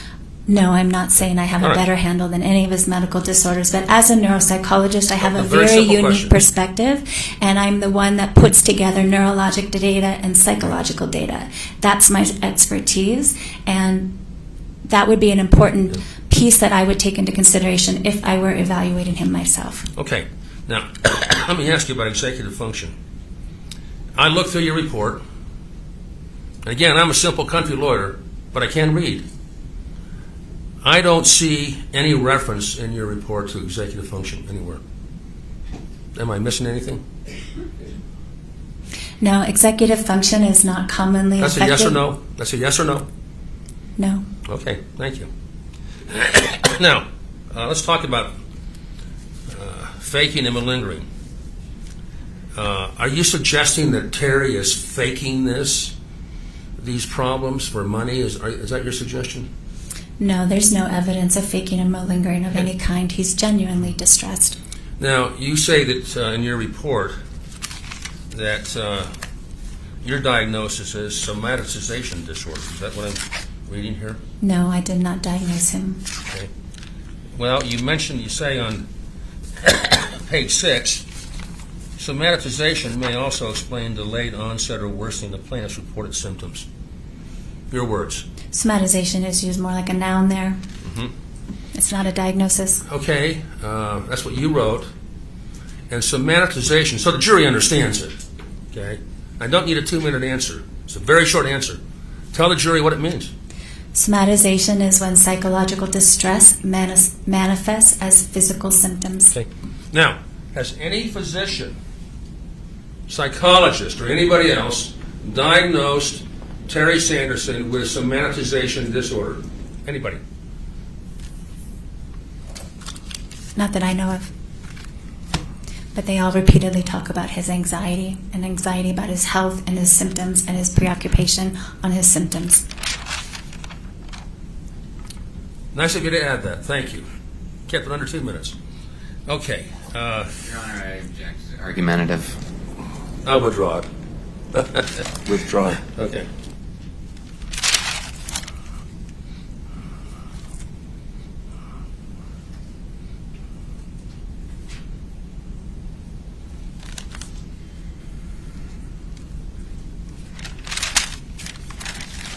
Okay.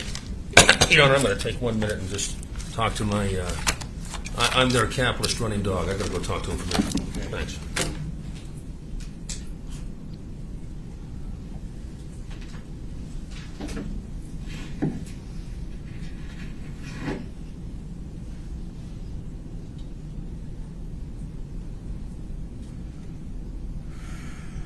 No further questions. All right. Thank you. Mr. Egan?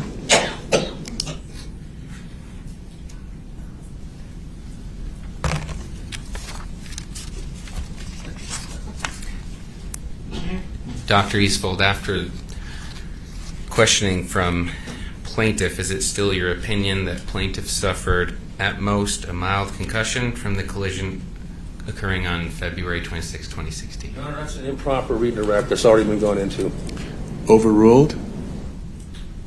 Yes, that my opinion remains. And is it still your opinion that plaintiff's course and evolution of self-reported symptoms is inconsistent with the known trajectory of concussion-related symptoms? Yes. And is it still your opinion that plaintiff's medical history is notable for a number of comorbid conditions that better explain his reported course of decline? Yes. No further questions, thanks. Can I add something, please? Oh. Please don't. Sure, go ahead. Okay. I have a lot of compassion for Mr. Sanderson. I do believe that things are changing for him. It is terrifying when one starts to lose their faculties. And I'm not... I object to this. Sustain it. Non-responsive, thank you. It's a narrative. If you've got some more questions, go ahead. Okay.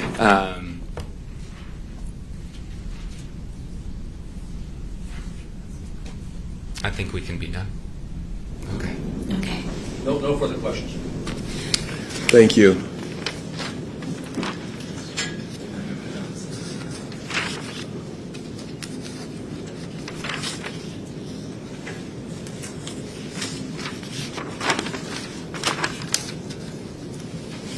Mr. Egan? Yeah, Your Honor, we called Dr. Galit Askenazi as an expert. Judge, you want to take a short break? It's been an hour. It has been an hour. Let's take a short recess. All rise for the pledge.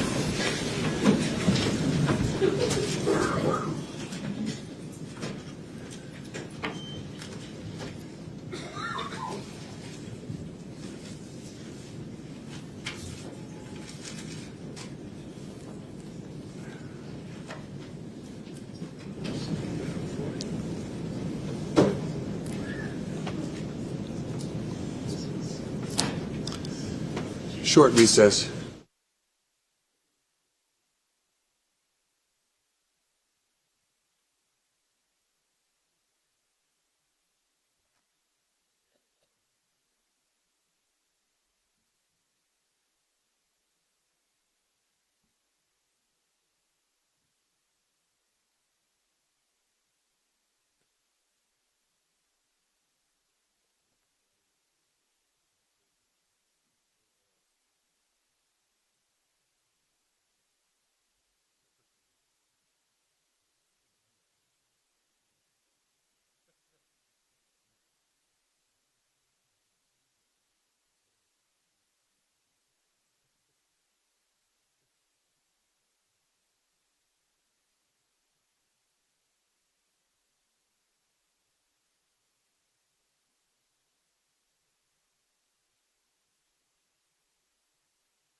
Ready for the jury?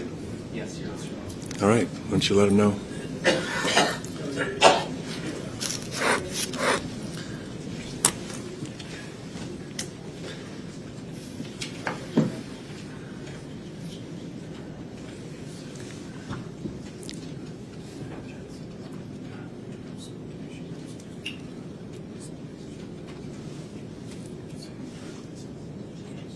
Yeah.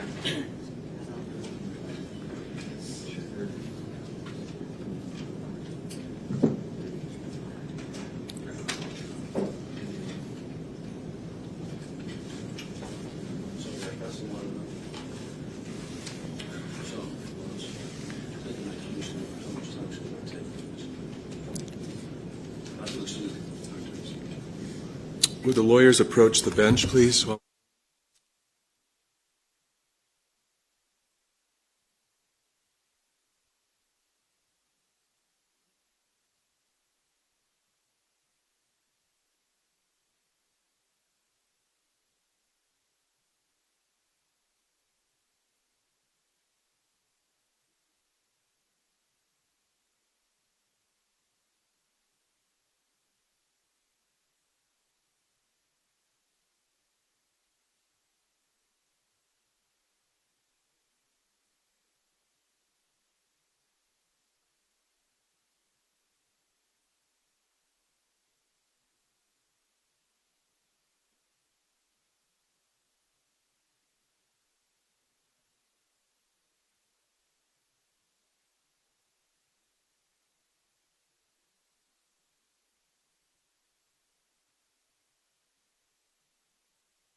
Thank you. Mr. Owens, you may proceed. James is back up. Or Mr. Egan? Yep. Thank you, Your Honor. We call Dr. Gwyneth Ashkenazi.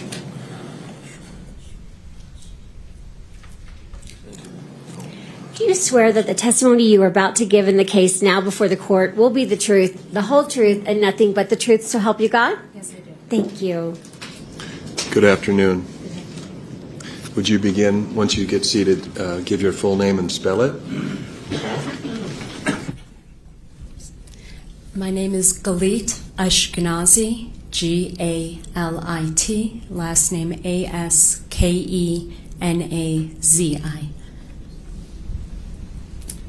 Dr. Ashkenazi, Thank you for being here. Let's begin by asking you what you see your role as an expert here today. So I was asked to review records of Mr. Sanderson in order to determine if, due to the ski accident, he suffered any cognitive or mental health issues, and if he did so, to what extent. Your Honor, can we briefly approach the bench? I think this may be put to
Time for that bench conference, can we have asserted to the plaintiff? I'll take that under advisement. Thank you. The objection is overruled. It's under advisement right now because it's a pending objection based on what's going on with the questioning. Thank you. Okay, Dr. Eskenazi. The next question I was going to ask you was, did I ask you to, in particular, look at Dr. Fong's assessment of Mr. Sanderson? Yes, I was asked to specifically look at cognitive effects and Dr. Fong's assessment and his treatment while he was there. Okay, thank you. We'll just start with the main point. Do you agree with Dr. Fong's assessment? In terms of persistent post-concussive syndrome, no, I do not. And why do you have expertise to be able to offer that opinion? Okay, are you asking about, to start with my education? Yeah, sure, you can give us your background, yeah. So I completed my undergraduate degree at Princeton in psychology. I then spent 2 years after that working at Harvard Medical School and Mass General Hospital assessing dementia and doing work in the diagnostic clinic there. I then completed both my master's and PhD in clinical psychology at Case Western Reserve University, which is in Cleveland. It's a general clinical degree, but I specialize in neuropsychology. I created for myself my own training experiences in neuropsychology. I then spent a year as a neuropsychology intern at the VA in Cleveland for my pre-doctoral internship. And then after I graduated, I completed a 2-year postdoctoral fellowship or residency in clinical neuropsychology in accordance with what we call the Houston Guidelines. It dictates how you have to finish 2 years of supervised training with a board-certified clinical neuropsychologist and how it's required that you continue your education so you have more expertise and then complete an examination with that. And then once I finished all that formal education, I got board certified in clinical neuropsychology, which is a few-year process. There's a few steps to it: written examination, samples, oral examination.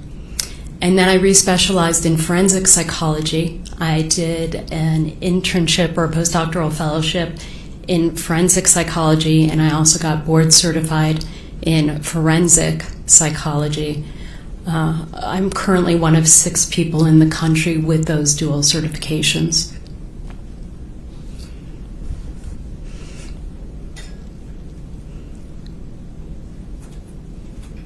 So, in your opinion, did Dr. Fong sufficiently assess Mr. Sanderson's medical condition and history to render the opinion that she did about his persistent post-concussive symptoms? No, and as people have already said today, and I don't want to be too redundant, in order to assess a concussion, first and foremost, you need to know the symptoms at the time. It's considered an acute and immediate condition, so you need to know the symptoms at the time. Then to establish if someone has post-concussive syndrome, you actually have to show the path from the concussion to those symptoms that a person is claiming. Dr. Fong reviewed absolutely no medical records, even though this was a legal referral to her.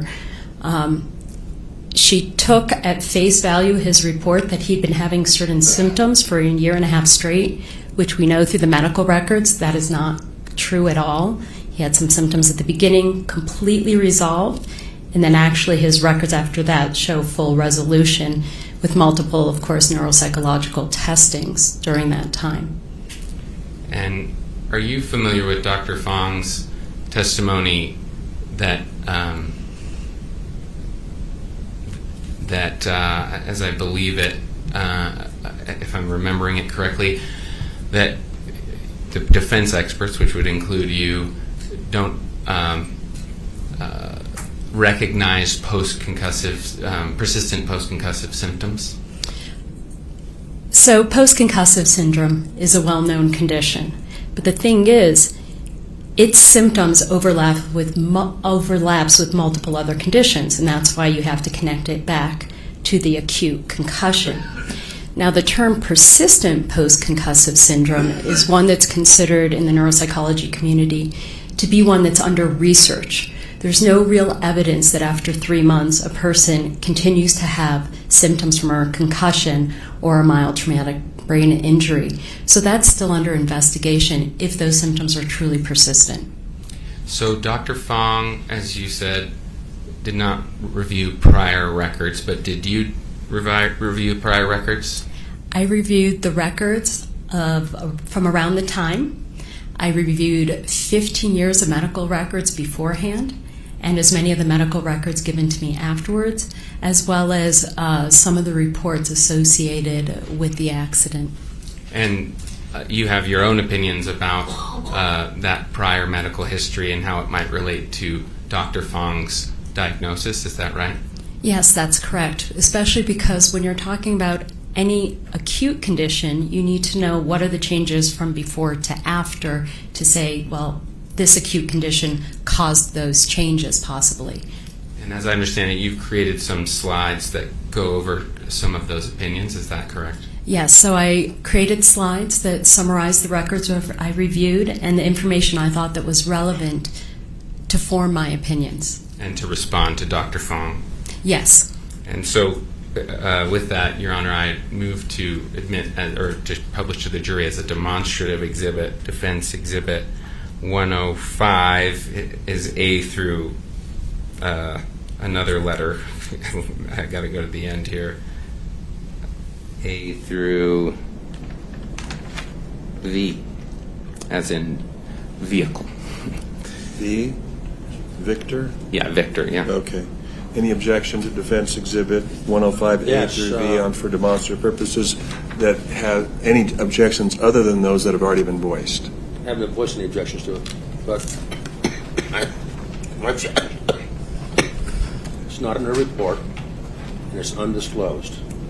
So we've never seen it. They could have shown us this earlier this week. Well, yeah, so It's in our are these demonstratives that were they provided under the pretrial order? They were provided before the deadline, Your Honor. These slides? Yes, Yes. they were. Have you ever seen 105. those? I've not seen them. What's it? Can you cite them again? I don't think we've seen them, Judge. All right. Your Honor, I wonder if you could show me where you provided them to the other side so we can move on beyond this. Sure.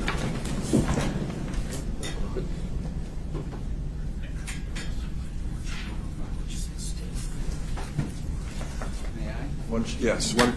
One of the plaintiff's side come up here so you can take a look at this. These are the March 16th ones? yeah, I think Mr. Ferguson just showed you where we initially disclosed it. Is that there? Very first issue. 13 years ago. Did we disclose it? Did we disclose them? These are the March 16th ones. I don't think no. November 14th. No, this is the very first one.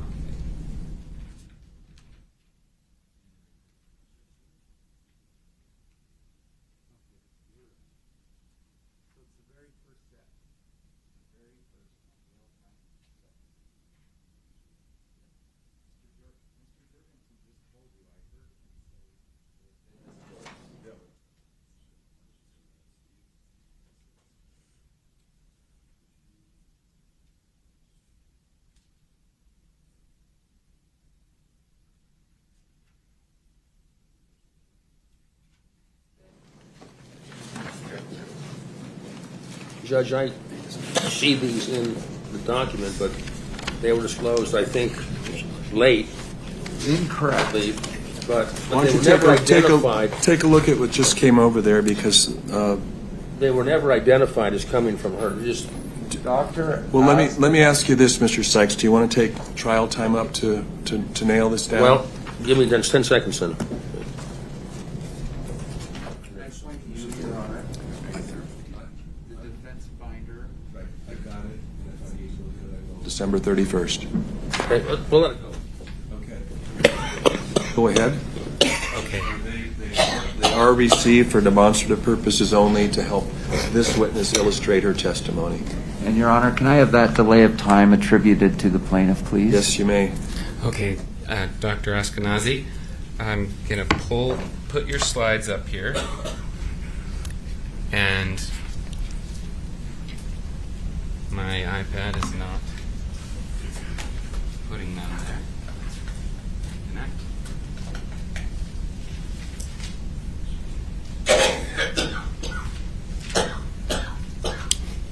Apologize. apologize for the delay. I don't know why it keeps doing this. It works and then it won't work.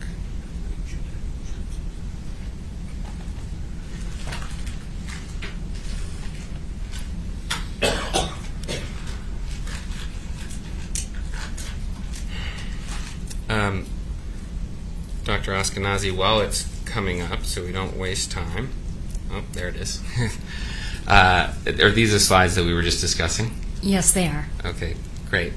And let's go into the first slide, which is Mr. Sanderson's mental health history. You note a number of things, but I would like to focus on some things that maybe have not been covered, Okay. including Mr. Sanderson's mental health history, how it relates to his emotions and relationships. So if you could discuss the mental health history with that focus.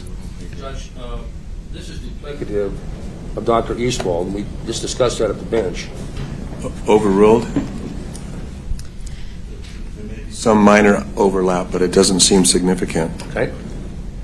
Okay, go ahead. Do you remember the question? Yes, I do. Okay. So I won't repeat the known history of anxiety and depression. And again, this is not something that Dr. Fong had assessed, and we know it dates back decades. But very specifically, he had sought treatment in 2009 because he was having relationship issues, both with his family and in other relationships, that he described as a conflictual interactional style that got him into trouble.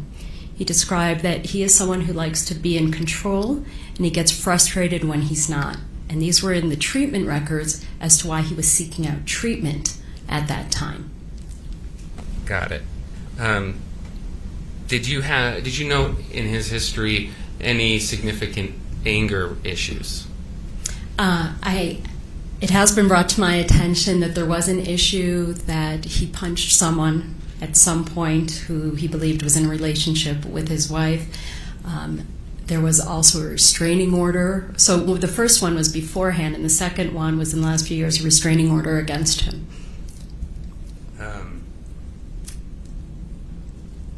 Let's see.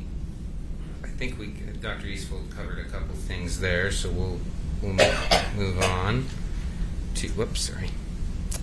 Here's the next slide. It's still under that same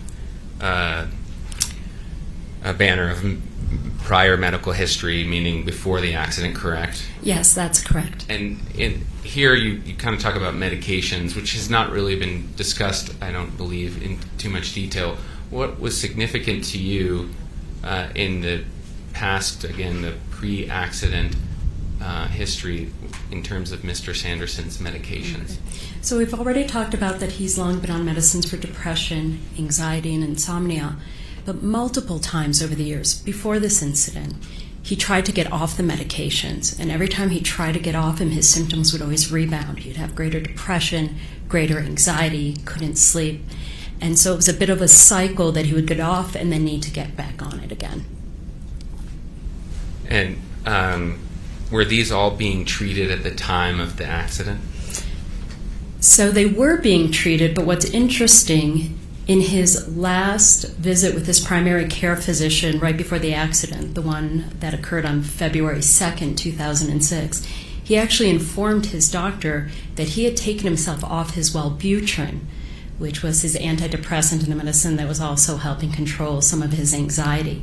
So you're talking within a few weeks of his accident, he had disclosed that he had taken himself off his medication again. And why was that significant in your evaluation? I found it significant because the records beforehand showed that he had always had a rebound when he got off medication. So some of his reported mood changes in the months that followed when he was still off the medication could have been attributed to not having it properly treated. Did he do anything else aside from take prescribed medications to deal with his mental health issues? He did a lot of things. He was in stress management classes. He looked into Eastern philosophies, into meditation. He did yoga. He did a lot of different things in attempts to help better be stable, to supplement his medication, but again, also to try to get off his medications. And were any of these things that he tried, medications or the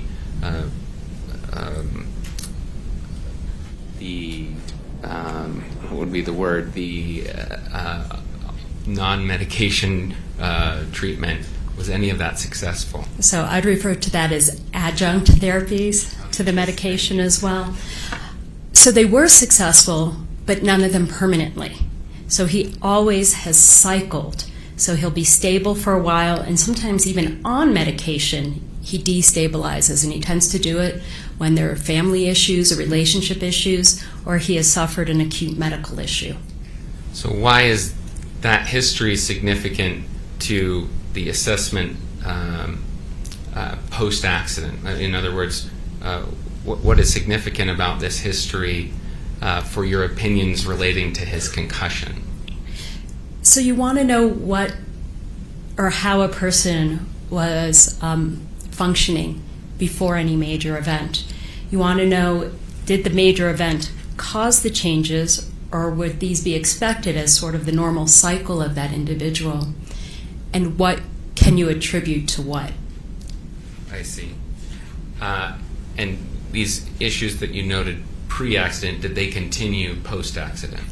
They did. Now, he did have an exacerbation right after the accident. He was in pain. He was on oxycodone. His hypertension was out of control. He was irritable from the pain and from the medication. He was feeling foggy because of it. And he also, of course, was not on his medication that he had discontinued right beforehand. So you do see a flare-up of his mental health complaints, his anxiety especially, but also his his depression in the months that followed. But then you can also see that by the end of July, beginning of August, he's back to his baseline. I see. And when you say baseline, does that mean where his mental health conditions were before the accident? Exactly. So it's his baseline, not anyone else's. So he always had some chronic anxiety. He'd always had periods of depression. The insomnia persisted. So he was back to his baseline. So starting about August 2016, you see that he doesn't have exceptional complaints about flare-ups of anxiety, flare-ups of depression. He actually has no cognitive complaints starting in August 2016 in his medical records, beyond those that would be normal for someone's age, some minor forgetfulness. So that's important because you see that there was an exacerbation, and about 5 months later, his ribs are healed, he's off the pain medication, and he's back to his pre-existing baseline. And in your review of Dr. Fong's evaluation, she did not consider any of this that you're discussing, is that right? No, she didn't seem to know that at all. She actually had documented that he reported things like dizziness, loss of balance, headaches, attention problems, memory problems that not only were present, but had been present the entire year and a half prior to her seeing him, which the medical records show is not true. Let's go to the next slide. It's the brain scan history. I think this was covered earlier by Dr. Black. Were you in the courtroom? Yes, I was. This has been covered quite a bit. But I'm not sure if this was mentioned or not, but the reason why he had the brain scan was not actually just because of that occlusion in his retinal artery. He had a flare-up of his migraine headaches, which he had suffered from his 30s or 40s, and they were checking his brain then, and that's when they found the normal pressure hydrocephalus, or found results they thought were consistent with it. But as you can see in my note there actually were no cognitive complaints at that time.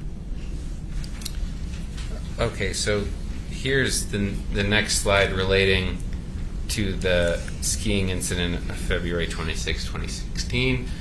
And you were here for Dr. Eastfold's testimony. Yes. We don't want to cover things that have been covered already. Do you have any opinions that would be new, any new insight relating to this particular incident and Mr. Sanderson's symptoms, the way it may have contributed to those?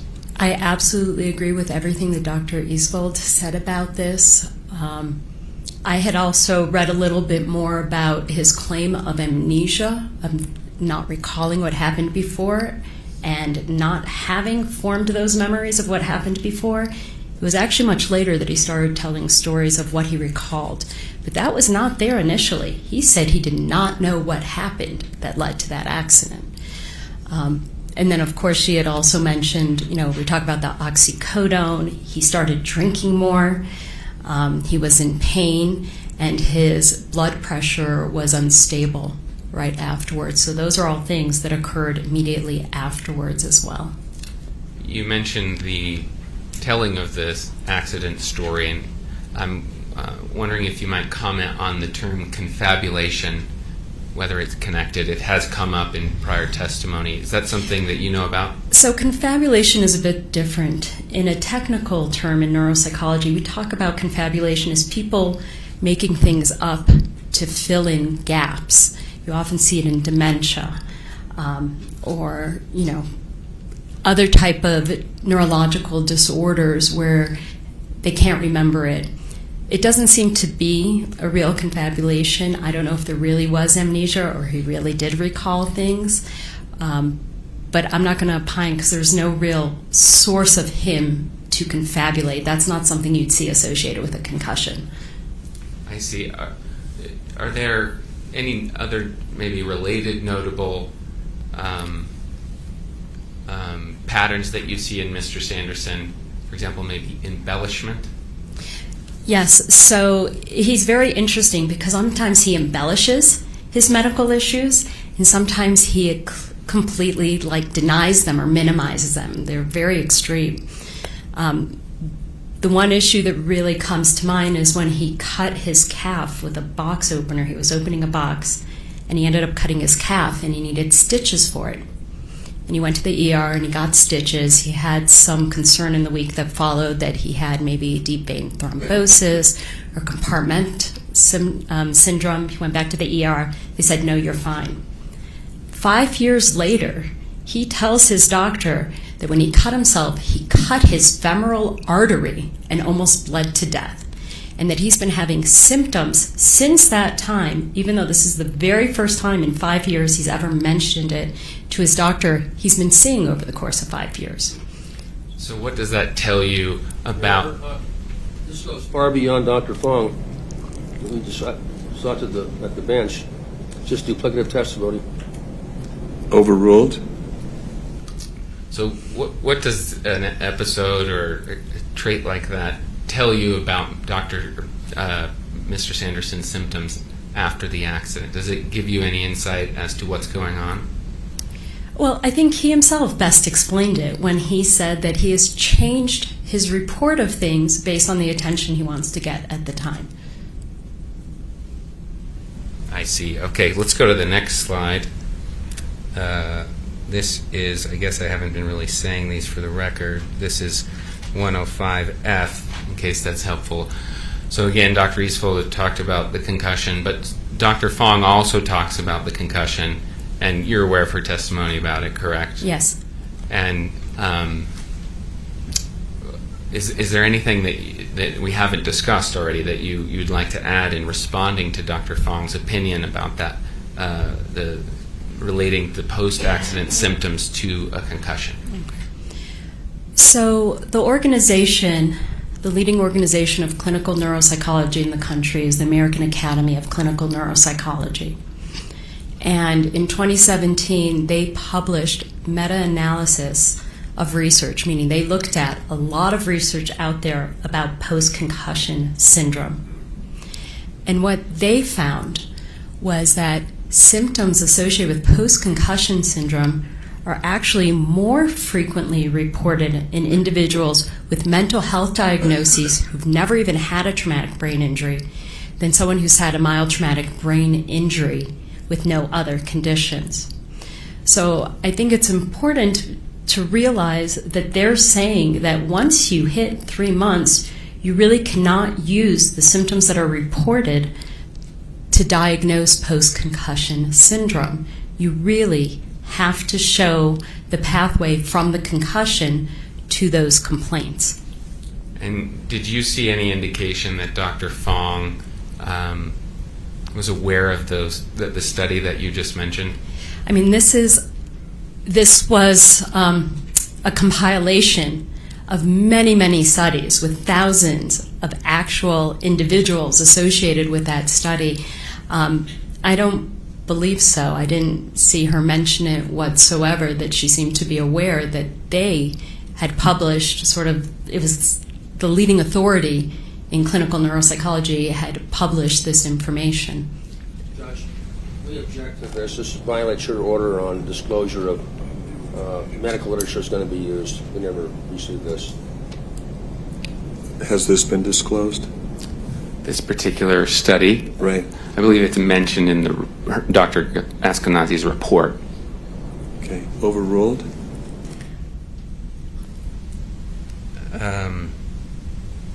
Did you note that staying with concussions for just a second, did you note that Dr. Fong offered testimony that studies are actually showing that there are increasing numbers of people that have persistent post-concussion symptoms? Again, that's still considered research because it's hard for us to distinguish this constellation of symptoms from other conditions. So whether or not it's really due to the brain, whether it's due to mental health factors, whether or not there's something else going on, it's hard to know. I am familiar with some research that has looked into it, and they haven't controlled for things like how many concussions has the person had in what time frame. I see. And what would be the problem with your results if you didn't control for that kind of a thing? So we know that if someone suffers a second concussion when they're still actively symptomatic from the first one, it will have an additive effect. It will actually make things worse, the symptoms worse, and the recovery longer.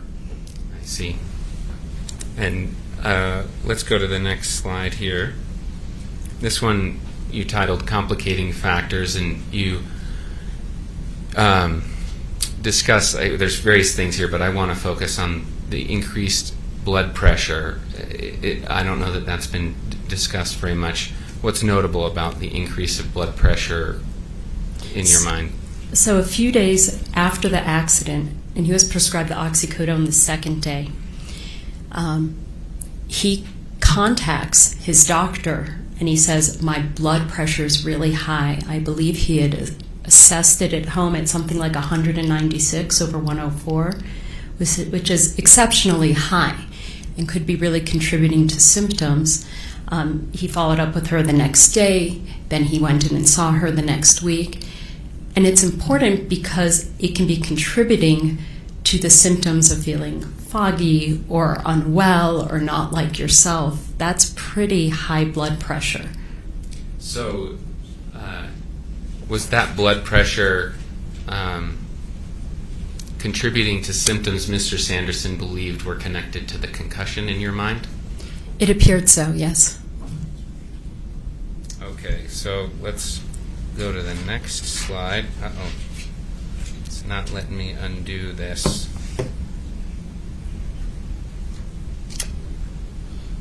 It's kind of going slow here, so let me reset it. Okay, so the next slide is early cognitive assessments. I believe Dr. Eastfold covered these in her testimony. Is that correct? Yes, that is correct. So I think we can move on from those, unless you have anything to add that she didn't cover. No. Okay, and then this 2017 cognitive complaints, I believe this also covers things that Dr. Eastfold covered. Is that correct? It did, but she didn't cover the interim. So in the medical records, between that August 2016 and through that early April 2017, again, he has not complaining exceptionally about mental health symptoms or cognitive symptoms. And the last time he sees his regular doctor is February 13th in 2017. There aren't complaints then. It was only when his friend dies from Alzheimer's disease that he starts worrying that he is experiencing cognitive decline.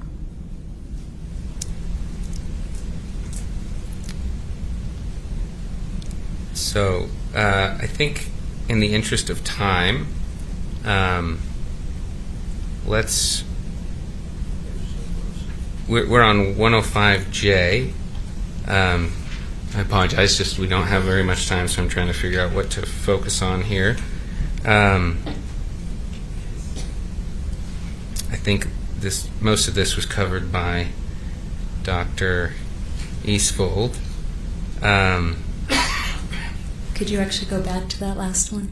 Sure. The cognitive Yes. effects. I didn't mean to skip that. Obviously, this is Dr. Fong's cognitive FX is Dr. Fong's clinic. Is that correct? Yes, that is. And let's see. How would you characterize what her clinic does? So what they do is, and this is her words, they do a boot camp to rehabilitate people from mild traumatic brain injuries, whether it's weeks, months, years, or decades after the fact. I see. And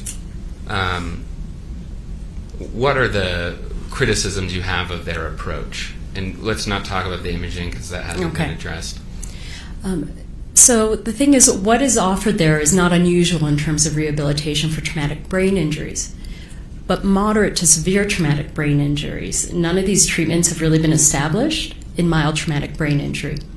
And that's fine if they're using this for research to try to establish that. The thing is specifically in Mr. Sanderson's case, he was cognitively assessed over and over again, at least once per day during the time he was there. They assess in the morning and sometimes also in the afternoon, give them tasks of attention, have them read stuff, see if they comprehend it, see if he has memory for it later that day or the next day. Every one of his cognitive assessments at Cognitive FX showed that he was cognitively intact. Let's move to this slide that talks about a head injury. Do you recall Dr. Fong reporting that Mr. Sanderson had told her about a head injury he had experienced because he was dehydrated and fell down? Do you remember that? So yes, but this didn't occur during his intake for Cognitive FX because it happened afterwards. I believe it was for her deposition that it was mentioned. Right, and what's significant, if anything, about that injury in your mind? Okay. So according to Mr. Sanderson, he arrived home one day dehydrated, passed out, hit his head, and he believed he was unconscious for at least 45 minutes. And then he awoke with a bump on his head. As he described, he thought this event could have killed him, and he couldn't believe that he didn't call emergency services for it. Now, whether or not this is an embellishment of what really happened or not, I don't know, because he actually didn't seek treatment for this event. But what I do know is by his own description, this is a much more significant event than anything that happened in 2016. And did you note whether he reported this particular event to other providers, aside from Dr. Fong? No, I did not see it in my original review of VA records.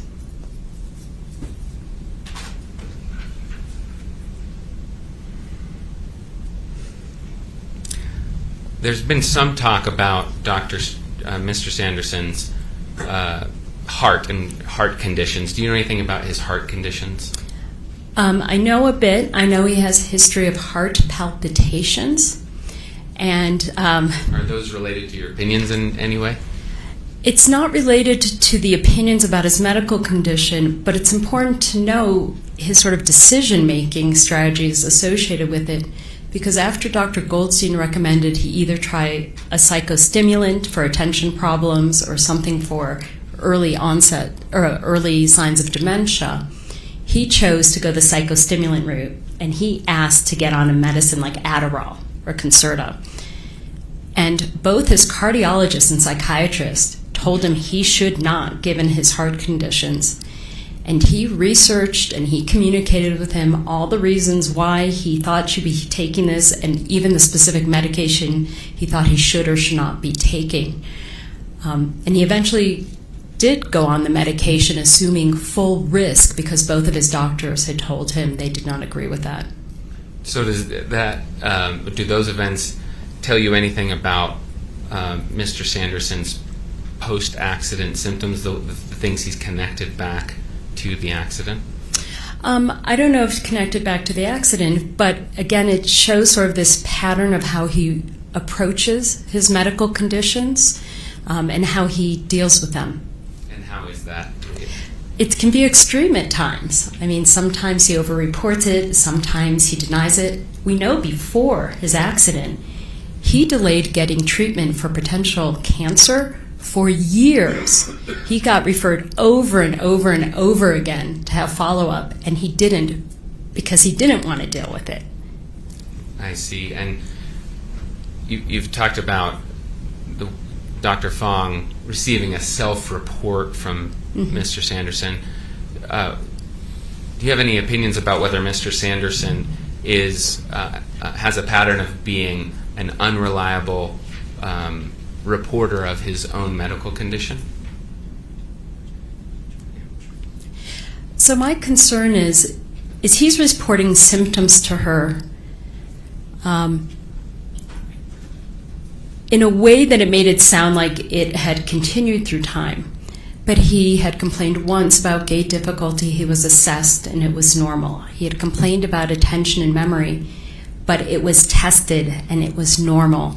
And he wasn't providing the full picture of these symptoms he was complaining about and the time frame and the test results associated with these complaints already having been evaluated. Let's go, just because we got very little time here. This is your last slide, I believe, your conclusions. And maybe we can just use this as a moment to sum up and make sure the jury understands your opinion. Do you believe that Mr. Sanderson has any permanent symptoms relating back to his ski accident in 2016? No, by the end of July 2016, his records from his treatment providers are quite clean in that regard. And do you believe he had a concussion? It's questionable. There's been a lot of question regarding concussion, regarding loss of consciousness, regarding if there was real amnesia. Was his disorientation just a brief what happened, or was it real disorientation? But I prefer giving it to him, saying that, this event did cause a mild concussion, but we know almost immediately there's no more symptoms of it. All right. Maybe my last question for now is whether you believe it's unprofessional for you to render opinions about Mr. Sanderson having not met with him and evaluated him personally. Okay. So anyone that engages in a psychological evaluation for forensic purposes, meaning for legal purposes, we are guided by the Forensic Psychology Specialty Guidelines. So whereas the American Psychological Association oversees clinical work, the Forensic Psychology Guidelines oversees legal work. And whether or not you're boarded in forensic psychology, you're supposed to be abiding by those guidelines. And they very specifically talk about knowing that sometimes it may not be necessary to do an in-person evaluation. You may not have access to them. I've had cases where I've had to recreate mental status for someone who's passed away and change their will at the end of their life. Sometimes you just don't have that access. And they are very specific in saying that if there are any limitations to your opinions, especially due to if you don't see them in person, that you identify those. But I felt very comfortable in giving the opinions because I had all the records from the time and for at least 5 years afterwards. Dr. Fong noted that Mr. Sanderson complained of cognitive issues after the concussion, correct? Yes. And what is your response to her conclusions about those cognitive assessments or cognitive issues? Well, in the records, he does complain about being foggy and having trouble paying attention. And that's why he asked to get evaluated and why he was sent to a speech therapist for that evaluation in March and April 2016. So he was taken seriously at that time with those complaints. But as we know, that testing was clean, and even the speech therapist told him that there's a big difference between motivation and memory. Did you see that executive function table that we showed Dr. Eastfold. Yes. And did you have anything to add to what she said about it? No, I think she was very thorough in describing there's a big difference between self-report and what is objectively assessed. Okay, thank you. That's all the questions I have for now. Thank you. You, Mr. Egan. You want to take a short break now, or just go into it? Let's keep going.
I noticed in your vita that, at least as far as I could tell, all of your experiences with criminal cases. Oh gosh, no. Those were notable cases that I've testified on. About 75 to 80% of my forensic work is civil. Okay. So, with respect to this case, you're telling the jury that, I mean, you knew this was going to be a big, important case, didn't you? Yes. All right. And did you ever request to do a personal evaluation?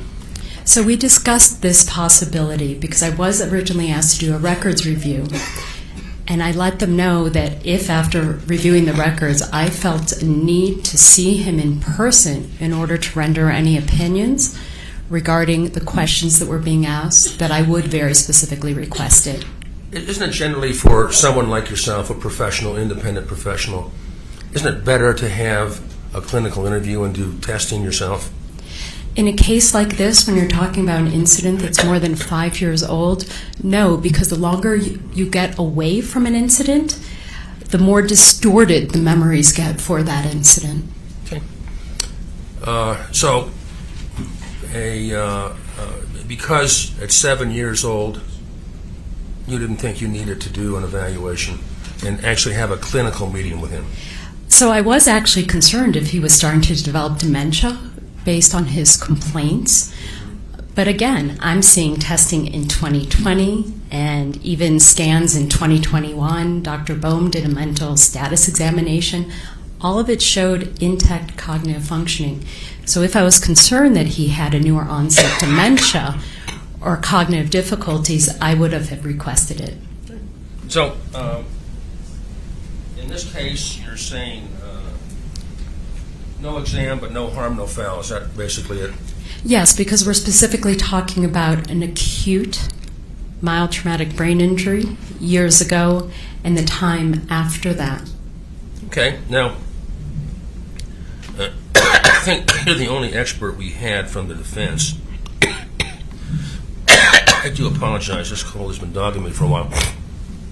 The only expert we had for the defense that prepared an actual report. Okay, and it's about. Let's see here. Without your vita, it's 54 pages, single-spaced. Yes, that's sort of like a moderate range for me. I sometimes write reports well up to and over 100 pages, depending on how many years of records or other expert reports that I might review. I did a word search and looked for the words executive function. Executive function. The only reference I found to it was where you're simply reporting a test someone else gave. Is that a fair statement? Yes, because there's no report in his medical records that he was having executive functioning difficulties. Did you read the report of Sam Goldstein? Yes, I did. Did you read Alina Fong? Well, she didn't really do a report. You mean the pre and post, like assessments? Simple yes or no. Did you read a report from her? That's what I'm saying. I'm not sure what you're saying when you say report, because I don't believe she wrote a report. Did you watch the testimony of either Dr. Fong or Dr. Goldstein? Yes, I saw Dr. Fong's. Did you see her testimony about executive functioning? It's one of the main problems that Terry has. That's the main problems he self-reports, but again, every single assessment while he was there showed he was intact. There was nothing in his actual medical records documenting executive dysfunction other than a self-report. But if you come to Utah to testify in a big case, and you know that's going to happen, right? Isn't it, from a professional standpoint, lacking in responsibility not to address his biggest problem? His biggest problem. Executive function. You didn't even mention it in the 54-page report. That's Correct? because in all the records I reviewed, that was not listed as his problem. Okay. Did you read the depositions of Carlene Davidson and Shay Hareth and Polly Gresham? Not of his girlfriend, but of the daughters. You didn't read his girlfriend's deposition? No, I did not. Do you know that she was with him for a year and a half before the ski crash and 6 months after? That sounds like a long time beforehand. That doesn't sound quite right, but I'll take whatever you give me. That's what she testified to, both in deposition and in trial. I don't know the specific length of their relationship. Now, do you think a person like that might be able to tell you a lot about executive functioning? A lay person? No, I trust the experts a lot more in that regard. Oh, okay. So you don't look at before and after witnesses then? If I had actually seen before and after reports of anyone who knew him, I of course would have looked at that. I never saw that. You didn't think that her testimony by deposition was important enough to read it, did you? It has nothing to do with important or not. I wasn't provided it, and I specifically asked for all the objective data that there was, including all the medical records. When you talk about depositions of family members, you get into a very murky area because they oftentimes have a vested interest in the outcome. So the defense did not provide you the deposition of Carlene Davidson? I wasn't provided any depositions until last week after the trial actually started. The defense didn't provide you the deposition of Polly Gresham? That's correct. The defense didn't provide you the deposition of Shay Hareth? Yes, that's correct. Okay. Do you understand that each of those three women, two daughters and the girlfriend, longtime girlfriend that was hoping to marry him, okay, said that there was a sudden and dramatic change in his condition beginning with a ski crash? Are you aware of that? Yes, as I told you, I did read them last week, and the main issue is if you look at one of them, they said it was immediate and he recovered from his slowness. There's a lot of contradictory things between the depositions and the actual trial. But so I did review them, but again, you can't give the same weight to a family self-report to symptoms when you're talking about reviewing 20 years of medical records that literally documents objective information from before to after. Okay. It's a very short question I answered, and you gave me a very long answer. Let me try again, okay? I'm just a simple country lawyer and not very smart, okay? But I can read, thank goodness. Now, do you think that the depositions of three people who know him very well could give you insight on what his condition was before and after the ski crash? I don't think it provides much objective information, but it provides personal context. Hey, are you aware that Dr. Fong has treated thousands and thousands and thousands of people with traumatic brain injury? You aware of that? Her businesses, yes. Okay. Are you aware that Dr. Goldstein has written dozens of books and book chapters and authored many tests, including one on executive function? Are you aware of that? Yes, but I don't refer to that as a test. When it's a self-report, it's referred to as a scale, and that's how he refers to it. Okay. Are you aware that he developed that? Yes, I am. Are you aware that he testified here in open court that it's in use worldwide? No, I'm not. I did not see his testimony. Were you aware that Dr. Fong treats about 20%, I think, of her patients or come from other countries? No, I don't know that. You know, last week she was in Holland, Netherlands, giving a lecture on what she does. Were you aware of that? No. Okay, let me ask you if you made an effort to tell the whole story in your report. I tried to tell the story as completely as I could. As you said, my first report was 56 pages long. That was a summary of all the materials I'd been given at that time. Your Honor, I ask permission to show a section of her report that I'm going to talk about for just a minute. Mm-hmm. Any objection? Object as to hearsay. There's an objection as to hearsay that be sustained. Okay. The report is hearsay. Yeah, but the witness is here to testify about it. Can we admit it? I want to admit it, but she's here to testify about it. So surely I can cross-examine her on something she wrote for this jury. Sure, you can do that, but you can do that without showing it to her. Right. Fair enough. Showing it to the jury anyway. The defense doesn't want me to show you your own report, so let me read it to you. Admit it, Your Honor, admit it As a Reports are never admissible. We have a bunch we could admit to, but I think it would bore the jury to read them. So, go ahead and ask your question. Turn in you have your report handy? No, if you want to give me a copy. You have a copy she can use? Is this the first? First one, yeah. Let's take a look at it, page 23.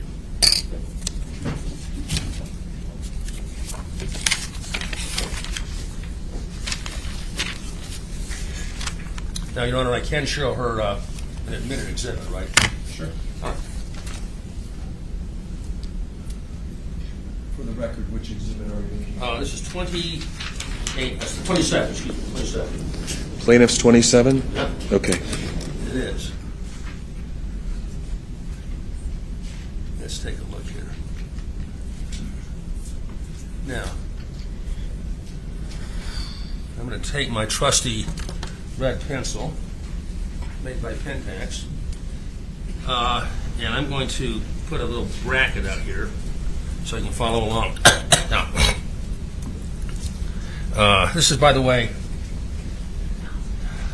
an evaluation done at the VA on June 1, 2017, okay?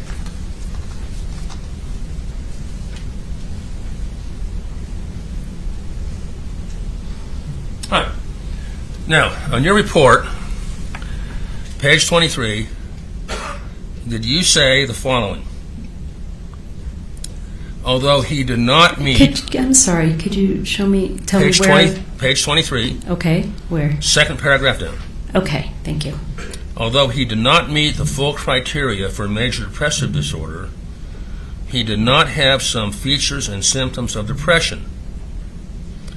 It was noted he, open quote, does not meet criteria for any type of cognitive impairment. Period, close quote. Is that what you wrote? Yes. Okay. Let's look at the actual record. Yes. Counsel, you didn't read it Quite right. You inserted the word "not" in the first sentence. Excuse me. After the first. It was noted he does not meet criteria. That one? No. You said he did not have some features and symptoms of depression.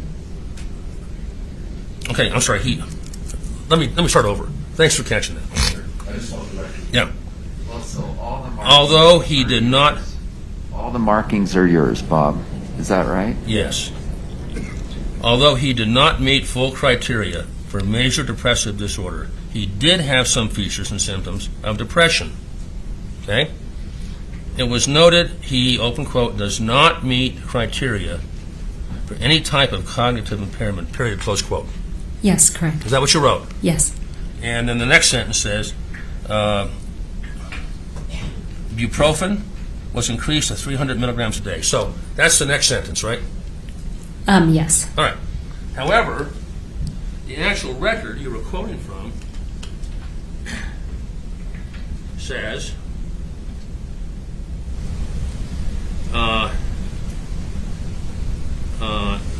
what you wrote is he does not meet criteria for any type of cognitive impairment at this time. There's a comma there.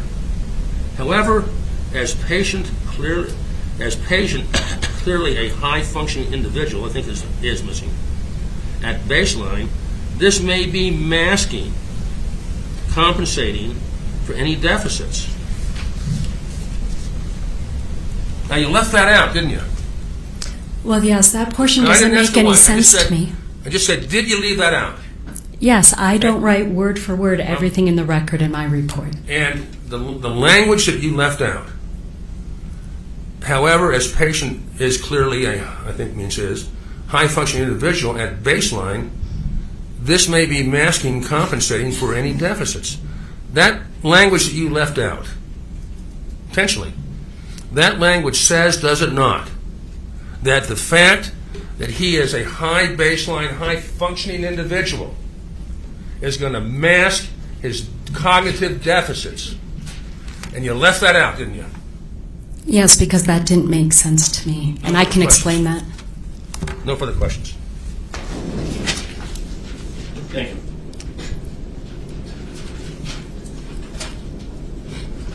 So, my first question will be, will you explain that?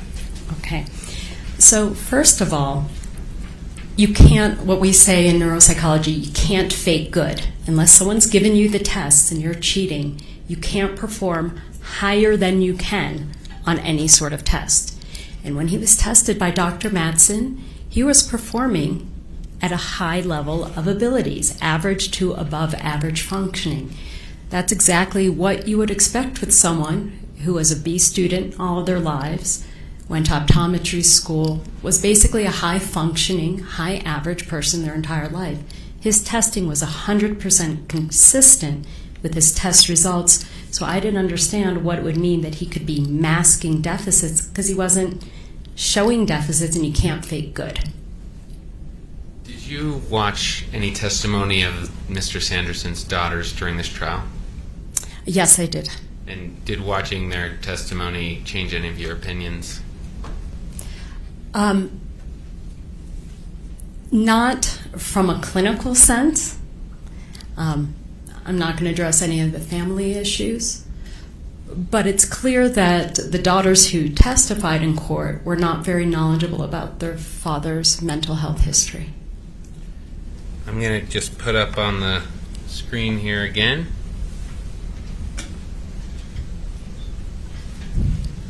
I believe this is your last slide, 105V, and ask you whether any questioning from plaintiff's counsel has changed your opinion that Mr. Sanderson has no permanent psychological or cognitive issues due to the February 26, 2016 incident, and he is never tested as being cognitively impaired, and his brief emotional exacerbation abated as of July 2016. My opinion remains the same. That's all. Thank you. Thank you. Mr. Sykes?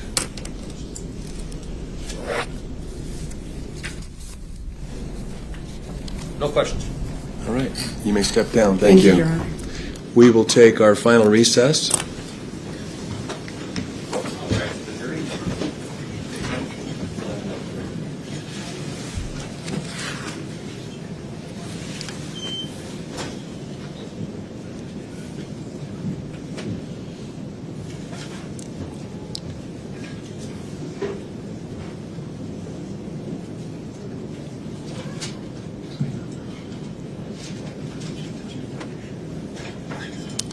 Short recess. Yes, I do want, before the jury comes in, I wanted to talk about time remaining, and I can do that now or in 5 minutes. Why don't we do it in 5 minutes to give me a chance to look at what we have? Thank you. How about 10 minutes so we can take care of business? Let's come back in 5, and then the jury will come back in 10.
You may be seated.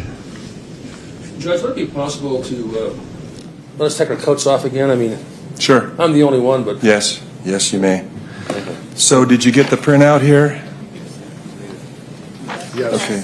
So if we assume that there's 3 hours and 45 minutes of jury time left, that's 2:45 for tomorrow and 1 for today. So that's 3 hours and 45 minutes. If we assume that, then by my computation, the plaintiff gets 2 hours and 23 minutes, which includes your closing, and the defendant gets 121. Did we agree on 1 hour for closings? I need an hour and 10. 10 on rebuttal. So 1 hour and then plus 10 minutes. So 110 for defendants as well? No, 1 hour for defendants. Your Honor, I think some of these delays on evidentiary matters which were overruled should be attributable to the plaintiff and not to us. You took one matter under advisement. We're working as hard as we can. Well, there were 14 minutes of delays with the last witness that I'll charge to the plaintiff. Whoa. Can I add that to my time then, 1:35? We may have to ask the jury to come early then tomorrow in order to stay on that schedule. But And can I tell you what I envision, Your Honor? Those were good faith objections, Judge. Shouldn't be tagged with that. I thought they were already calculated in the numbers. no. Okay. So it's a total. So the defendant has 135 and the defendant has 223 remaining. Thank you, Your Honor. And I intend to use 30 minutes now and reserve 1:05. The 1 hour is for our closing. The 5 minutes is for if they're calling a rebuttal witness tomorrow morning. We do intend to rest today. I would like to know if they're calling a rebuttal witness tomorrow. Yes, we are. 9 a.m. Is it We have a motion for a directed verdict also. is it one witness? Is it just one? Maybe two. Well, let's not play games. We're not playing games, Steve. It's tomorrow morning. There's for sure one witness. All right. Who is it?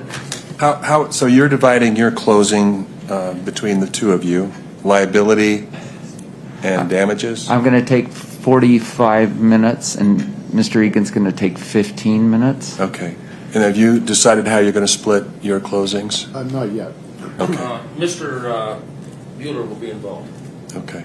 So probably 10 to 15. And I don't have any problem with going an hour on their main argument and then 10 minutes for rebuttal. Do you? So the reason I want to know what their rebuttal plan is for tomorrow morning so that I can decide how long to take with this very witness. So this idea, one, maybe two. One. Why don't we get the jury in here and then we can have this conversation at the end after that? Well, it's about, do I take 30 or 35 minutes with them right now? That's why I want to know. So we really only have probably another 45 minutes of trial today, right? Because there's not another witness if you rest. That's true. I want to make sure our exhibits are in. I also have a court TV objection to make, Your Honor. Well, why don't we deal with that at the end of the day, unless it needs to be done right now? It does. All right. We've had 2 decorum order violations. I'm reporting a third right now. Media? Yes. No, wait. The 2 previous ones, by that media or by the AP reporter? Sometimes it's hard for me to tell, Your Honor. If it's a still photographer, it's not court TV. No. My client, I've had this on 2 reports, 2 individual reports. There is a direct camera on my client's face in the last, for the last bit of testimony. I wasn't speaking, and it was just focused on her. Direct violation of how the court has interpreted the decorum order. Do you have a picture of that? Reports of close-ups of Gwyneth Paltrow on court TV today when she's not speaking and I'm not speaking. Do we have actual documents of it? photos? No, not that. I don't. Try to get them, would you? Okay, so that's noted, and I'm going to ask Court TV to, if they need any clarification on the decorum order, to ask for it, but otherwise, they should only be going on the lectern and on the witness, unless an objection is made at counsel table, and then they can show counsel table. Thank you. Judge, we've had, 8 or 10 objections about the decorum order. I think you ought to charge all of that to them. We've had not one on our side. And Mr. Bueller is very famous, and so I think that, My cousin's Ferris. But I'm serious, there's been a lot of these decorum things. And none of them have been charged to either side, because they've been out of the hearing of the jury that we've dealt with those issues. Right. So you're being charged for jury time. Okay.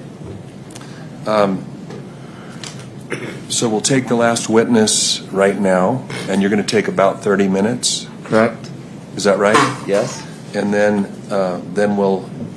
And, Your Honor, I don't expect taking 30 minutes on our side, but what I'd like to do is, I mean, obviously I don't want to be charged with that because we need to use that for tomorrow morning, but we can use time for defense to enter in their exhibits, all of the motions outside of the jury, et cetera.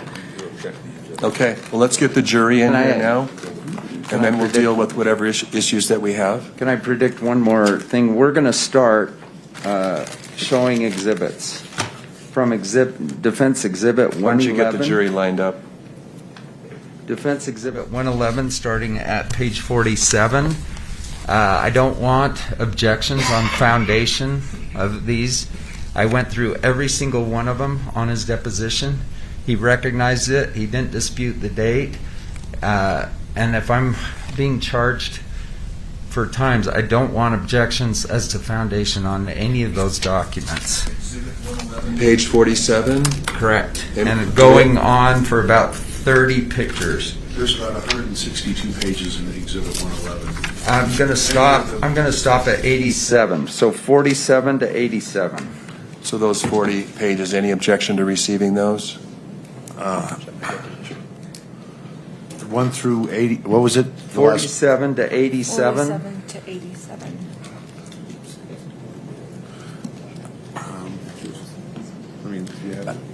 And this was the subject of a motion in limine, I believe? Yes, it was. And I indicated that if there were objections that were made that were valid, then they're valid. But if they're not valid, they'd be charged. The time would be charged to the objecting party.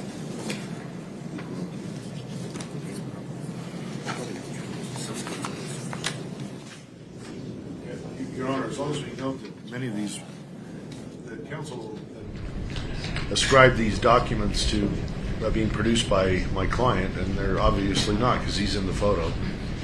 My question is do you have any objection to the court receiving them as an exhibit? No, Your Honor. Okay, so Defense Exhibit 111, pages 47 through 87 are received. Anything else before the jury walks in? Oh, thank you. Okay.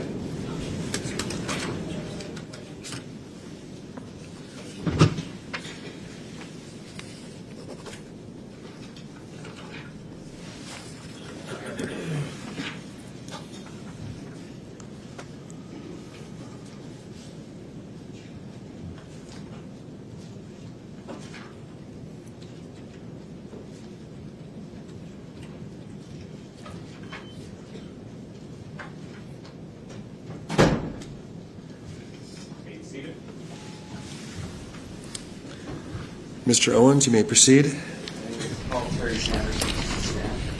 Mr. Sanderson, you'll need to be sworn. Do you swear that the testimony you are about to give in the case now before the court will be the truth, the whole truth, and nothing but the truth, so help you God? Thank you. Good afternoon, sir.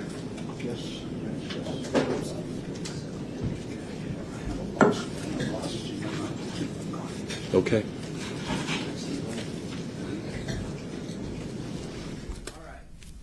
Mr. Sanderson, we met before. We didn't finish, so we're trying to work our way in. I'm on a 30-minute clock, so I'm going to try to ask questions very directly and just have you say yes or no.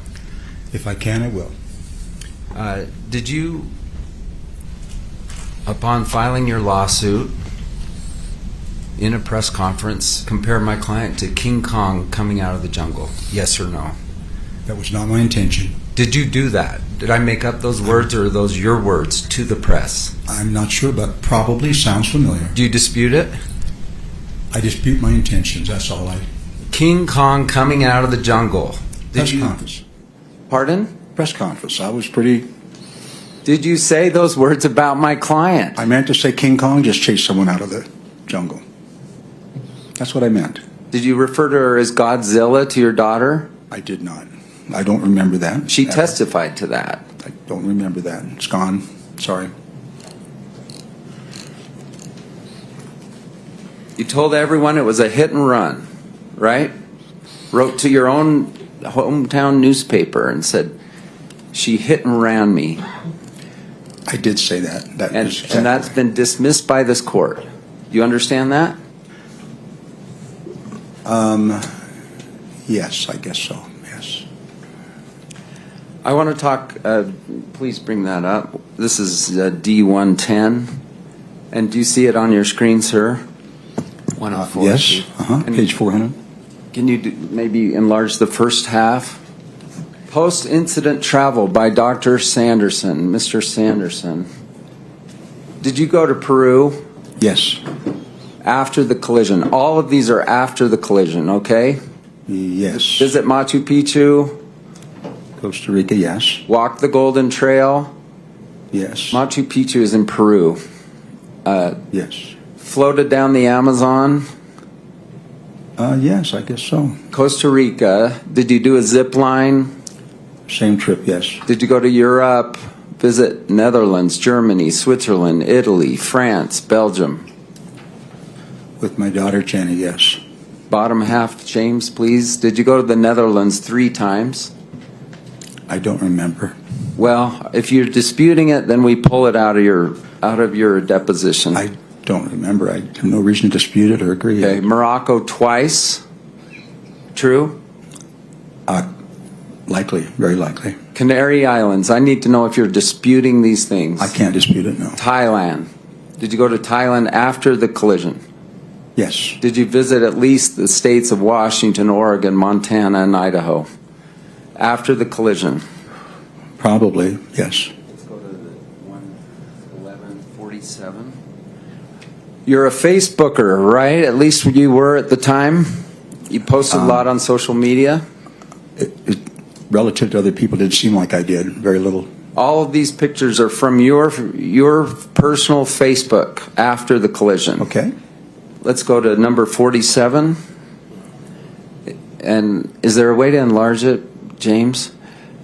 Is this you doing a selfie in your backyard? Beautiful sunset, probably so. Page 48, having a party in your backyard? No. That was somebody else's party. I just dropped it. It was my renter's party. If you can straighten it up. Cinco de Mayo. And she wanted to use the back deck. And enlarge if you can. You went to a party in your backyard after the collision, true? I just visited to make sure they had everything they needed. Yes? Yes. Page 49, not very good quality. This is from you and your girlfriend at the time, smiling, true? Yes, yes. Next one, number 50. This is a picture of you and your girlfriend. Yes. And smiling big, right? Smile, camera, yep. Next one, 51. This is you and your girlfriend. Is that southern Utah hiking? I don't remember where. Looks like you have one of those cool backpacks with water on. Is that true? Yes, that's true. Next one, 52. This is you going on a hike, taking a picture of a moose, right? Yes. Nothing like fresh, cool air, a running brook, and easily entertained and hungry company. That's your personal post. Is that true? Yes. Definitely. 53. This is another picture of you on a hike. True? Yes, trying out my camera saying smile. Every one of these pictures is after the collision. Page 54. This is you and your girlfriend at the time. Is that true?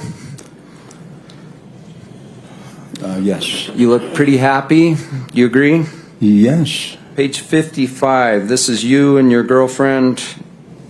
This is this very same year, 2016, as the incident in question.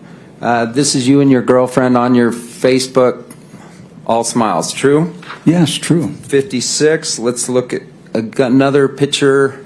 You and your girlfriend on a hike, smiling. True? Yes. Do you have that cool backpack on again? Yes. Camelback. Is that Yes, the brand? It is. Page 57. Let's go again.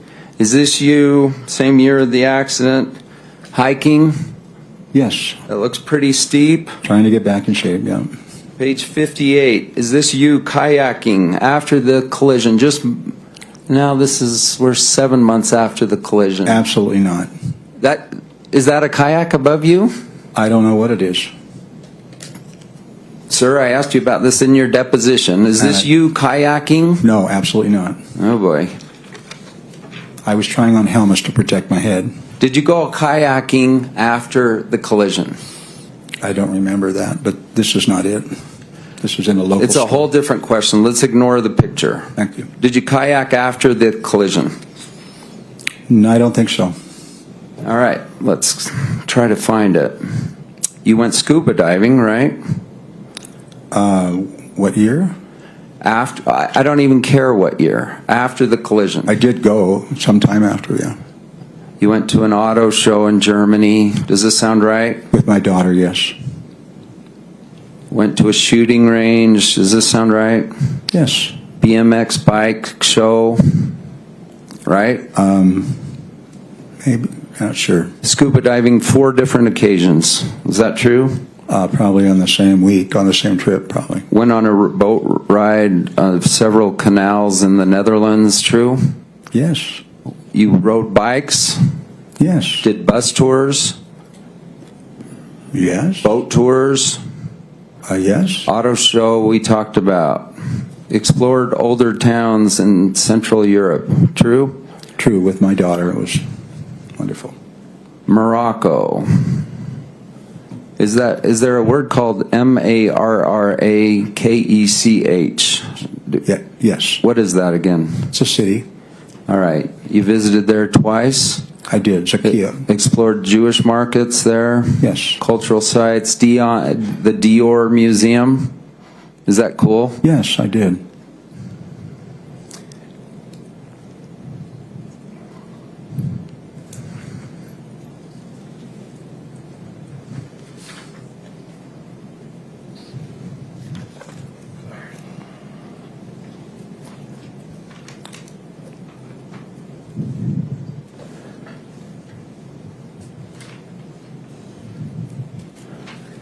All right, let's move on. The kayak. Is there a reason are you wearing a helmet for a kayak with a kayak right above you?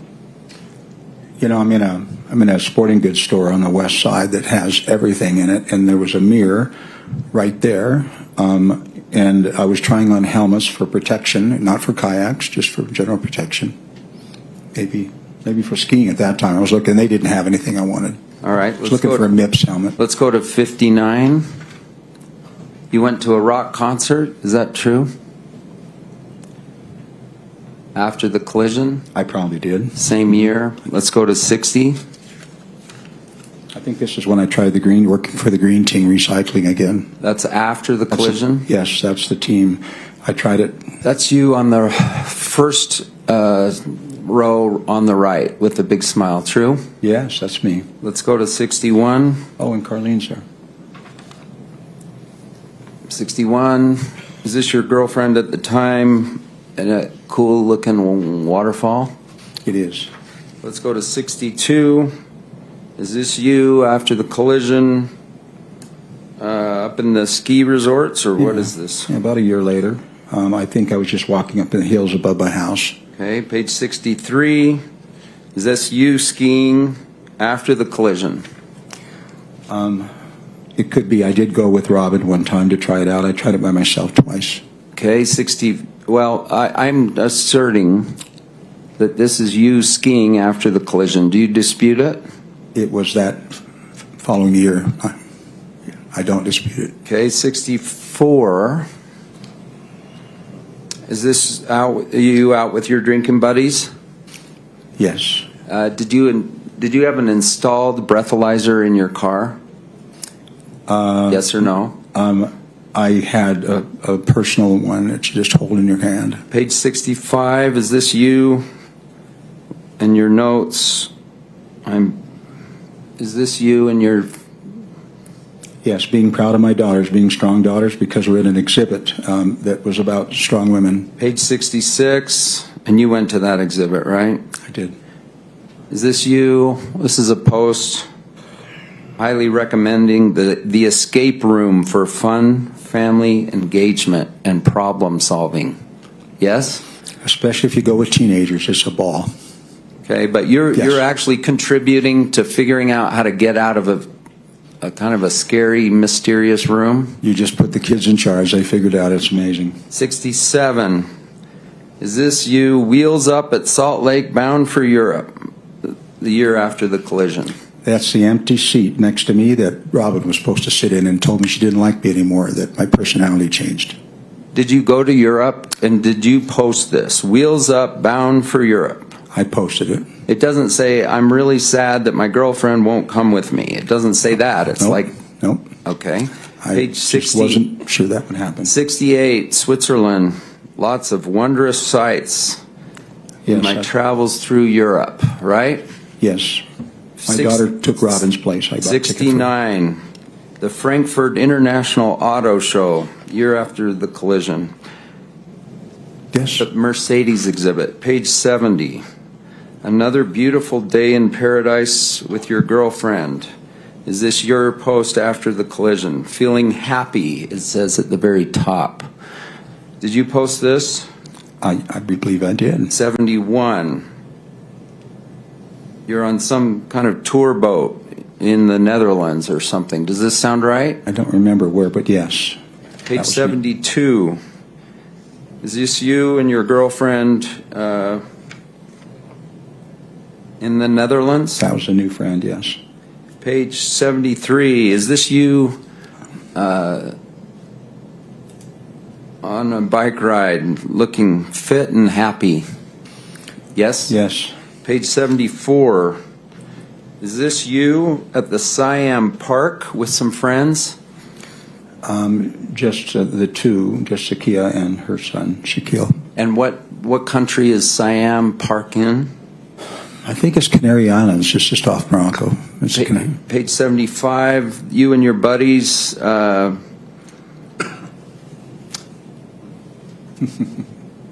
One night, it's my turn to be wingman. There's no chicks and dancing girls. Do you see that? That's your post? I do. Page 76. Is this you doing yoga or Mamba or what? It's Zumba, and she let me bring my two granddaughters there, and we had a blast. She's really good. It's page 77. Crazy fun at the Pioneer School. Did you post that? I did. Is that you in the green hat? Yes. You were sort of the centerpiece, the spotlight person in the play? Yes, I played Zero the hero for my kindergarten. It's cool you did that. Page 78. Is this one of the other pictures you posted from that event? Looks like it. And you're the centerpiece of the whole thing, right? You're the star? Yeah, I loved having those little kids sitting on my lap and thinking I was a hero. Yes. Page 79. Is this you golfing after the event? Actually, just showing Shaquille how to hit balls. I don't remember golfing. I think I just took him and driving range, right? Yes. 80. Is this you? Are you in this river cruise, river boat? I believe so. Okay. Yeah. Page 81. Did someone you were with or you go parish sailing? This was in Switzerland. No, I didn't go parasailing. So this is just a stranger in Switzerland? Yes. Okay. 82. Is this you and your girlfriend? It's my daughter, Polly. Thank you for telling me that. I hope she was not offended by my question. Is this something you posted? I don't know. She probably posted it, I believe. 83. Is this you on a camel? It is. What country? It's Morocco because the Kia had Morocco heritage. Let's go to 84. Is that you in front of something cool? Yes, one of millions of temples in Thailand that I kept telling my friends I got to travel, so. Page 85. Is that you? It is, yes. Poster boy for fitness at age 75. Would you agree? No, not at all. Page 86. Is this you doing miniature golf? Yes. Page 87. Is this you and your girlfriend on Facebook? No, that's my daughter Polly again. She looks just like me, I think. Except 50, 100 years younger, yeah. Sorry, Polly, if you're listening. All right. Let me just...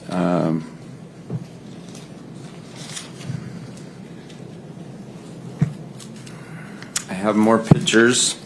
Let's go to 99Z. Defendant's 99Z.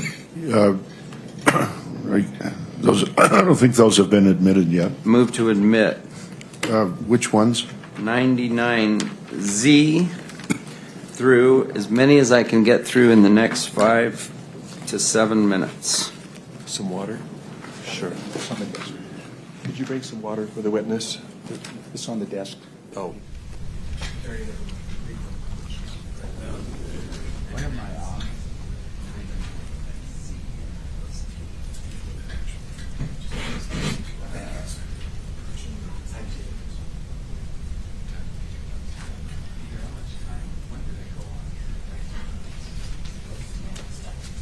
Told I have 10 minutes.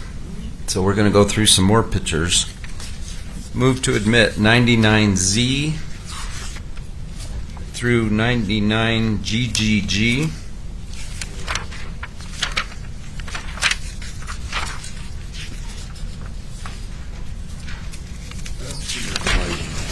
Collection. I've got 99. I'll tell you what. Oh, they're pictures. Go ahead. 99Z through GGG is received. I think we've hit several of those, so perhaps I'll go address something else.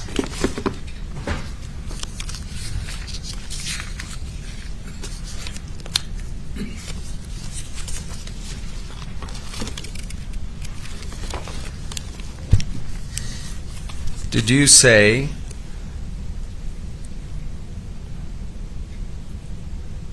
when you said decided that you had been hit from behind that you felt like you were flying? I didn't know how else to describe it. Yes. I was weightless, yes.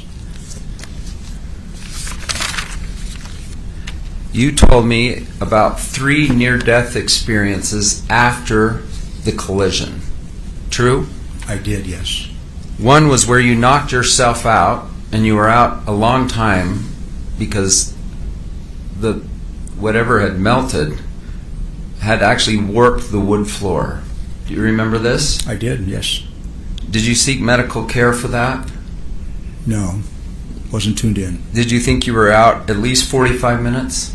At the time I did, but now I've come to conclusion that it was 2:30 in the morning and I just wiped up all the water on the floor and I didn't get it all. I think that's what caused the swelling. It usually takes about 45 minutes, so I'm pretty sure that would be impossible to be out.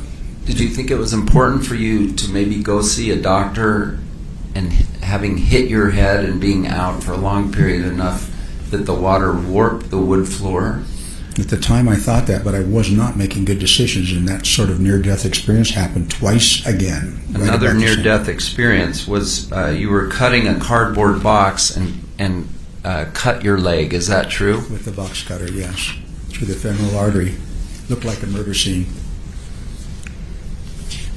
And then a third near-death experience was an accidental overdose of medications. Yes. And they had to give you Narcan because you'd taken OxyContin and Tramadol. Is that right? I didn't know I'd taken Tramadol. I took just the OxyContin that I had for my ribs, actually. My ribs being broken from the ski accident. And you blame Miss Paltrow for all 3 of those near-death experiences after, true? I don't know if I said that. Are you claiming it right now in this lawsuit? Yes. Very unusual for me not to make good decisions, medical decisions.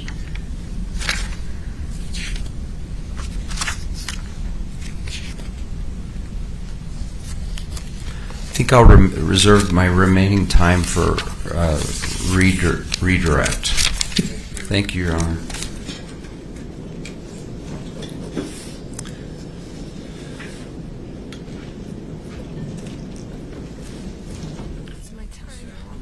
Yes, thank you. So, you need a drink? I've been trying. All right. Terry, you've been shown lots of pictures about all the different travels that you've done. Have you always traveled in your life? I have. Well, no, just since retirement mostly, but Okay. You've traveled before? yes. Traveled after the accident? Oh, yes. Have you ever told this jury or tried to insinuate in this trial that you couldn't travel? Absolutely not.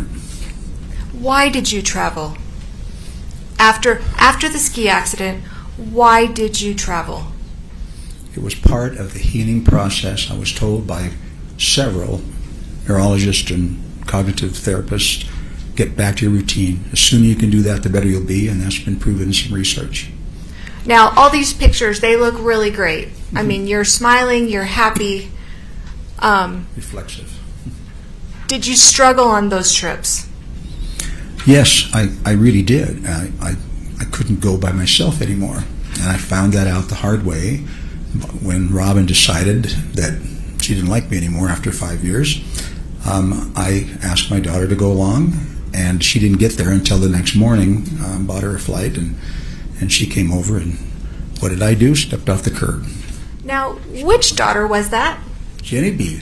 That's Jenny. That's the Yeah. Jenny that we've heard all about, that said all kinds of nasty things about you. She went on a trip to Europe with you. Yes, and we had a great time. Yes, we did. All right. She loved it. You were shown some pictures of the green team and volunteering. Yes. You talked a little bit about that last week, but what has this accident done to you with volunteering? Wow. It has just shut down my volunteer work. I tried dozens of different volunteer groups I worked with, probably 200 hours a year volunteer easily, and Green Team was a big one. I'd go up and pick up aluminum plastic, hard work, bending, stooping, lifting, 16,000 steps, and you get everything done by 1 o'clock in the morning, go home. And my plan was to do that, but I got lost. And it took me a long time to figure out how to get home. I refused to use my maps. I just don't need it. But that was the first real time that I thought, oh my, something is really different. I have no instincts for north anymore like I used to. And you've been here now all this week. You've heard all kinds of doctors talking about how you were getting old, how you were worried about dementia, all of these mental issues. This is just a natural progression of how you were. The jury's heard from family and friends that witnessed how you changed. This is leading, Your Honor. I'm just setting the background. I'm going to ask the question right now. Okay, well, I'd like to hear it. What is your perception, Terry, how you changed? Was it dramatic? Was it slow? What changes did you see and did you perceive following this ski collision? Looking back on that time, I was determined to prove I didn't have any mental issues. Everything I did was to stamp that in my record, that this guy is trying hard. He does not want to bring that into his life. It was a big deal. And I just found that it was like flipping a switch. It was like I looked back and it was the bright side, and now I'm in the dark side. And my volunteering stopped, so a lot of my self-esteem stopped. I couldn't do it. I couldn't do the job. In fact, I got chewed out by somebody I knew for 30 years saying, not that long, 15 years, saying, Terry. Sounds like hearsay, Your Honor. Excited utterance. Sorry, honey. And it's not offered for the truth. You may answer for it'll be accepted for a limited purpose. I can You answer. can answer, yes. I kept getting chewed out because I couldn't remember what I was doing, even though I'd done it for so many years.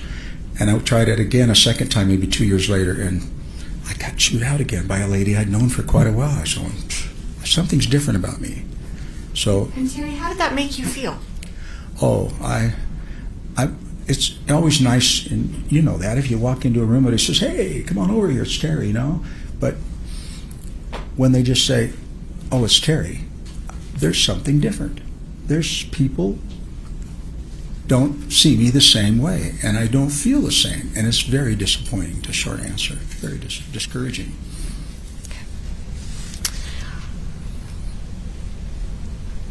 You were asked about the press conference and referring to Ms. Paltrow as King Kong.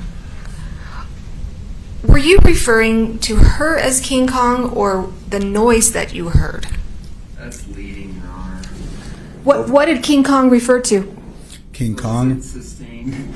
I'll withdraw it. Overruled. Go That's ahead. fine. My apologies to Ms. Paltrow, because my intention got twisted up in my intentions and was to say it sounded like a lady getting chased by King Kong out of the jungle. It was that kind of I'm really scared. And I want you to describe that, okay? Because you kind of whispered it a little bit last week. When did you hear a scream? As I passed those big signs that said, slow down, seriously, I just went into a glide. I just started gliding. I was going plenty slow, not passing anybody on my left. I just started gliding. And then the silence was broken of that, just simply gliding down the hill, not making turns, and always on the right side. And the silence was broken with a hysterical scream, the very best hysterical scream you've ever heard. At what point did the scream happen? Was it before you were hit? When you were hit? As you're going down? When was it? I heard it and tensed up right absolutely a half a second probably before I got hit. In fact, I'm not so sure the scream even ended when I got hit. It ended as she hit me, and then over we went. Okay. So there was some testimony from Ms. Paltrow again that she was hit in the back by a very large man, or that there was a very large man. Could you just step down for just a moment? This states the testimony, Your Honor. Can we get A question? Could you just step off the stand for just a moment? Could you get a question? What does that mean? I'm going to ask the question. From the she's questioner. Okay. inserting evidence into the record. Overruled. The jury will remember what the evidence was. Terry, do you... No, right here. Right here. Do you consider yourself a very large man? Many times I wish I was, but no. Definitely on the small side of most people.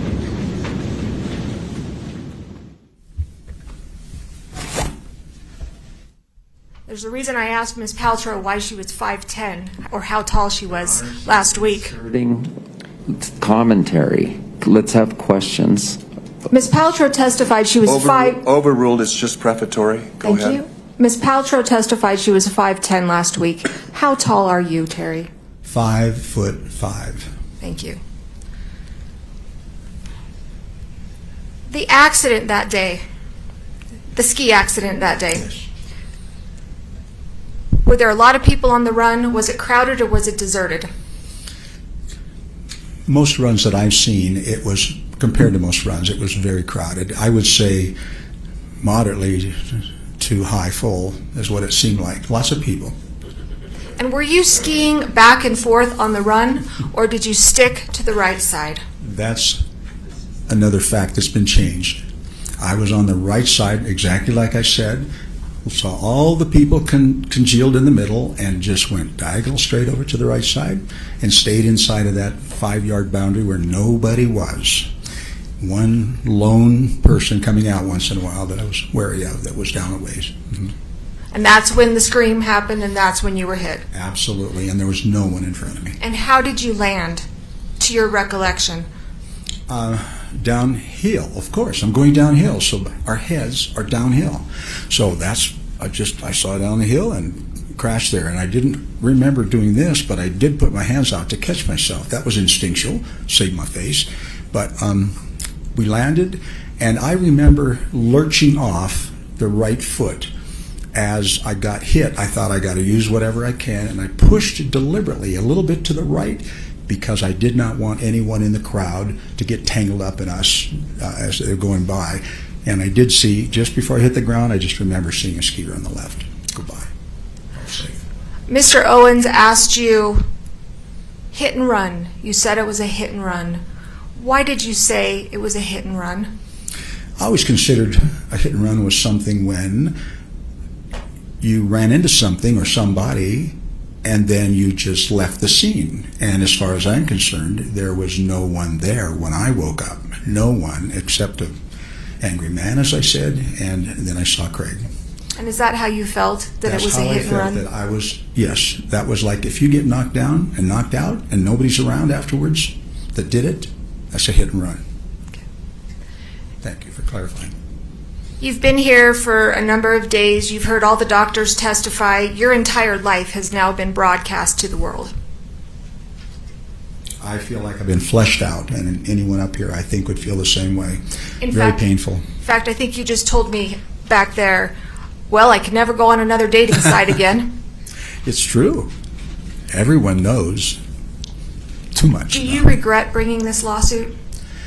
Well, that's the purpose, I think, is to make me regret this lawsuit, and it's the pain of trying to sue a celebrity.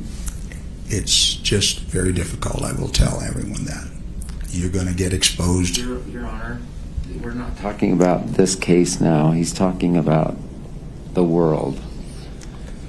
Sustained as to the generalization. Was it important to you to bring this lawsuit? It was. I felt like I was seriously injured, and then I had so many insults added to that. I think, as I said the other day, so many insults added to that and layered on that after a while... Your Honor, post-collision conduct is not an issue. Layered on insults is not part of the lawsuit. Overruled?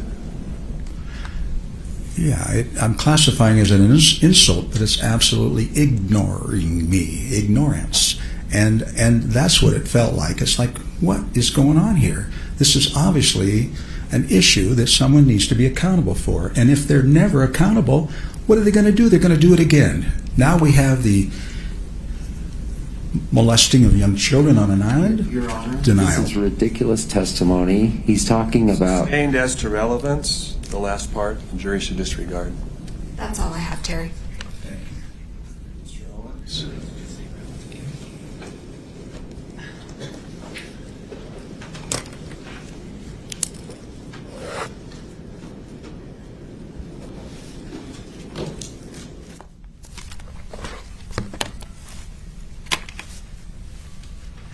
Do you realize you are the reason your life has been exposed to the world? You, not Ms. Paltrow. I'm realizing that now, yes.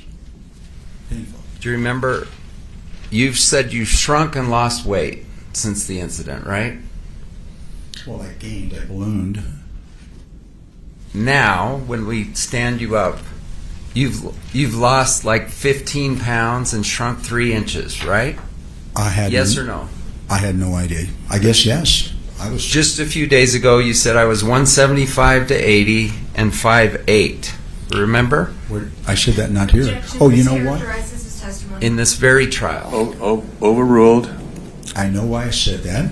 It's because the VA records weighs you with all your clothes and everything on, and I knew that's what you were reading was what clothes the VA don't reported. give you 3 inches. You with me?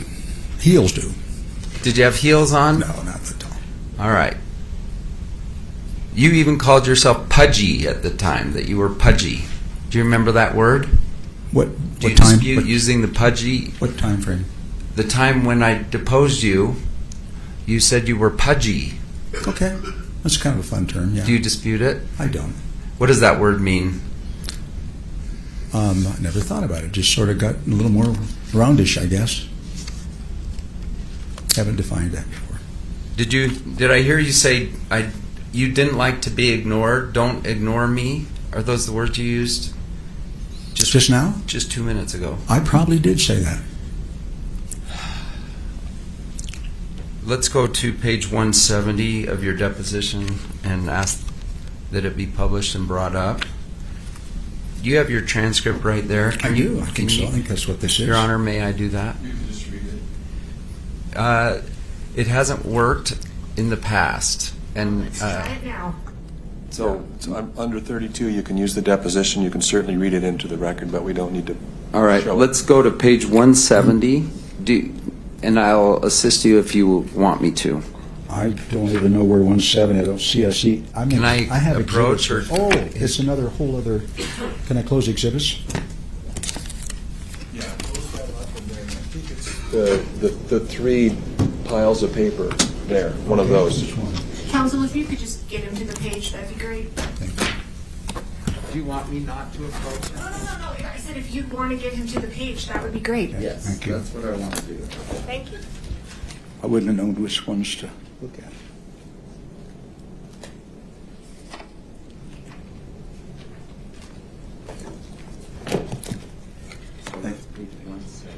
We're starting, okay.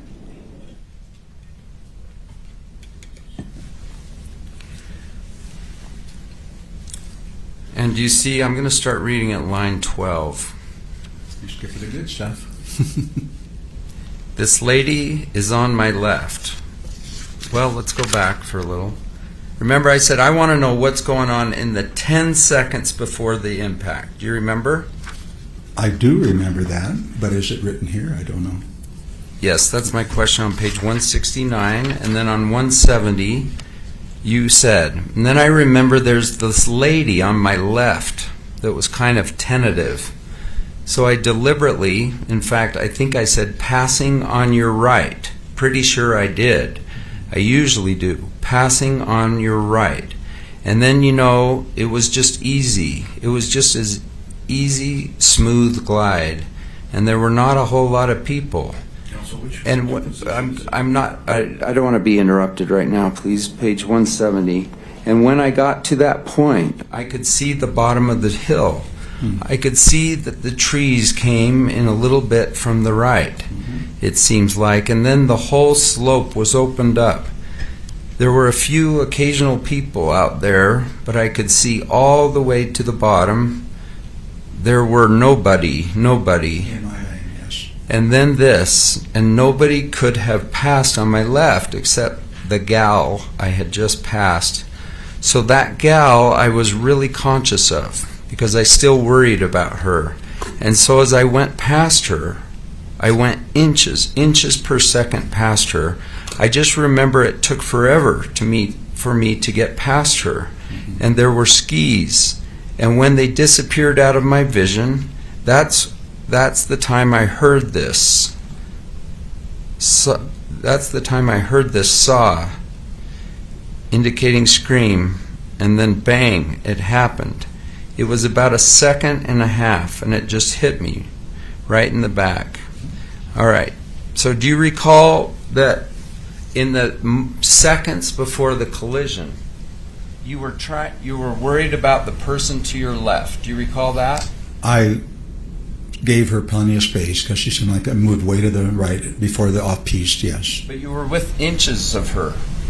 No, I was not within inches of her, no. All right. What did you say here? Well, first of all, did I correctly read your testimony? Yes. All right. You were inches per second past her. Moving very slowly, yes. I just remember it took forever to get past her, and there were skis. Now, your right eye has problems, right? A little bit, yeah. Not a little bit. Yes, a little bit. Blind. No. You told 3 of your providers at the VA, I'm blind in my right eye. I use the word loosely. You used it, and you're an optometrist, right? I did. All right. So let's not say little bit, because that's pretty different from blind. It is. All right. So you're trying to not hit this person on the left, and you're blind in your right eye. Do you agree that you turned to clear the person on your left? No, I knew I had plenty of room before I started by her. I wouldn't go by her without knowing I had plenty of room. You took great care, didn't you, to make sure you didn't hit the beginner skier on the left? Yeah, she just don't go over. Is that true? Yes. That's all. Thank you. Ms. Van Orman? Were you skiing cautiously? You know, I've had a long time to think about whether I want to be dangerous or cautious, and I choose cautious. Yes, I don't take chances. What is your vision like in your right eye?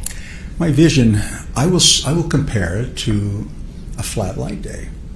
I have flat light days, if anybody knows what that means. It seems you just can't tell the contours as well of where you're at, and so you have to be a little more careful.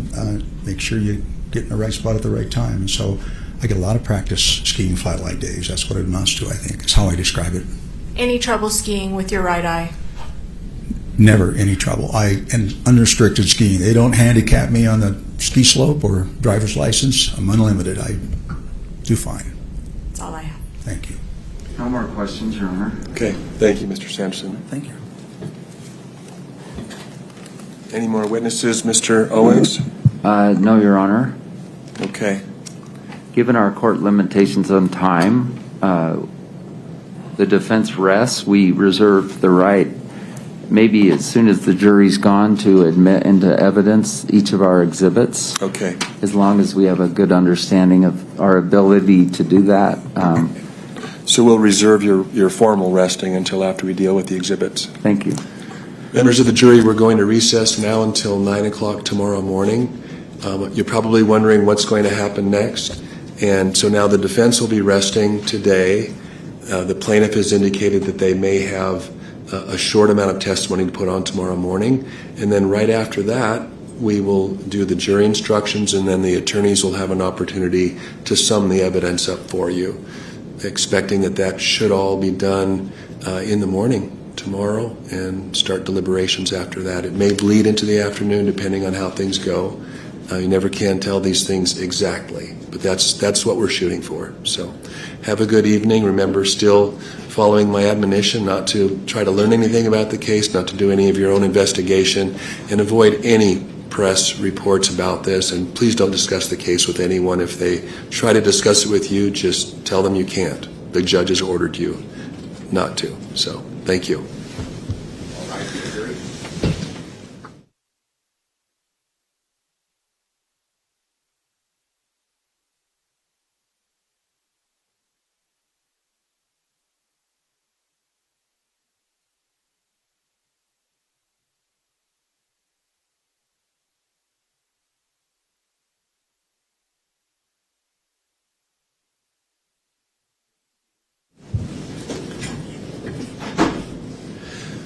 So do you have your exhibits lined up for entry right now? Sure.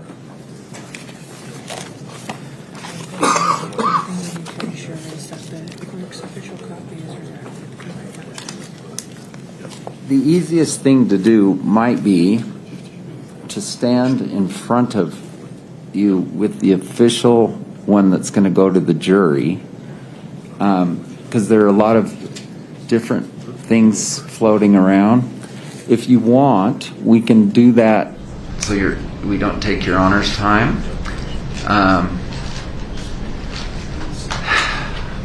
I think we can do it in 10 minutes, but I don't think. I think between the lawyers and your clerk, I don't think we necessarily need you to do it, because I think we'll come to a stipulation. Okay. Well, I'll be here for at least another hour, so if anything pops up, or whenever you're ready for me, you can just message me and I'll come out and we can enter the exhibits. And I put on your tables earlier today what I believe may be the final jury instructions, but we can talk about those in the morning, maybe 8:15 tomorrow morning.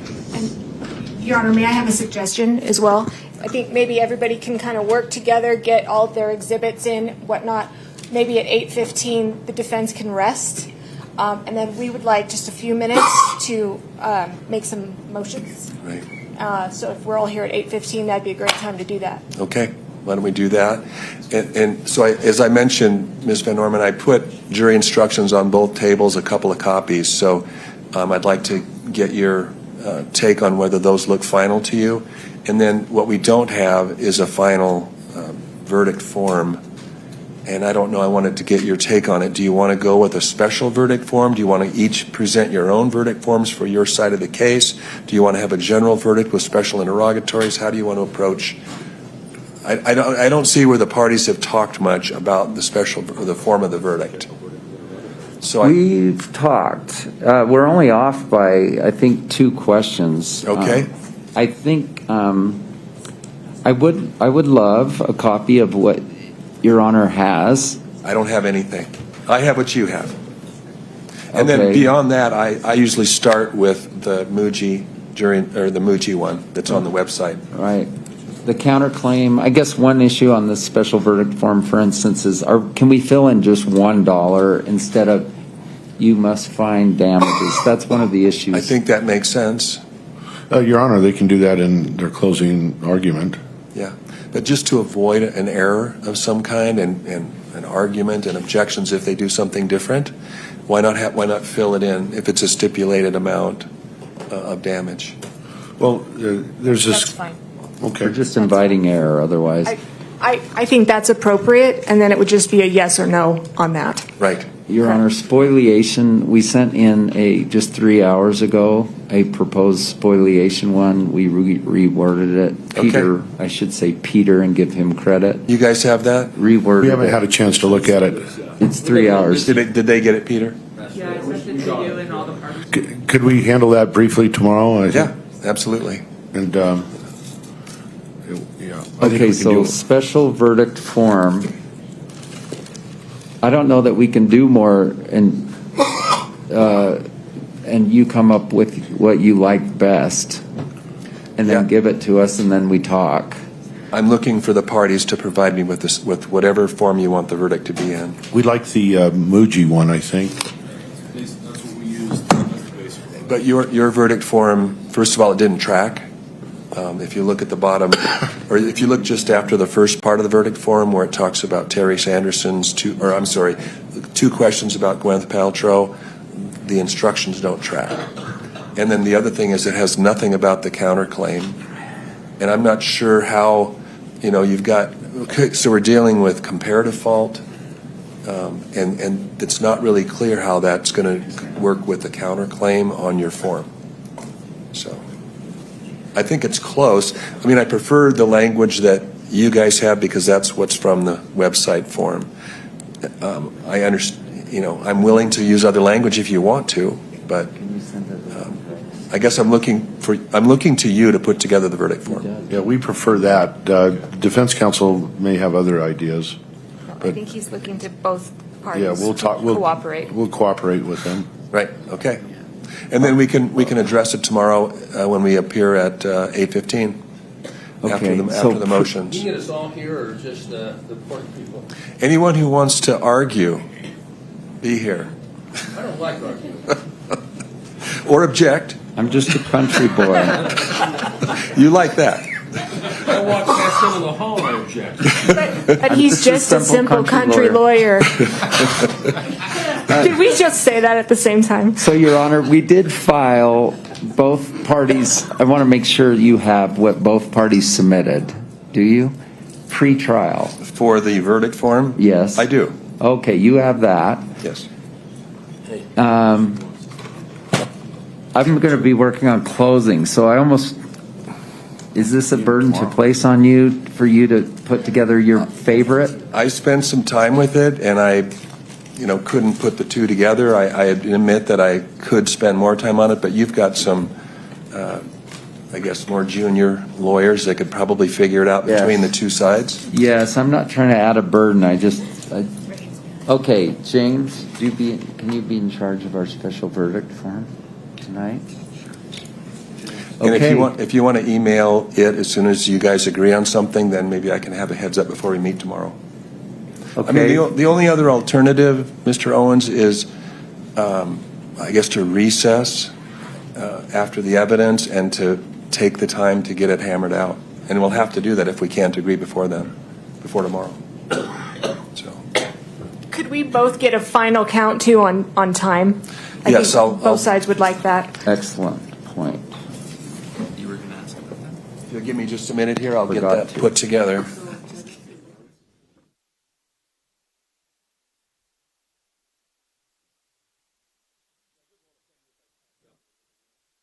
I want to beat the rush down the hill here.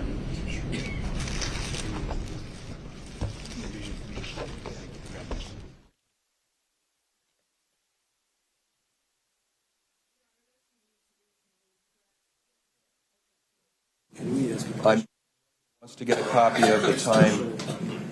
Hang out. I'll be right done with it.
the court's orders was that the opposing counsel advises of their witness lineup 24 hours in advance. I don't want to... Not 24, but the night before. The night before, thank you. And I don't want to prepare for things I don't have to prepare for. So can we get this official word on rebuttal witnesses? Mr. Bueller?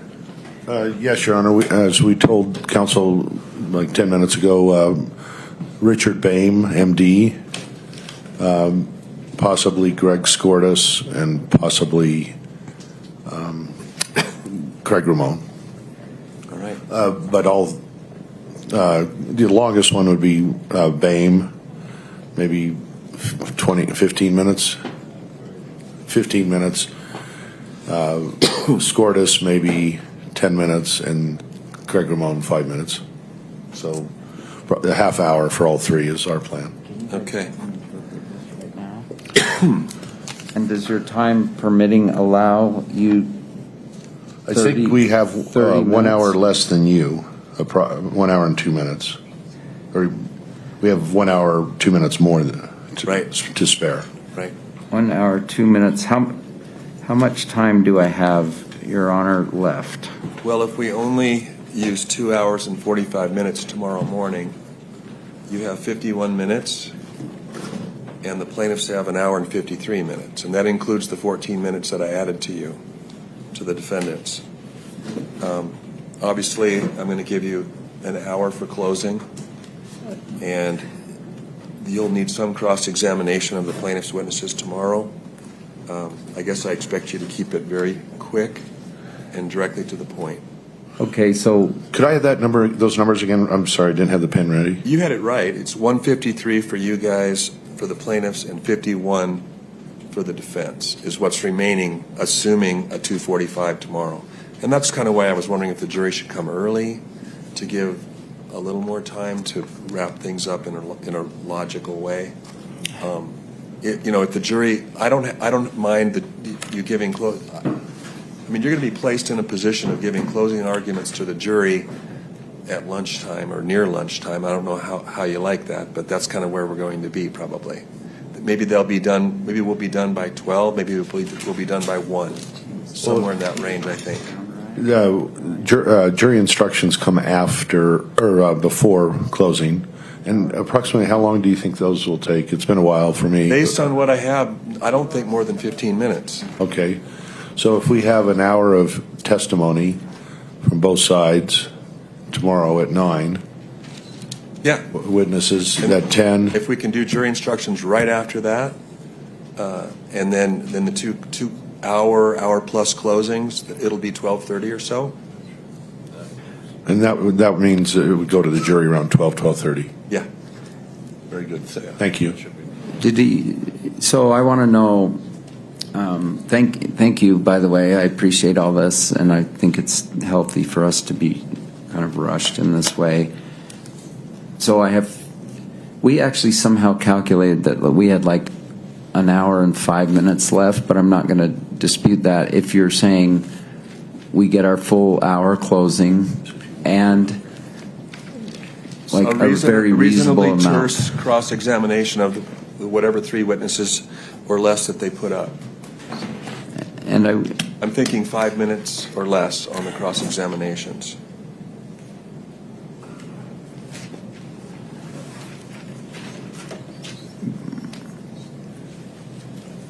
All right, so I guess I have to prepare for Skordas.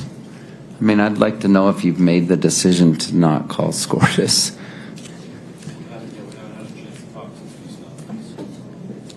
All right, so I'll be, like I said, I'll be here until about 6. If you want to introduce exhibits, just let me know. Thank you. Thank you.